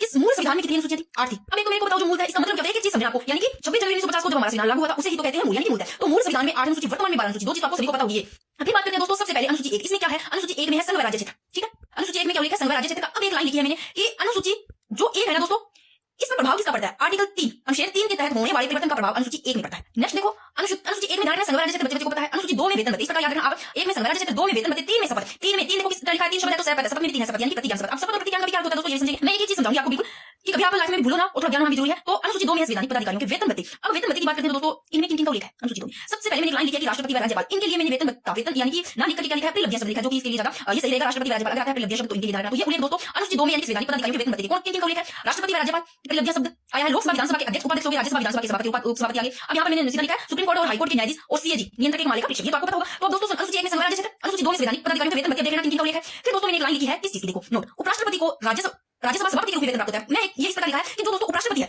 इनको कोई वेतन नहीं मिलता, क्योंकि उपराष्ट्रपति है ना, इनको दोस्तों राज्यसभा सभापति के रूप में वेतन प्राप्त होता है। क्योंकि एक चीज आप समझना, क्या उपराष्ट्रपति के नाम से कोई काम है ही नहीं? क्या काम है उपराष्ट्रपति के? तो सिर्फ 2 ही काम है। क्या क्या काम है? यानी कि ये एक तो देखो जो राज्यसभा उसके सभापति के रूप में काम करते हैं, यानी कि वेतन है वो जो राज्यसभा के सभापति के रूप में ही मिलता है। तो राष्ट्रपति को राज्यसभा सभापति के रूप में वेतन प्राप्त होता है। ये लाइन इसलिए लिखा है कि आप ध्यान रखना। अब दोस्तों इसमें मैंने इतना ही बताया आपको। ये देखो सबसे पहले कि मूल संविधान में 8 अनुसूचियां थी, वर्तमान में 12 है, ध्यान रखना। अनुसूची 1 में संघ राज्य क्षेत्र जो कि आर्टिकल 3 है, इसके तहत होने वाले जो परिवर्तन का प्रभाव इस अनुसूची 1 में पड़ता है। फिर अनुसूची 2 में संवैधानिक पदाधिकारियों के वेतन भत्ते, तो इन सब का उल्लेख है राष्ट्रपति व राज्यपाल के लिए शब्द लिखा है, प्रिलब्धियां शब्द लोकसभा और विधानसभा के अध्यक्ष, उपाध्यक्ष, राज्यसभा विधानसभा के सभापति, उपसभापति और सुप्रीम कोर्ट हाई कोर्ट के न्यायाधीश और सीएजी, ठीक है। अब मैंने लिखा है कि उपराष्ट्रपति को किन के रूप में वेतन मिलता है? राज्यसभा सभापति के रूप में, ठीक है। फिर अनुसूची 3 देख रहे हैं दोस्तों, अनुसूची 3 में क्या है? अनुसूची 3 में संवैधानिक पदाधिकारियों की शपथ प्रतिज्ञा। देखो किन किन का उल्लेख है? संसद जो कि विधानमंडल के उम्मीदवारों की शपथ होगी, संसद विधानमंडल के सदस्य की शपथ, संघ राज्य के मंत्रियों की शपथ आ गई, सुप्रीम कोर्ट और हाई कोर्ट के न्यायाधीश की शपथ, सीएजी, इन सब का उल्लेख इसमें है। फिर एक लाइन लिखा है दोस्तों, क्योंकि इनकी शपथ का उल्लेख तो अनुसूची 3 में है, बट राष्ट्रपति, उपराष्ट्रपति, राज्यपाल इनका अनुसूची 3 में उल्लेख नहीं है। तो फिर इनका कहां? इनका आर्टिकल में है। पूछ लेगा क्वेश्चन है कि राष्ट्रपति की शपथ का उल्लेख ऑप्शन में अनुसूची 3 में या फिर अनुच्छेद 60 में, तो इनका अनुसूची में नहीं है। राष्ट्रपति का शपथ अनुच्छेद 60 में है, उपराष्ट्रपति का 69 में है, राज्यपाल का 159 आर्टिकल है। तीनों आर्टिकल देखना, राष्ट्रपति पहले आता है तो 60 छोड़ कम इनका हो जाएगा, उपराष्ट्रपति बाद में लिखते हैं, उपराष्ट्रपति बाद में तो 69, राज्यपाल का 159, ठीक है। अब दोस्तों मैंने एक लाइन लिखी है वेरी वेरी इंपॉर्टेंट, ये इनके बारे में अगर क्वेश्चन आता है कि वे कौन से पदाधिकारी है जिनकी शपथ का प्रावधान अनुसूची 3 में न होकर अलग से अनुच्छेद में है, उल्लेखित कौन से हो जाएगी? ऑप्शन में आपको अगर 3 ऑप्शन इस प्रकार दिए जाते हैं, एक लाइन में दे दिया राष्ट्रपति, उपराष्ट्रपति, राज्यपाल, फिर एक में दे दिया संसद विधानमंडल के सदस्य की शपथ या फिर संघ राज्य के मंत्रियों का या फिर संसद विधानमंडल के उम्मीदवार, कुछ भी दे दिया। तो ये सब इनका अनुसूची 3 में है, इन तीनों का नहीं है, अनुसूची 3 में नहीं है, आर्टिकल में आता है। ये चीज समझ में आई? फिर मैंने एक लाइन लिखी है यहाँ पर वे पदाधिकारी जिनकी शपथ होती नहीं है, कौन होती है जिनकी शपथ नहीं होती है? और इससे पहले एक लाइन ध्यान रखना, एक लाइन मैंने लिखी है कि प्रधानमंत्री और मुख्यमंत्री, पीएम और सीएम, इनके जो संविधान में शपथ की कोई शब्दावली नहीं है। तो पूछे कि कौन से है जिनकी संविधान में शपथ की कोई शब्दावली नहीं है, यानी कोई उल्लेख नहीं है, बट इनकी जो शपथ है मंत्री के रूप में शपथ होती है। क्योंकि जो पीएम और सीएम है ना, ये मंत्री के रूप में शपथ लेते हैं, ध्यान रखना। तो इनका संविधान में शब्द का कोई उल्लेख नहीं है, कोई शब्दावली नहीं है, पीएम और सीएम का किन रूप में लेते हैं तो मंत्री के रूप में लेते हैं। ये लाइन में मैंने लिखी, मैंने एक चीज लिखी, बेसिक चीज अगर आपको नहीं पता क्योंकि पढ़ने में मजा भी आना चाहिए, इसी हिसाब से मैंने लिखा है। तो अब देखो ये यहाँ लिखी है कि वे पदाधिकारी जिनकी शपथ होती नहीं है, कौन है? लोकसभा विधानसभा के अध्यक्ष उपाध्यक्ष इनकी शपथ नहीं होती है, राज्यसभा विधानसभा के सभापति उपसभापति महान्यायवादी महाधिवक्ता इनकी शपथ नहीं होती है। अब मेरे को बताना, मैंने करवाया क्या महान्यायवादी केंद्र में होते हैं, राज्य में महाधिवक्ता राज्य में होते हैं, केंद्र में, वही बताना मैंने करवाया है बहुत अच्छे से। अब यहाँ पर मैंने लाइन लिखी है कि शपथ के प्रकार चार कैसे, अगर पूछ रहे कि संविधान में विधि की रक्षा, ये शपथ कौन लेते हैं? संविधान में विधि की रक्षा राष्ट्रपति और राज्यपाल साहब लेते हैं। तो संविधान के प्रति निष्ठा की शपथ कौन लेते हैं? निष्ठा की उपराष्ट्रपति लेते हैं। पद और गोपनीयता की मंत्री और पीएम वैसे ही लेते हैं, क्योंकि ये मंत्री के रूप में लेते हैं दोस्तों। अभी थोड़ी देर पहले मैंने बोली थी कि प्रधानमंत्री और मुख्यमंत्री के संविधान में शपथ का कोई उल्लेख नहीं है, बट ये मंत्री के रूप में शपथ लेते हैं। मंत्री के रूप में कौन लेते हैं? पद है और मंत्री पीएम सीएम, ठीक है, और ये पद है गोपनीयता की शपथ लेते हैं। फिर है विधि की मर्यादा, ये न्यायाधीश लेते हैं। शपथ के चार प्रकार बताए, बहुत इंपॉर्टेंट है, क्वेश्चन किसी प्रकार आ सकता है, विश्वास मत करना। मैंने एनसीईआरटी की बुक से भी एक एक लाइन को लिखा है दोस्तों। ये आरएस लेवल के है दोस्तों, जो नोट्स मैं आपको करवा रही हूँ बहुत ही शानदार है। आप इन नोट्स पे विश्वास कर सकते हो आंख बंद करके, क्योंकि इससे अच्छे आपको यूट्यूब पे तो नहीं मिलेंगे, बट हाँ कहीं से अच्छे कोई सबसे कोचिंग प्रोफेसर लगा करके तब जरूर आपको इस प्रकार की क्लास मिल सकती है। अब एक बार फिर से देखो क्या देखा कि मूल संविधान में 8 अनुसूची वर्तमान में 12 अनुसूची 1 में संविधान राज्य क्षेत्र का उल्लेख, अनुसूची 2 में संविधान पदाधिकारी में वेतन भत्ते, तो 3 में क्या है? 3 में दोस्तों शपथ का प्रतिज्ञा। अब यहाँ पर दो शब्द लिखे हैं, शपथ और प्रतिज्ञा। इन दोनों को क्या है? ये भी तो देखो, शपथ यानी कि जब लेते हैं शपथ, जब कोई क्या ईश्वर में विश्वास करके, यानी कि ईश्वर को कुछ मान करके शपथ लेते हैं, प्रतिज्ञा यानी कि ईश्वर को ना मान करके जब कोई सत्य निष्ठा से लेते हैं, तो ये दोनों इनका ऊपर लिख देती हूँ। शपथ यानी कि शपथ ईश्वर में विश्वास करके शपथ लेंगे, और प्रतिज्ञा यानी कि कुछ जो नास्तिक होते हैं ईश्वर में विश्वास नहीं करके वो सिर्फ सत्य निष्ठा का, तो ये मैं लिख देती हूँ। मैं इसी तरह करवाऊंगी, बिल्कुल इसी प्रकार आपको सही लगे तो आप देखना, क्योंकि एक एक चीज का भी पता होना चाहिए। अब देखो अनुसूची 3 में तो इन सब का है उल्लेख, शपथ या प्रतिज्ञा का जो पदाधिकारी होगा, बट जो अनुसूची 3 में नहीं होगा, अनुच्छेद में है वो ये पदाधिकारी राष्ट्रपति और उपराष्ट्रपति राज्यपाल। फिर दोस्तों चलते हैं, अब तक आपने देखा कि अनुसूची 1 में संविधान राज्य 2 में वेतन भत्ते, 3 में शपथ प्रतिज्ञा, ठीक है, ऊपर मैंने लिख दिया। अनुसूची 4 में क्या है? अनुसूची 4 में सीटों का आवंटन, राज्यसभा की सीटों का आवंटन अनुसूची 4 में है। तो अनुसूची 5 में क्या है? अनुसूची 5 में अनुसूचित क्षेत्रों का प्रशासन, दोनों को 4 में तो सीटों का, 5 में अनुसूचित क्षेत्रों का प्रशासन। अब देखो दोस्तों, एक मैंने लाइन लिखी है कि राज्यसभा की सीटों का आवंटन जनसंख्या के आधार पर किया जाता है। ध्यान रखना, सभी को पता है कि राज्यसभा की सीटों का आवंटन है वो जनसंख्या के आधार पर किया जाता है, बट एक लाइन मैंने आगे लिखा है वर्तमान में, ये लाइन इंपॉर्टेंट है कि वर्तमान में 1971 की जनगणना के आधार पर माना गया, ठीक है, ये लाइन इंपॉर्टेंट है। फिर आगे लिखा है देखो राज्यसभा की सीटों का आवंटन जनसंख्या के आधार पर, अनुसूची 4 में है राज्यसभा की सीटों का आवंटन जो कि जनसंख्या के आधार पर। अगर कुछ वर्तमान में कौन सी जनगणना के आधार पर है तो वर्तमान में 1971 की जनगणना। फिर यहाँ पर मैंने एक लाइन लिखी है, ये भी आपको पता होना चाहिए। अगर मुझे लोकसभा की सीटों का आवंटन, तो लोकसभा की सीटों का आवंटन संविधान में नए होकर के दोस्तों जनप्रतिनिधित्व अधिनियम 1951 में किया गया, ठीक है, ये मैं बता दूं, अभी लिख दिया इसको। तो लोकसभा की सीटों का आवंटन संविधान में नए होकर के जनप्रतिनिधित्व अधिनियम 1951 पूछे तो लोकसभा, और राज्यसभा की सीटों का आवंटन जनसंख्या के आधार पर, और वर्तमान में पूछे कि कौन सी जनगणना का आधार 1971। फिर दोस्तों एक लाइन में लिखी है आगे अनुसूची है अनुसूची 5, अनुसूची 5 में है अनुसूचित क्षेत्रों का प्रशासन। तो भारत के किसी भी क्षेत्र को अनुसूचित क्षेत्र घोषित करने की शक्ति किसको प्राप्त होती है? अगर क्वेश्चन आ जाए कि भारत के किसी भी क्षेत्र को अनुसूचित क्षेत्र घोषित करने की शक्ति किसको प्राप्त होती है, किसके पास है? तो राष्ट्रपति साहब के पास है। वेरी वेरी इंपॉर्टेंट है। फिर देखो इन क्षेत्रों में जल जंगल व जमीन की सुरक्षा हेतु जन परिषद के गठन का प्रावधान है, जिसमें 20 सदस्य होंगे। देखो अनुसूची 5 में तो अनुसूचित क्षेत्रों का प्रशासन है, 6 पढ़ेंगे, उसमें ये 3 है असम मिजोरम मेघालय त्रिपुरा, इसमें आएगा ना, इसमें पहला अनुसूचित 5 है, तो इसमें देखो 20 सदस्य होंगे, जिसका उल्लेख आर्टिकल 241 में किया गया है। क्योंकि अब बिल्कुल ऐसे पढ़ने से कुछ नहीं हुआ कि अनुसूची 5 को पढ़ लिया, इसमें किसका प्रावधान है? अनुसूची 6 बिल्कुल पढ़ना पड़ेगा, क्वेश्चन यहां से आते हैं, तो क्वेश्चन गहराई से पूछेंगे, बेसिक से लेकर तो आपको सारा पढ़ना है। फिर देखो इसमें क्या आता है, इसमें यानी पहले 5 पढ़े, इसमें आर्टिकल 241 6 बाद में आता है, इसमें 244 2 अब पढ़ते हैं इनको कि अनुसूची 5 में क्षेत्रों का प्रशासन अगर पूछे कि भारत के किसी क्षेत्र को घोषित करने की शक्ति को प्राप्त राष्ट्रपति साहब को इन क्षेत्रों में जल जंगल व जमीन की सुरक्षा हेतु जल परिषद के गठन का प्रावधान है, जल परिषद के गठन का प्रावधान है, जिसमें सदस्य कितने होंगे? 20 सदस्य होंगे, जिनका उल्लेख इसमें आर्टिकल 241 में है। ये लाइन याद रखना। फिर इसके बाद में अनुसूची 6, इसमें दोस्तों कौन से राज्यों का प्रशासन है? 3 नाम, आप इसको ना अमी मैत्री से याद करो। अमी मैत्री से याद करोगे तो ऐसे असम, मी से मिजोरम, में से मेघालय, ती से त्रिपुरा, ये 3 आते हैं अनुसूची 6 में। इन राज्यों का प्रशासन है, बट मणिपुर नहीं है, कहीं मणिपुर आता है तो गलत मत कर देना, मेघालय है, मेन लिखा है ना, असम मिजोरम मेघालय त्रिपुरा, इन राज्यों का प्रशासन अनुसूची 6 में। तो देखो इन क्षेत्रों में जल जंगल व जमीन की सुरक्षा हेतु जनपद के गठन का प्रावधान है, बट इसमें 30 सदस्य होंगे। अनुसूची 5 में भी इनका ही जन परिषद का गठन है, बट इसमें 20 सदस्य होंगे, आर्टिकल 241 तो इसमें यानी कि 10 ज्यादा कर दो 30 अनुसूची 6 में। आर्टिकल 13 का उल्लेख है 244 होगा, याद हो गया। अब दोस्तों अनुसूची आती है 7 के बाद में अनुसूची 7 आती है, इसमें विषयों का आवंटन यानी कि बंटवारा। वैसे इसको यहां समझ नहीं आता तो मैंने आगे भी लिखा है, अपने वहां से देख लेते हैं, यहाँ पर आपको बहुत अच्छे से समझ आएगा। अनुसूची 7 में विषयों का आवंटन है बंटवारा। अब देखो दोस्तों इसमें जो सूची है संघ सूची, राज्य सूची, समवर्ती सूची, 3 सूचियां हैं।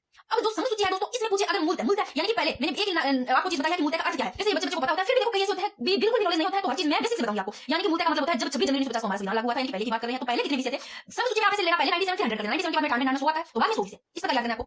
तो अनुसूची 7 में विषयों का आवंटन बंटवारा, जिसमें संघ सूची पहले संघ आता है, केंद्र है ना, फिर राज्य, फिर समवर्ती सूची लेना है आपको। तो संघ सूची में मूलतः विषय पूछे तो 97, वर्तमान में 100, तो यहाँ पर कानून कौन आता है? संघ में संघ बनाएगा, केंद्र यानी कि केंद्र बनाएगा, यानी कि संसद में केंद्र।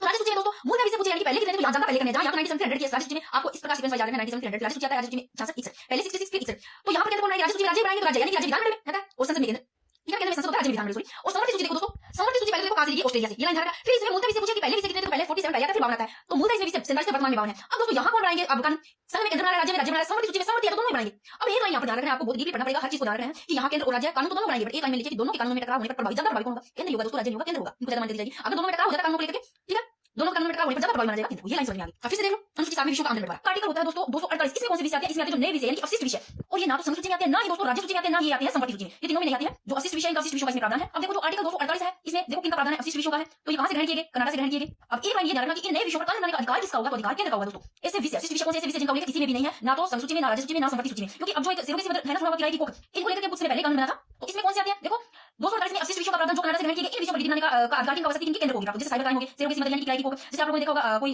लेडीज है ना, उसको मानो बच्चा नहीं हुआ है, तो वो बच्चा किसी दूसरी महिला की कोख में मतलब पालती है, कोई टेक्नोलॉजी कोड। तो इसमें क्या है दोस्तों, जो आर्टिकल 23 है वो कहता है कि मानव के शरीर के अंगों से कोई भी गरीब फर्क नहीं कर सकता, वो उस पर रोक लगाता है। जैसे कोई देखा होगा महिला होती है या फिर कोई विदेशी महिला होती है, वो क्या करती है? किसी दूसरी महिला को पैसे देकर, जैसे मान लो कोई जिनको यानी झूठ पैसे देकर यानी कि कोख से उन्हें बच्चा पाला, उनको पैसे आपने देखा होगा, कई बार सीरियल वगैरह में देखा होगा, तो जिस महिला को पैसे देकर उसकी कोख में बच्चा पाला जा रहा है, तो उसका शोषण किया जा रहा है, तो आर्टिकल 23 पर रोक लगाता है। तो ये ना ये हो सकता है कि मान लो कोई महिला मां नहीं बन रही है, तो उसके ब्लड रिलेशन की कोई महिला है, उस पर जो से किसी का उपयोग कर सकती है, बट उसकी कोख में बच्चा पाल करके उनके जो शरीर के अंग है उनका इस तरह से खरीद नहीं कर सकती। तो थोड़ा सा इस आर्टिकल को ध्यान रखना 248 जिसमें अवशिष्ट विषय आते हैं, जो नए विषय है।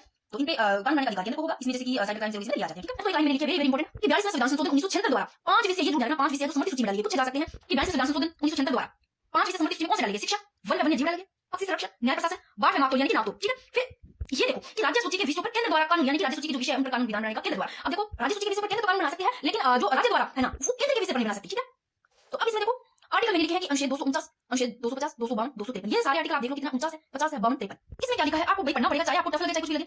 बिल्कुल आजकल शॉर्ट पढ़ने से कुछ नहीं होगा, तो आपको डीपली पढ़ना पड़ेगा, चाहे आपको भी कैसे भी लगे, हार्ड लगे कि हमें समझ में नहीं आ रहा। मैं तो कोशिश कर रही हूं समझाने की। देखो राज्य सूची के विषयों पर केंद्र द्वारा कानून यानी कि विधान आर्टिकल 249 है, इसमें राज्य सूची का ऐसा विषय जो राष्ट्रीय महत्व से संबंधित है। 49 में क्या राज्य सूची का कौन सा विषय जो किसी राष्ट्रीय महत्व से संबंधित है वो 249 में है। यानी कि राज्य मान लो कि इसमें क्या है राष्ट्रीय महत्व से संबंधित है, यदि मान लो राज्यसभा है वो विशेष बहुमत से क्या है प्रस्ताव पारित कर दे तो कानून है वो केंद्र द्वारा बनाया जा सकता है। यानी कि अगर राज्यसभा मान लो कि कोई प्रस्ताव लेकर आता है वो विशेष बहुमत से मान लो पारित हो जाता है तो उस पर कानून कौन बनाएगा? उस पर कानून बनाएगा केंद्र। ठीक है, फिर आर्टिकल ना कि राज्य केंद्र बनाएगा। फिर आर्टिकल 250 में क्या है राष्ट्रीय आपात के समय 250 में राष्ट्रीय आपात के समय राज्य सूची के विषय पर कानून ये भी केंद्र बनाएगा। राष्ट्रीय आपात के समय राज्य सूची पर बनाएगा। अब देखो राज्य सूची केंद्र पर थोड़ी ना बनाएगा, केंद्र राज्य नहीं बना सकता, राज्य सूची पर केंद्र कानून बनाएगा और प्रभावी कब तक रहेगा? तो ऐसा कानून प्रभावी रहेगा 6 माह तक। ये भी रहेगा 6 माह के बाद कानून अपने आप क्या हो जाएगा? समाप्त हो जाएगा। फिर आर्टिकल 252 में क्या है दोस्तों? 2 या 2 से अधिक राज्यों के विधानमंडल केंद्र से निवेदन कर सकेंगे। मैंने एक लाइन लिखी है आर्टिकल 252 में है कि 2 या 2 से ज्यादा राज्यों के विधानमंडल केंद्र से क्या कर सकेंगे? निवेदन करे तो वो कानून केंद्र द्वारा बनाया जाएगा। यहाँ से निवेदन करेंगे तो केंद्र द्वारा बनाया जा सकेगा। अब अनुच्छेद 3 253 में क्या है दोस्तों? अनुच्छेद 253 में है कि राज्य सूची के विषय पर यदि अंतरराष्ट्रीय संधि या समझौता हो जाए तो उस विषय पर भी केंद्र द्वारा बनाया जाएगा। ठीक है, तो ये थोड़ा सा देख लेना। अब हमने क्या देखा आर्टिकल कहां अनुसूची कहां तक देखा? अनुसूची 7 जिसमें विषयों का आंकड़े में बंटवारा है, ये मैंने बता दी सूची कौन सी है। फिर एक आप अनुच्छेद 248 डालना इन पर अशिष्ट विषयों का है। तो ये लिखा है कि हमने पढ़ लिया अनुसूची 7 और 42वें संविधान संशोधन 1976 द्वारा 5 विशेष सूची में ये भी ध्यान रखना शिक्षा को एक वन वन्य जीव पक्षी संरक्षण न्याय प्रशासन और बाकी मापतोल। फिर ये मैंने राज्य सूची के विषयों पर केंद्र द्वारा कानून बनाया जा सकता है, जो आर्टिकल 249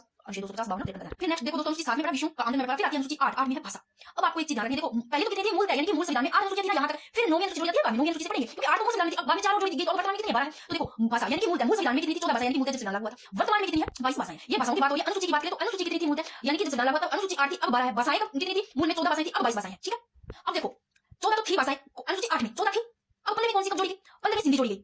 21वें संविधान संशोधन 1967 द्वारा सिंधी ध्यान रखना 8 थी, सॉरी अनुसूची 8 में भाषा मूल कितनी थी? पहले कितनी थी? 14 थी, 15 में जोड़ी गई 21वें संविधान संशोधन 1967 द्वारा।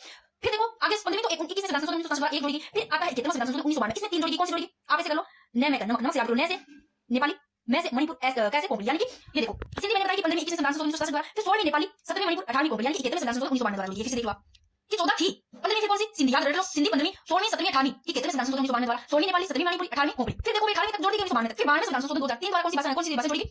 19वीं बोडो, 19वीं बोडो नाम 19 बोडो नाम 20 में डोगरी, डोगरी को 20 साल की करो। 21 मैथिली, 22 संथाली, 22 में कौन सी संथाली? 19वीं बोडो, 20वीं डोगरी, 21वीं मैथिली और 22वीं संथाली। यानी कि ये 92वें संविधान संशोधन 2003 द्वारा। ये अच्छे से याद रखना है, इनको बहुत गहराई से पढ़ना है इनको। फिर दोस्तों मैंने एक लाइन लिखी है कि राजस्थानी बोटी भोजपुरी 3 डालना, वैसे बोटी वैसे भोजपुरी एक राजस्थानी। इन भाषाओं को 8वीं अनुसूची में शामिल करने की मांग की जा रही है। ये भी ध्यान रखना कि 8वीं अनुसूची में कौन सी भाषाओं को शामिल करने की मांग की जा रही है। ऑप्शन में आता है इनमें से देखिए कोई और राजस्थानी है, 2 भैंसे बोटी और भोजपुरी, बट अभी तक अंग्रेजी भाषा बोली जाती है अनुसूची में नहीं है दोस्तों। फिर अब मैंने एक लाइन लिखी आगे मूलतः 6 शास्त्रीय भाषाएं थी। शास्त्रीय भाषाओं को भी देखना है। शास्त्रीय भाषाओं का पूछना तो पहले कितनी थी? मूलतः 6 शास्त्रीय भाषाएं थी, लेकिन ये ध्यान रखना 2025 में 5 भाषाओं को और मान्यता प्रदान की। हर चीज को ध्यान रखना है। आपको पूछे कि 8वीं अनुसूची में कौन सी भाषाएं जिनको शामिल करने की मांग की जा रही है, तो राजस्थानी बोटी भोजपुरी। अगर शास्त्रीय भाषाओं का पूछे कि मूलतः कितनी शास्त्रीय भाषाएं थी? 6 थी। कौन सी 6 थी? देखो 6 मूलतः कितनी थी? संस्कृत थी, 2 तो तय से तमिल और तेलुगु थी, कन्नड़ थी, मलयालम थी, ओडिया थी। यानी कि ये 6 शास्त्रीय भाषाएं पहले थी। ये 2025 पैसे 25 पैसे 5 पैसे पाली पैसे प्राकृत से आ जाएगा। पाली प्राकृत 2 तो ये और तय वाली पहले थी, तमिल तेलुगु। ठीक है ना, मूलतः यानी तब पहले थी। अब पाली प्राकृत बंगाली मराठी और असमिया इन भाषाओं को मान्यता प्रदान कर देगी, तो 6 और 5 टोटल 11। अब जो एक ओडिया है ना दोस्तों, इसका ध्यान रखना कि ओडिया भाषा का मूलतः ओडिया भाषा का उल्लेख कौन से 40वें संविधान संशोधन 2011 द्वारा इसका नाम क्या कर दिया गया? ओडिया कर दिया। पहले ओडिया था, ओडिया। ठीक है, एक लाइन और लिख लेना चाहिए, लिखूंगी यहां तो जगह नहीं है, आगे जो खाली पेज है उस पे लिख दूंगी। एक ओंकार से लिखा हुआ है उसके बारे में एक लाइन लिखनी, वो भी आप देख लेना। तो 25 में कौन सी भाषा को मान्यता दी? पाली प्राकृत बंगाली मराठी असमिया। फिर देखो दोस्तों अनुसूची 9, अनुसूची 9 में क्या है? ये अब देखो 8 तो थी, यानी कि पहले 8 थी, मूल में 8 थी पहले। वर्तमान में कितनी होगी? 12 अनुसूची। अभी तो 9वीं जोड़ी गई थी, कब जोड़ी गई? देखो प्रथम संविधान संशोधन 1951 द्वारा भाषा आ रही थी। अनुसूची 9 ये जोड़ी गई प्रथम संविधान संशोधन 1951 द्वारा। तो इसमें देखो भूमि सुधार से संबंधित कानून है अनुसूची 9 में। ये भी ध्यान जोड़ी कब गई? अनुसूची प्रथम संविधान संशोधन 1951। और इसके उद्देश्य की बात करें तो भारत में जागीरदारी व्यवस्था का उन्मूलन करना एवं न्यायपालिका के पुनरावलोकन की शक्ति को सीमित करना। अब मैंने यहाँ पर एक लाइन लिखी है 1951 से लेकर 1973 तक किसी भी कानून को अगर कानून बना देते हैं 1951 से लेकर 1973 तक, अगर कोई कानून बना के इस 9वीं सूची में डाल देते हैं तो न्यायपालिका जांच नहीं करेगी, क्योंकि अगर मूल की बात करते हैं मूल में है तो उसके खिलाफ तो जांच नहीं करेगी न्यायपालिका। अगर मूल ढांचे के खिलाफ है तो न्यायपालिका जांच करेगी। तो भाई 1973 से 2000 तक उस कानून की जांच करेगी जो मूल ढांचे के खिलाफ है। आप भी मान लो कोई कानून बना के इस 9वीं सूची में डाल देते हैं तो न्यायपालिका की जांच करेगी, बट जो मूल में था यानी 1973 तक कोई कानून है बना के इसमें डाल देते हैं तो उसकी जांच नहीं करेगी। ये जरूर ध्यान रखना। पहले का अगर कोई भी है तो वो उस पर जांच नहीं होगी, अब अगर कानून बना के डाले तो उसकी जांच होगी। तो अनुच्छेद 9 अनुसूची 9 किसका कौन जोड़ेगी? कौन से संविधान संशोधन? प्रथम संविधान संशोधन 1951 द्वारा भूमि सुधार से संबंधित कानून है। अब चलते हैं दोस्तों कुछ ये इसमें है कि 1973 में एक जो केशवानंद भारती बनाम केरल राज्य 1973। अब दोस्तों आप लोगों ने बार-बार यहाँ पढ़ा है कि बनाम लिखा होता है इसका, इस कानून होता है वर्सेस वीएस यानी कि वर्सेस केश। कहां भी इसे लिखा तो उसका अर्थ ये होता है कि जो केशवानंद भारती है इसके द्वारा केरल के खिलाफ यानी कि जो केश है इस प्रकार होता है। बनाम का अर्थ होता है वर्सेस। इसके बारे में लिखा होता है, समझना है, थोड़ा सा बता दूं। इसमें देखो केशवानंद भारती बनाम केरल राज्य 1973 है। इसमें उच्चतम न्यायालय ने कहा कि ऐसा कोई कानून जो संविधान के मूल ढांचे के क्या है विपरीत है, न्यायपालिका उसका पुनरावलोकन करेगी। अगर दोस्तों मूल ढांचे में है तो उसका कोई पुनरावलोकन नहीं करेगी, कोई जांच नहीं करेगी न्यायपालिका। अगर वो मूल ढांचे के खिलाफ है तो ही न्यायपालिका उसका पुनरावलोकन करेगी। अब अगर मान लो अपने कोई कानून बना के डाल दे तो उसका जांच होती है न्यायपालिका द्वारा। तो केशवानंद भारती बनाम केरल राज्य 1973 इसमें ये कहा कि उच्चतम न्यायालय ने क्या कहा कि कोई कानून जो संविधान के अगर मूल ढांचे यानी कि जब संविधान लागू की बात करें मूल ढांचे के विपरीत है ना तो न्यायपालिका उसका पुनरावलोकन करेगी। फिर आता है एक आईआर कोलोवाद, कहीं कहीं पर ये आपको आरआर भी मिलेगा, आरआर यहाँ पर लिखा होगा कुछ बुक में, आईआर कोलोवाद 2007। सभी प्रकार के कानूनों का पुनरावलोकन किया जाएगा, सारे प्रकार के कानूनों का पुनरावलोकन किया जाएगा, लेकिन जो कानून इस 1973 से पूर्व 9 में अनुसूची में डाले तो न्यायपालिका उनका पुनरावलोकन नहीं करेगी, यानी कि होने से पहले के अगर कोई भी कानून है ना वो अगर डाल दे तो उसका जो न्यायपालिका वो जांच नहीं करेगी, पुनरावलोकन नहीं करेगी। बट अब कोई अगर मानव कानून डाल डाल देगा तो उसकी जांच की जाएगी। तो ये दोनों झूठ रखा केशव भारतीय बना केरल राज्य। इसमें क्या अनुसूची में क्या कहते हैं कि संविधान के मूल ढांचे के विपरीत न्यायपालिका उसका पुनरावलोकन करेगी। और आईआर कोड 2007 इसमें कहा गया है कि सभी प्रकार के कानून का पुनरावलोकन किया जाएगा, लेकिन 1973 से पूर्व 9 में अनुसूची में डाले कोई कानून तो उसका पुनरावलोकन नहीं करेगी। अब डाल दीजिए तो किया जाएगा। फिर आती है अनुसूची 10। अब तक आपने क्या पढ़ा एक बार फिर से देखो। अनुसूची 1 में संवैधानिक क्षेत्र, 2 में वेतन भत्ते, 3 में शपथ, तो 4 में सीटों का आमंत्रण है, बाकी सीटों का 5 में है। अनुसूची क्षेत्रों का प्रशासन तो 6 में क्या है, 6 में अभी नाम यानी कि असम, मिजोरम, मेघालय, त्रिपुरा, मणिपुर नहीं है। तो 7 में क्या है, 7 में विषयों का आमंत्रण यानी कि बंटवारा। ये 7 में विषयों का आमंत्रण बंटवारा ये मैंने सारे बता दिए। फिर एक आर्टिकल अनुच्छेद 248 दिया है, इसमें आ जाते हैं अवशिष्ट विषय, नए विषय, नए विषय, ठीक है। फिर देखा अनुसूची 8 में है भाषा, ठीक है। अनुसूची 8 में भाषा मूल 14 भाषा के वर्तमान में 22 है, ये ध्यान रखना। ये मैंने लिख दिया है, कब कौन सी जोड़ेगी आप देख लेना। और अभी 8 में अनुसूची में और समीकरण की जो मान की गई है राजस्थान बोर्ड की ये ध्यान रखना, शास्त्रीय भाषाओं का ध्यान रखना। फिर अनुसूची 9 में क्या है, अनुसूची 8 में भाषा, तो अनुसूची 9 भूमि सुधार संबंधी कानून है इसमें। अब देखते हैं अनुसूची 10। तो ये देखो अनुसूची 10 52वां संविधान संशोधन 1985 बार है। 10वीं अनुसूची कब जोड़ेगी, 22वां संविधान संशोधन 1985 बार। और दल बदल से संबंधित कानून ये अनुसूची 10 में ध्यान रखना। दल बदल से संबंधित पूछे तो अनुसूची 10 में कब जोड़ेगी, 22वां संविधान संशोधन 52वां संविधान संशोधन 1985 बार। अब इसमें मैंने ये चीज आपको ध्यान रखना है। पहले तो देखो दल बदल है क्या, इसको समझोगे तब आपको पता चलेगा कि दल बदल किनको माना जाएगा, दल बदल किनको नहीं माना जाएगा। वैसे पता भी होना चाहिए, नहीं पता है तो लिख लो आप यहाँ पर। तो मेरे को याद में जो है थोड़ी फिर वैसे हो जाएगा। आप लिख लो कि दल बदल किसी विधायक या सांसद का किसी दल के टिकट पर, कोई दल का टिकट है उस पर मान लो निर्वाचित होकर के उसे छोड़ देता है या फिर कोई अन्य दल में शामिल हो जाता है, यानी कि कभी छोड़ दिया, कभी दूसरे दल में शामिल हो गया, फिर आगे दूसरे दल में शामिल हो गया, तो वो दल बदल होता है भाई। किसी दल के टिकट पर निर्वाचित होकर उसको छोड़ देगा या फिर कोई अन्य दल में शामिल होता है, वो दल बदल माना जाता है। तो दल बदल माना कौन जाएगा, दल बदल माना कौन नहीं जाएगा। देखो दल बदल किनको माना जाएगा और दल बदल किनको नहीं माना जाएगा।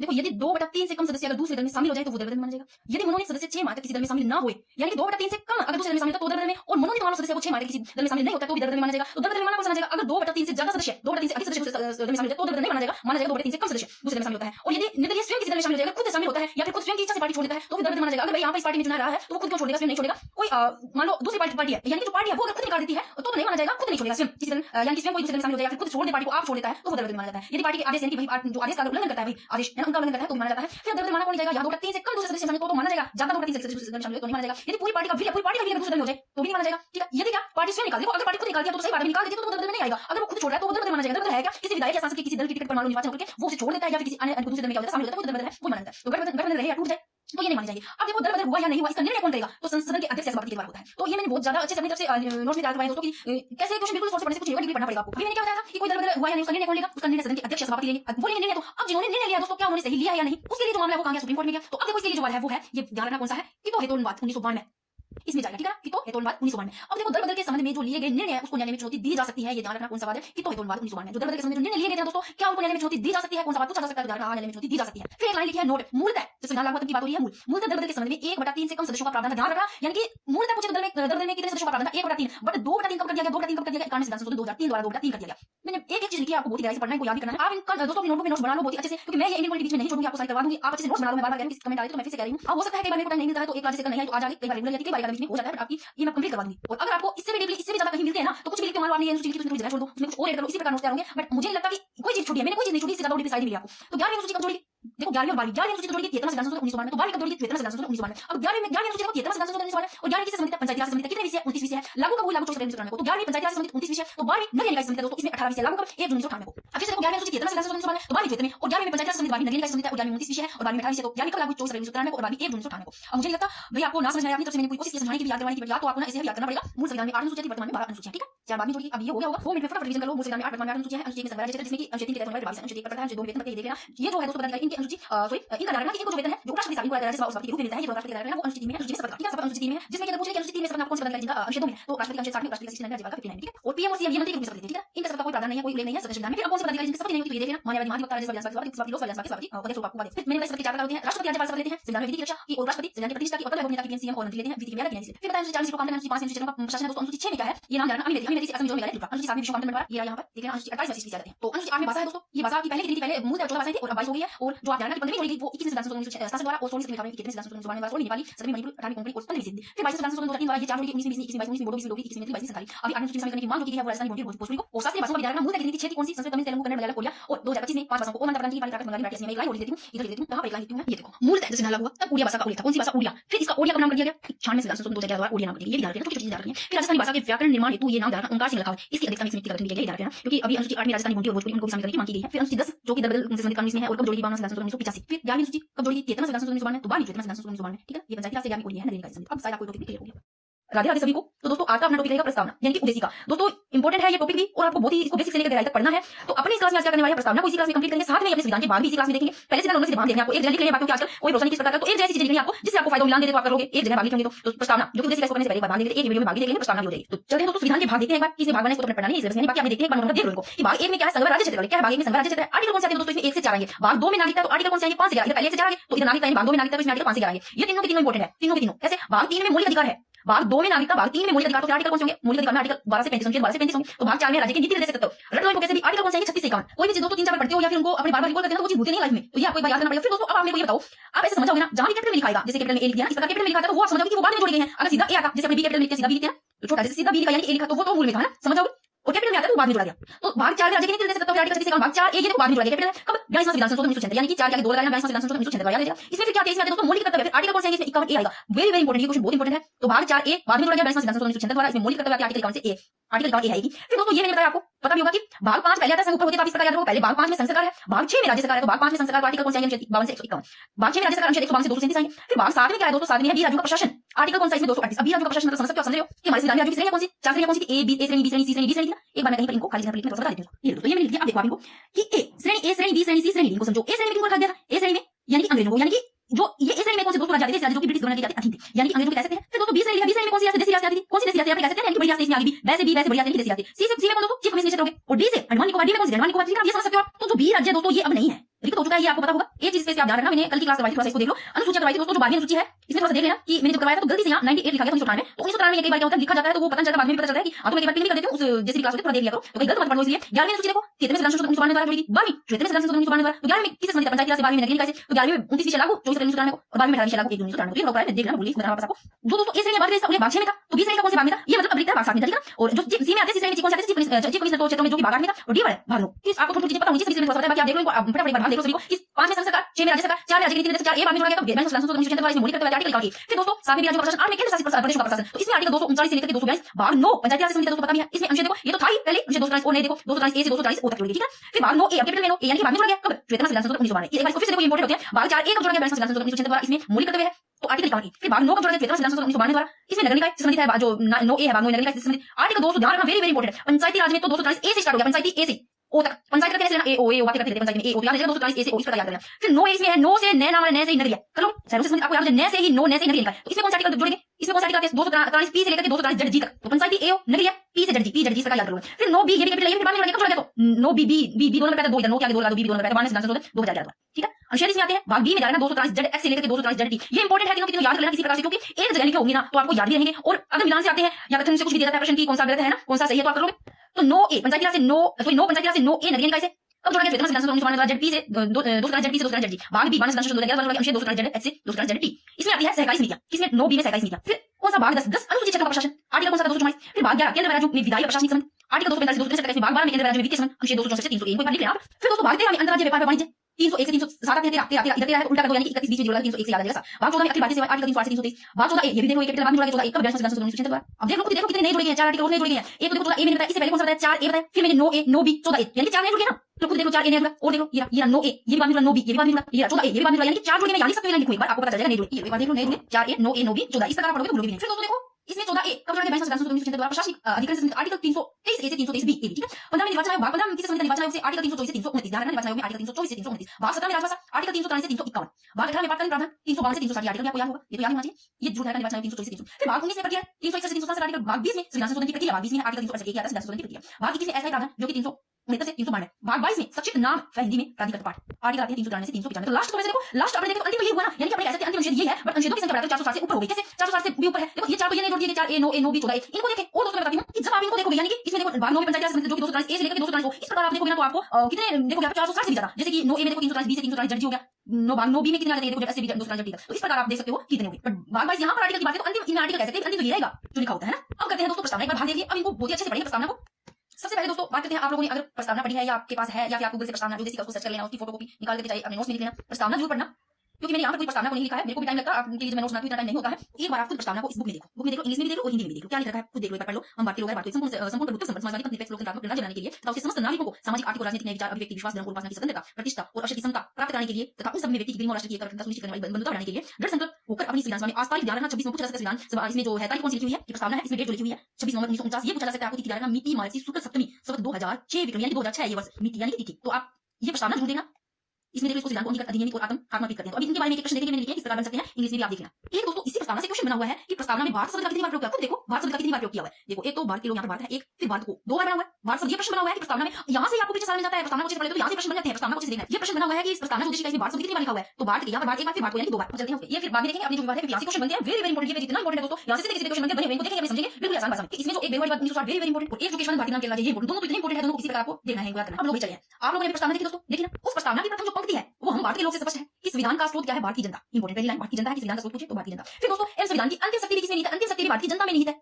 प्रथम पंक्ति में लिखा हुआ है कि संविधान का स्रोत पूछे तो भी भारतीय जनता, अंतिम शक्ति भी भारतीय जनता यानी भारतीय जनता में निहित है। फिर दोस्तों ये मैंने इस प्रकार लिखा कि संविधान का स्रोत भारतीय जनता, अंतिम शक्ति भारतीय जनता। शोध देख रहे हैं राज्य की प्रकृति, ठीक है। राज्य की प्रकृति में बात करते हैं तो दोस्तों हम भारतीय लोग यानी कि इसमें भारत को, यानी कि राज्य की प्रकृति में देखो ये 5 शब्द है, वर्तमान में ये 5 शब्द है। कौन से आपने अभी प्रस्तावना देखी, उसमें संपूर्ण प्रभुत्व संपन्न, समाजवादी, पंथ निरपेक्ष, लोकतंत्रात्मक गणराज्य, 5 शब्द देखे। अब इसमें आपको जानेगा जो मैंने इस प्रकार ये हाईलाइट किया, संपूर्ण प्रभुत्व संपन्न, लोकतंत्रात्मक गणराज्य, ये 3 शब्द है ना, ये प्रस्तावना में वो 3 शब्द पहले ये 3 थे, अब वर्तमान में ये 5 के 5 है, तो बाद में जोड़ेंगे 2 तो ये जोड़ेंगे समाजवादी, पंथ निरपेक्ष बाद में, एक साथ में और जोड़ा गया था, ये ध्यान रखना, आप ध्यान रख सकते हो। क्वेश्चन बनता है कि जो बीच वाला है समाजवादी, पंथ निरपेक्ष का, ये इसके साथ एक अखंडता शब्द ये बाद में जोड़ेंगे, कब 42वां संविधान संशोधन 1976। एक चीज आप इस प्रकार देख सकते हो कि इसमें वर्तमान में कितने शब्द है, संपूर्ण प्रभुत्व संपन्न, एक समाजवादी, पंथ निरपेक्ष, लोकतंत्रात्मक गणराज्य, 5 शब्द। तो पहले ये 3 थे, मूल में बात करें तो संपूर्ण प्रभुत्व संपन्न, लोकतंत्रात्मक गणराज्य, ठीक है, यानी कि 26 जनवरी 1950 राज्य की प्रकृति में ये थे संविधान, ठीक है।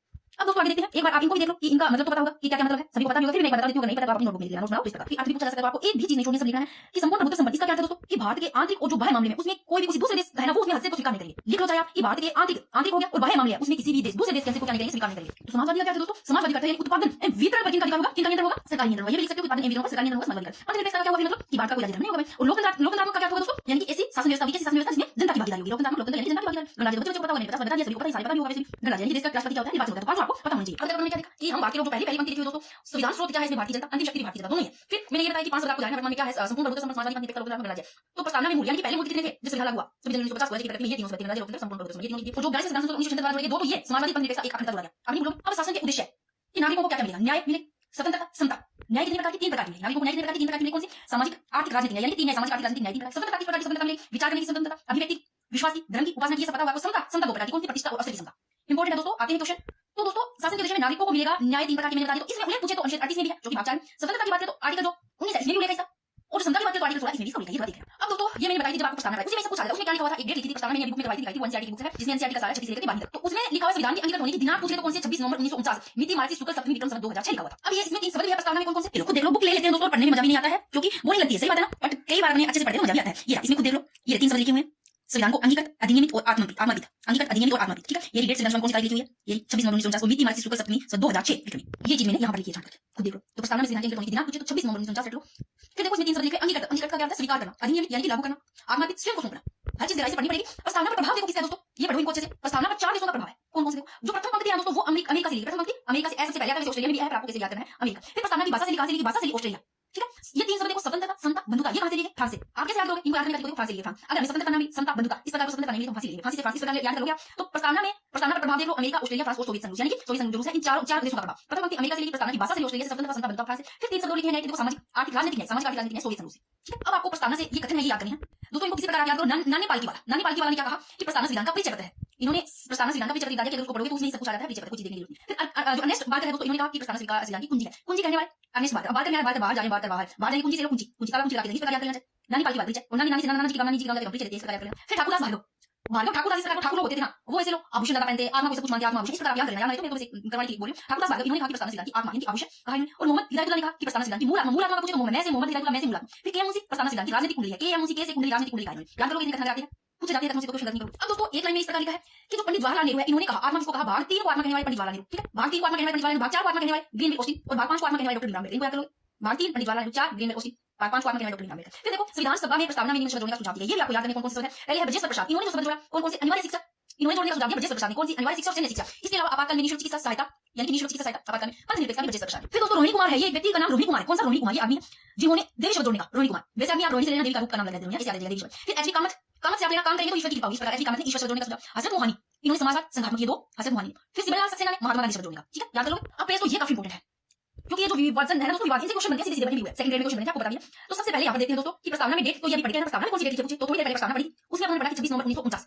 फिर दोस्तों दो डेट और लिखी हुई है जो कि संविधान सभा ने कौन सी डेट 17 नवंबर 1949, 17 नवंबर 1949 को प्रस्तावना को क्या किया, स्वीकार किया। पूछ लिया कि प्रस्तावना में डेट कौन सी लिखी हुई है तो 26 नवंबर 1949, प्रस्तावना को स्वीकार किया संविधान सभा ने 17 नवंबर 1949 को, फिर प्रस्तावना को लागू कब हुई, प्रस्तावना लागू कब हुई 26 जनवरी 1950 को। ये तीनों डेट वेरी वेरी इंपॉर्टेंट है। लागू 26 जनवरी 1950 को, स्वीकार 17 नवंबर 1949। अब दोस्तों ये विवाद देख लो आप, फर्स्ट विवाद गोपालन बनाम मद्रास राज्य में बताया था, बना गया केस वर्सेस, ठीक है। तो गोपालन बनाम मद्रास राज्य 1950, इसमें क्या कहा, उस न्यायालय ने कहा कि प्रस्तावना की प्रकृति अवाद योग्य है दोस्तों, अर्थात गैर न्यायोचित है या न्यायालय द्वारा प्रकृति नहीं है भाई। गोपाल बनाम मद्रास राज्य 1950 का यानी प्रस्तावना में लिखा कोई भी शब्द है दोस्तों उसको लेकर न्यायालय में नहीं जा सकते, ठीक है, अवाद योग्य है, अवाद का, ठीक है, यानी कि न्यायालय द्वारा ये प्रकृति नहीं है। फिर दोस्तों आगे चलते हैं, एक तो बेरुवाड़ी वाद इंपॉर्टेंट, दूसरा क्योंकि आप इसमें दोस्तों भाग भी नहीं, संशोधन भी नहीं किया गया, और जो इसके बाद में एक ये दोनों आपको रटने बेरुवाड़ी वाद 1960 जो इस पे पढ़ेंगे केशवानंद भारती बनाम केरल राज्य, ये दोनों को इसमें जो केशवानंद भारती बनाम केरल राज्य पूछा गया मुझे इसमें कहा कि भाग है संशोधन, दोनों चीज को आप याद करना है। तो अब इनको देखते हैं सेकंड बेरुवाड़ी वाद। एक तो आपको देखना है क्योंकि आपको कि इस प्रकार भी पूछा जा सकता है कि पहला कौन सा है, क्योंकि अब जो प्रश्न पूछेगा जो दोस्तों है वो आप देखो ट्रेंड कैसे हो है। मैंने एक जगह इसलिए लिखे सारे के सारे, पहले ये 50 फिर 1960 में ये आता है, फिर 1965 में ये आता है, फिर देखो 1967 में 1973 में लास्ट, ये आप एक जगह को देखो एक बार इनको गोपाल 50, क्योंकि अगर आपको इस प्रकार आ जाए कि इनको करने में सही जमाना हो तो कैसे करोगे सही, अगर इनकी डेट याद करोगे तो इसलिए मैंने इस प्रकार एक जगह लास्ट में आपसे एक इनका पूरा डेट नहीं एक जगह ताकि आपको याद हो। मैंने इस प्रकार नहीं लिखा, फिर एक जगह लिखा। तो गोपाल बनाम मद्रास राज्य 1950, ठीक है, बेरुवाड़ी वाद 1960 कि प्रस्तावना संविधान, इसने कहा कि प्रस्तावना संविधान का भाग नहीं है, बेरुवाड़ी में नहीं है, ना इसमें संशोधन, भाई भाग कौन संशोधन कौन की वजह से बेरुवाड़ी का, लेकिन किसी भी अनुच्छेद की भाषा यदि संदिग्ध लगे तो प्रस्तावना की सहायता ली जा सकती है। भाग नहीं का इसमें संशोधन भी नहीं किया जा सकता, बट अगर किसी भी अनुच्छेद में भाषा या मान लो संदिग्ध लगती है तो प्रस्तावना की सहायता ली जाती है। ये कहा बेरुवाड़ी वाद 1960। फिर आता है इसके बाद सज्जन सिंह बनाम राजस्थान राज्य 1965, इसमें प्रस्तावना विधानसभा के सदस्यों के मस्तिष्क के ऊपर रहेगा, सज्जन सिंह मस्तिष्क के ऊपर जाकर। फिर आता है गोलकनाथ बनाम पंजाब राज्य 1967, कौन सा गोलकनाथ बनाम पंजाब राज्य 1967, प्रस्तावना विधानसभा के कार्यों पर निचोड़ है, गोलकनाथ बनाम पंजाब राज्य 1967 में कहा विधानसभा के कार्यों पर निचोड़ है। फिर आता है ये इंपॉर्टेंट है, देखो बेरुवाड़ी में कहा भाग नहीं है प्रस्तावना विधान का, ना इसमें संशोधन किया जा सकता है, पर इसलिए की सहायता क्यों ली जा सकती है प्रस्तावना की सहायता, क्योंकि अगर लगेगी कोई भी अनुच्छेद में भाषा में संदिग्ध लगे तो, ठीक है। फिर जो केशवानंद भारती बनाम केरल राज्य में देते दोस्तों, इसमें उस न्यायालय ने कहा कि प्रस्तावना विधान का भाग है, इस वाले ने कहा केशवानंद भारती बनाम केरल राज्य कि क्या कहा कि विधान की प्रस्तावना विधान का क्या है, भाग है और इसमें संशोधन भी किया जा सकता है। इसमें का भाग भी नहीं है, संशोधन भी नहीं किया जा सकता, बट कौन से में पूछा जाए कि कौन सा है जिसमें कि प्रस्तावना विधान का भाग है, संशोधन किया जा सकता है, तो ये केशवानंद भारती बनाम केरल राज्य में देता है। बट एक लाइन लिखिए, क्या लिखिए, लेकिन संविधान का मूल ढांचा प्रभावित नहीं हो, मूल ढांचा प्रभावित नहीं होना चाहिए। अगर आपको पूछे एक प्रश्न कि अब तक प्रस्तावना में संशोधन कितनी बार किया जा चुका है तो एक बार, 42 संशोधन 1976, ठीक है, ये लाइन लिख लेना चाहिए प्रस्तावना में संशोधन एक बार। तो देखो केशवानंद भारती बनाम केरल राज्य 1973, इसमें सुप्रीम कोर्ट ने कहा कि प्रस्तावना संविधान का भाग है और इसमें संशोधन भी किया जा सकता है, बट संविधान का मूल ढांचा प्रभावित नहीं होना चाहिए, मूल ढांचा प्रभावित नहीं होना चाहिए, ठीक है, मुझे संविधान लागू होगा, ठीक है। तो ये समझ में आ गया होगा अच्छे से आपको, ये मैंने वापस लिखा है, इसको वहां समझ नहीं आया, लास्ट में केशवानंद भारती बनाम केरल राज्य देता है, इसमें कहा भाग भी संशोधन किया जा सकता है, बट इसमें संविधान का मूल ढांचा क्या नहीं होना चाहिए, प्रभावित नहीं होना चाहिए। फिर एक लाइन में लिखी कि 42 संशोधन 1976 द्वारा प्रस्तावना में संशोधन किया गया, कब किया गया, प्रस्तावना में संशोधन एक ही बार किया गया, अब तक प्रस्तावना में संशोधन एक बार। इन तीन शब्द भी जोड़ेंगे प्रस्तावना में संशोधन को 42 संशोधन 1976 द्वारा कौन से तीन शब्द जोड़ेंगे, समाजवाद, पंथ निरपेक्षता, अखंडता। मैंने पहले कहा था एक लाइन लिखी थी कि बाद में जोड़ेंगे शब्द कौन से थे, वो तो प्रस्तावना में थे, हमने देखा समाजवाद, पंथ निरपेक्षता, अखंडता को भी जोड़ेंगे 42 संशोधन 1976 सबसे पहले लाइन में नहीं करवाई। फिर आप ये देखो एलआईसी ऑफ इंडिया बनाम भारत संघ 1995 प्रस्तावना कार्यपालिका विधायक शक्ति का स्रोत है। अब मैं फटाफट रिवीजन करवा देती हूं क्योंकि मैं लास्ट में एक बार रिवीजन करवा दूं। देखो प्रस्तावना की प्रथम पंक्ति पूछे, मैं सीधा कि हम भारतीय लोग पहले पंक्ति है, उसमें संविधान का स्रोत पूछे भारतीय जनता, अंतिम शक्ति भी भारतीय जनता। अब दोस्तों इसमें राज्य की प्रकृति यानी कि हम भारत के लोग, इसमें भारत को बात करते हैं वर्तमान में जो ये पांच शब्द है कौन से, संपूर्ण प्रभुत्व संपन्न, समाजवादी, पंथ निरपेक्षता, लोकतंत्र, गणराज्य, जो हाईलाइट किया संपूर्ण प्रभुत्व संपन्न बड़े वाला, फिर लोकतंत्र गणराज्य, ये तीनों कहते हैं ये मूल यानी कि जब से लागू हुआ यानी कि 1950 राज्य की प्रकृति, ये तीन शब्द है। मूल में पूछे तो तीन शब्द है। फिर दोस्तों ये दो बार में जोड़ेंगे, इसके सामने एक और जोड़ेंगे अखंडता, मैंने बताया अभी अपने कहते हैं चाचा, तो ये मैंने यहां पर लिखे, ये समाजवादी, पंथ निरपेक्षता, अखंडता बाद में जोड़ेंगे, कब कौन से संशोधन द्वारा 42 संशोधन 1976 द्वारा। फिर दोस्तों मैंने कहा कि शासन के उद्देश्य नागरिकों को क्या करने, न्याय मिलेगी, स्वतंत्रता, समता, न्याय तीन प्रकार की मिलेगी, स्वतंत्रता पांच, ठीक है, समता दो प्रकार की, दो प्रकार की समता प्रतिष्ठा से न्याय, सामाजिक, आर्थिक, राजनीतिक, स्वतंत्रता, विचार, व्यक्ति विश्वास, धर्म, उपासना, ठीक है। फिर मैंने कहा कि प्रस्तावना में संविधान की अंगीकृत होने के लिए कौन सी 26 नवंबर 1949 को नीति मानसिक सूत्र सप्तमी विक्रम संवत 2006 का था, मैंने पढ़ा था। फिर और तीन शब्द लिखे थे उसी प्रस्तावना में क्या अंगीकृत यानी कि स्वीकृत करना, अधिनियम यानी लागू करना, आत्मा भी यानी स्वयं को सौंपना, अर्थ होता है। फिर दोस्तों मैंने कहा कि प्रस्तावना पर प्रभाव, ये देखो चार देशों के पढ़ेंगे कौन से, अमेरिका, ऑस्ट्रेलिया, फ्रांस, सोवियत संघ, रूस। तो देखो प्रथम पंक्ति जो कि अमेरिका से ली, प्रस्तावना की भाषा से ऑस्ट्रेलिया, स्वतंत्रता, समता, बंधुता, ये फ्रांस से ली, सामाजिक, आर्थिक, राजनीतिक, सोवियत संघ से ली। फिर कुछ मैंने कहा था इंपॉर्टेंट कि नानी पालकी वाले ने क्या कहा, ये प्रस्तावना संविधान की प्रस्तावना संविधान का पीछे पत्र है, पीछे पत्र क्यों कहा, नानी पालकी वाले पूंजी के प्रस्तावना संविधान की नेक्स्ट बात, ठाकुरदास बारगन ने क्या कहा, आत्मा आभूषण का प्रस्तावना संविधान क्या आभूषण, मोहम्मद हिमायतुल्लाह मैं से मोहम्मद हिमायतुल्लाह मैं से मुगल कहा, ठीक है, और आत्मा आभूषण का पूछे ठाकुरदास बारगन के आभूषण राजनीतिक कुंडली का। फिर दोस्तों एक जगह कहा कि जो ज्वालानेहरू है इन्होंने भाग 3 को आत्मा कहने वाले ज्वालानेहरू, भाग 4 को आत्मा कहने वाले ग्रीन ओशी, फिर भाग 5 को आत्मा कहने वाले डॉक्टर अम्बेडकर। फिर देखो विधानसभा में प्रस्तावना में सब जोड़ने का, नीति सब जोड़ने का सुझाव दिया गया। ब्रजेश प्रसाद ने अनिवार्य शिक्षा नीति, चापाकल में चिकित्सा सहायता, पंथ निरपेक्षता, रोहिणी कुमारी ने देवी, एचडी कामत ने ईश्वर, हसन मोहन ने समाजवाद संग्राम, सिमला सक्सेना महात्मा गांधी सब जोड़ने का, ठीक है, ये आया होगा। फिर कुछ बात ये मेरे तीन डेट बताए कि प्रस्तावना में लिखी हुई है तो ये पहले 26 नवंबर 1949, फिर 17 नवंबर 1949 को क्या है, इस दिन प्रस्तावना को स्वीकार किया गया। फिर 26 नवंबर 1949 नहीं सॉरी 1950 है दोस्तों, ये गलती से लिखा गया 1950 है क्योंकि जितना जल्दी करते हैं ना उसमें की बात हो जाता है, और फिर कई बार मुझे लगता है मैं बाद में पिन भी कर देती हूँ, जितना देख लिया करो, ठीक है। तो 26 नवंबर 1950 को प्रस्तावना लागू हुई, लागू कब 1950 को, ठीक है। फिर दोस्तों मैंने कहा कि एक सबसे पहला गोपाल बनाम मद्रास राज्य 1950, इसमें दोस्तों मैंने कहा कि प्रस्तावना की प्रकृति अवाद योग्य है, क्या अवाद योग्य है, अर्थात गैर न्यायोचित यानी कि न्यायालय द्वारा क्या नहीं हो सकती, प्रकृति नहीं है न्यायालय द्वारा। फिर बेरवाली बात 1960, इसने कहा कि प्रस्तावना संविधान का भाग भी नहीं है, ना इसमें संशोधन किया जा सकता है, बट अगर कोई अनुच्छेद उसमें भाषा की संदिग्ध लगे तो प्रस्तावना की जा सकती है, सहायता ली जा सकती है। फिर सज्जन सिंह राजस्थान राज्य 1965, इसमें मस्तिष्क की उपयोगिता है, किसके प्रस्तावना संविधान सभा के सदस्य, सॉरी गोरखनाथ बनाम पंजाब राज्य 1967, इसमें जो प्रस्तावना संविधान सभा के कार्य जोड़ा, ठीक है। फिर केशवानंद भारती बनाम केरल 1973, इसमें क्या कहा, उसने कहा कि इसमें कहा ये इंपॉर्टेंट है कि इसमें प्रस्तावना संविधान का भाग भी है, संशोधन भी किया जा सकता है, लेकिन एक चीज है ना कि संविधान का मूल ढांचा प्रभावित नहीं होना चाहिए, संविधान लागू हुआ वो जो मूल ढांचा प्रभावित नहीं होना चाहिए। और एक शब्द कौन सा, ये तीन शब्द जोड़े समाजवाद, पंथ निरपेक्षता, संशोधन 1976 द्वारा, और इसी दिन प्रस्तावना क्या किया गया, संशोधन किया गया, ठीक है। और ये मैंने बताया एक थोड़ा सा आईसी ऑफ इंडिया बनाम भारत 1995 में प्रस्तावना कार्यपालिका विधायक शक्ति के स्रोत है, कौन से आईसी ऑफ इंडिया बनाम भारत 1995।